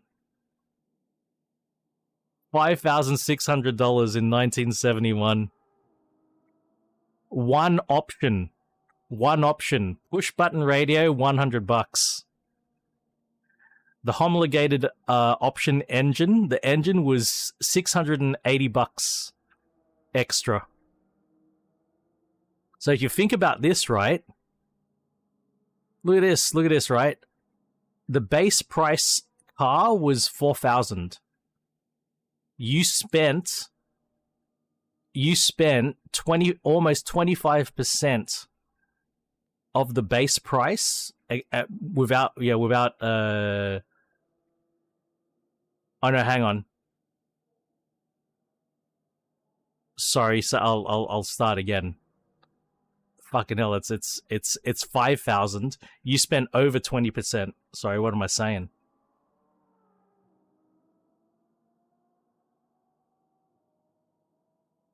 Just to get that engine. Just to get that engine. This is just a Falcon GT, 350 grand. It's not even an HO. That's 350 already.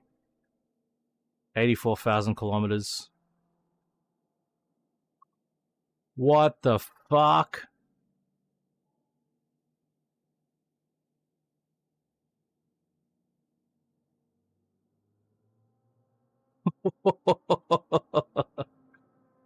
An AU, look at that. AU race car, fucking hell. 300 grand for an AU race car?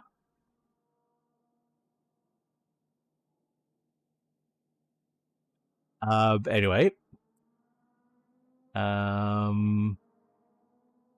Regular XR8. We also want series to be FGX. Fuck off. That's not even a sprint. Get fucked. No, these don't have wagon variants. What the fuck? What the fuck? It's not even a sprint. You gotta be kidding me. It's just because it's under 10k. Let's look. Okay. Things get more realistic. Okay. That depreciation though, fucking 30k. It's up to 70. Yeah, okay. The depreciation, you don't want to do that. You don't want to buy one of those. That's fucking stupid. 60 grand for 100,000 kilometers. Well, you know what? Lucky this guy. He bought this car. He's owned it for like almost 10 years. He's done about 100,000 kilometers. He's selling it for about the price he would have bought it for. He would have bought that for about 60 grand. Now, you want to talk wagons. Oh, what the fuck? Oh, what the fuck? Why is there a $1.5 million VT Commodore? It's even a what? It's not even a V8. And it's got 205. What the fuck? Oh. I think this has got something to do with it.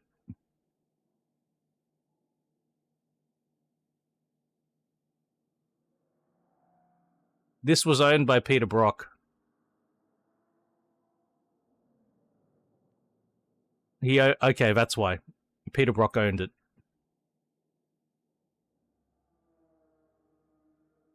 My god, the Countach. Anyway,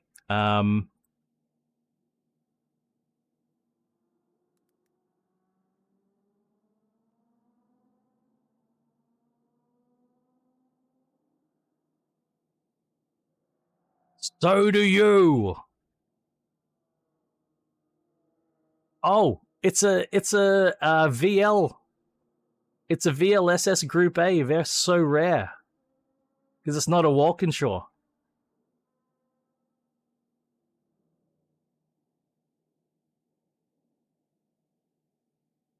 That's only an SS. That's an SS Motorsport Edition. Fuck off. 10 kilometers. All right.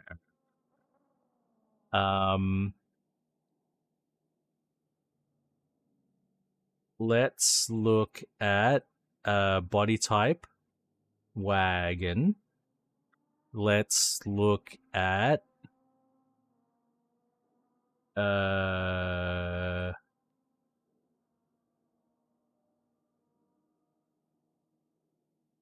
cylinders 8.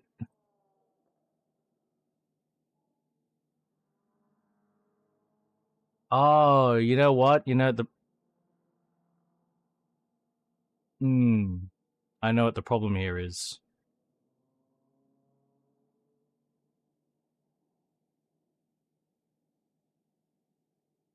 $900 kilometers, 85 grand. SSV Redline. What about one with a couple more kilometers on it? 70 grand, 40,000 kilometers. Talk about holding value, man.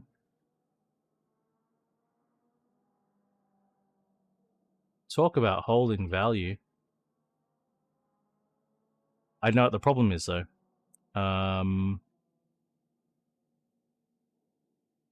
I need to search for...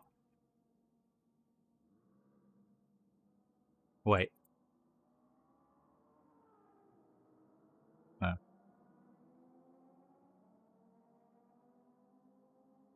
What do I search? This is what I need to do.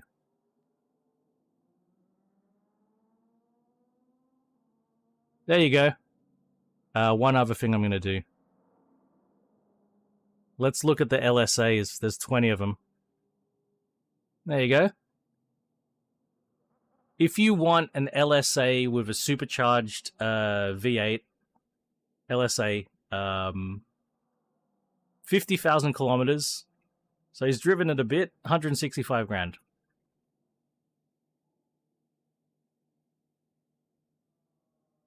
$135 for this blue one, 2,000 kilometers. Fucking hell. What about one with a bit more? 46,000 kilometers, $122,000. I know there's one that parks near my in-laws' house, and it's an LSA wagon. I didn't realize just how much it would be worth. 108, 115, 100 flat for 31,000 kilometers. 60,000 kilometers, 100 grand. 81,000 kilometers, 98.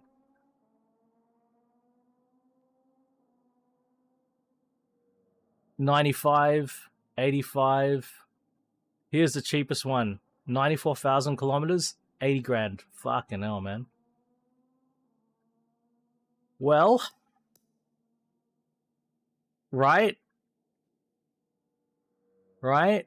But it's sort of like you do everything kind of car. Like, man, oh man, oh man. Well, on that note, it is time to end. Hope you all have a wonderful weekend. Thank you all so much for the company, for the support. Good to hang out, good to talk cars. I love doing this stuff. Hope you all have a wonderful weekend. Having a quick peek on Twitch to see what's going on. Who's live? Timata is doing some Timata_74 is doing some WRC. Dizzy Izzy and Jacob, Imperator Jacob, are streaming some of their rally car build as well. But I'm back. Next time I'm back on YouTube, probably streaming on YouTube, probably this time next week. In 2 days' time, though, I'll be doing some rally on Twitch as part of the Monday Roller Train. Have a good week, everyone. Thank you all so much.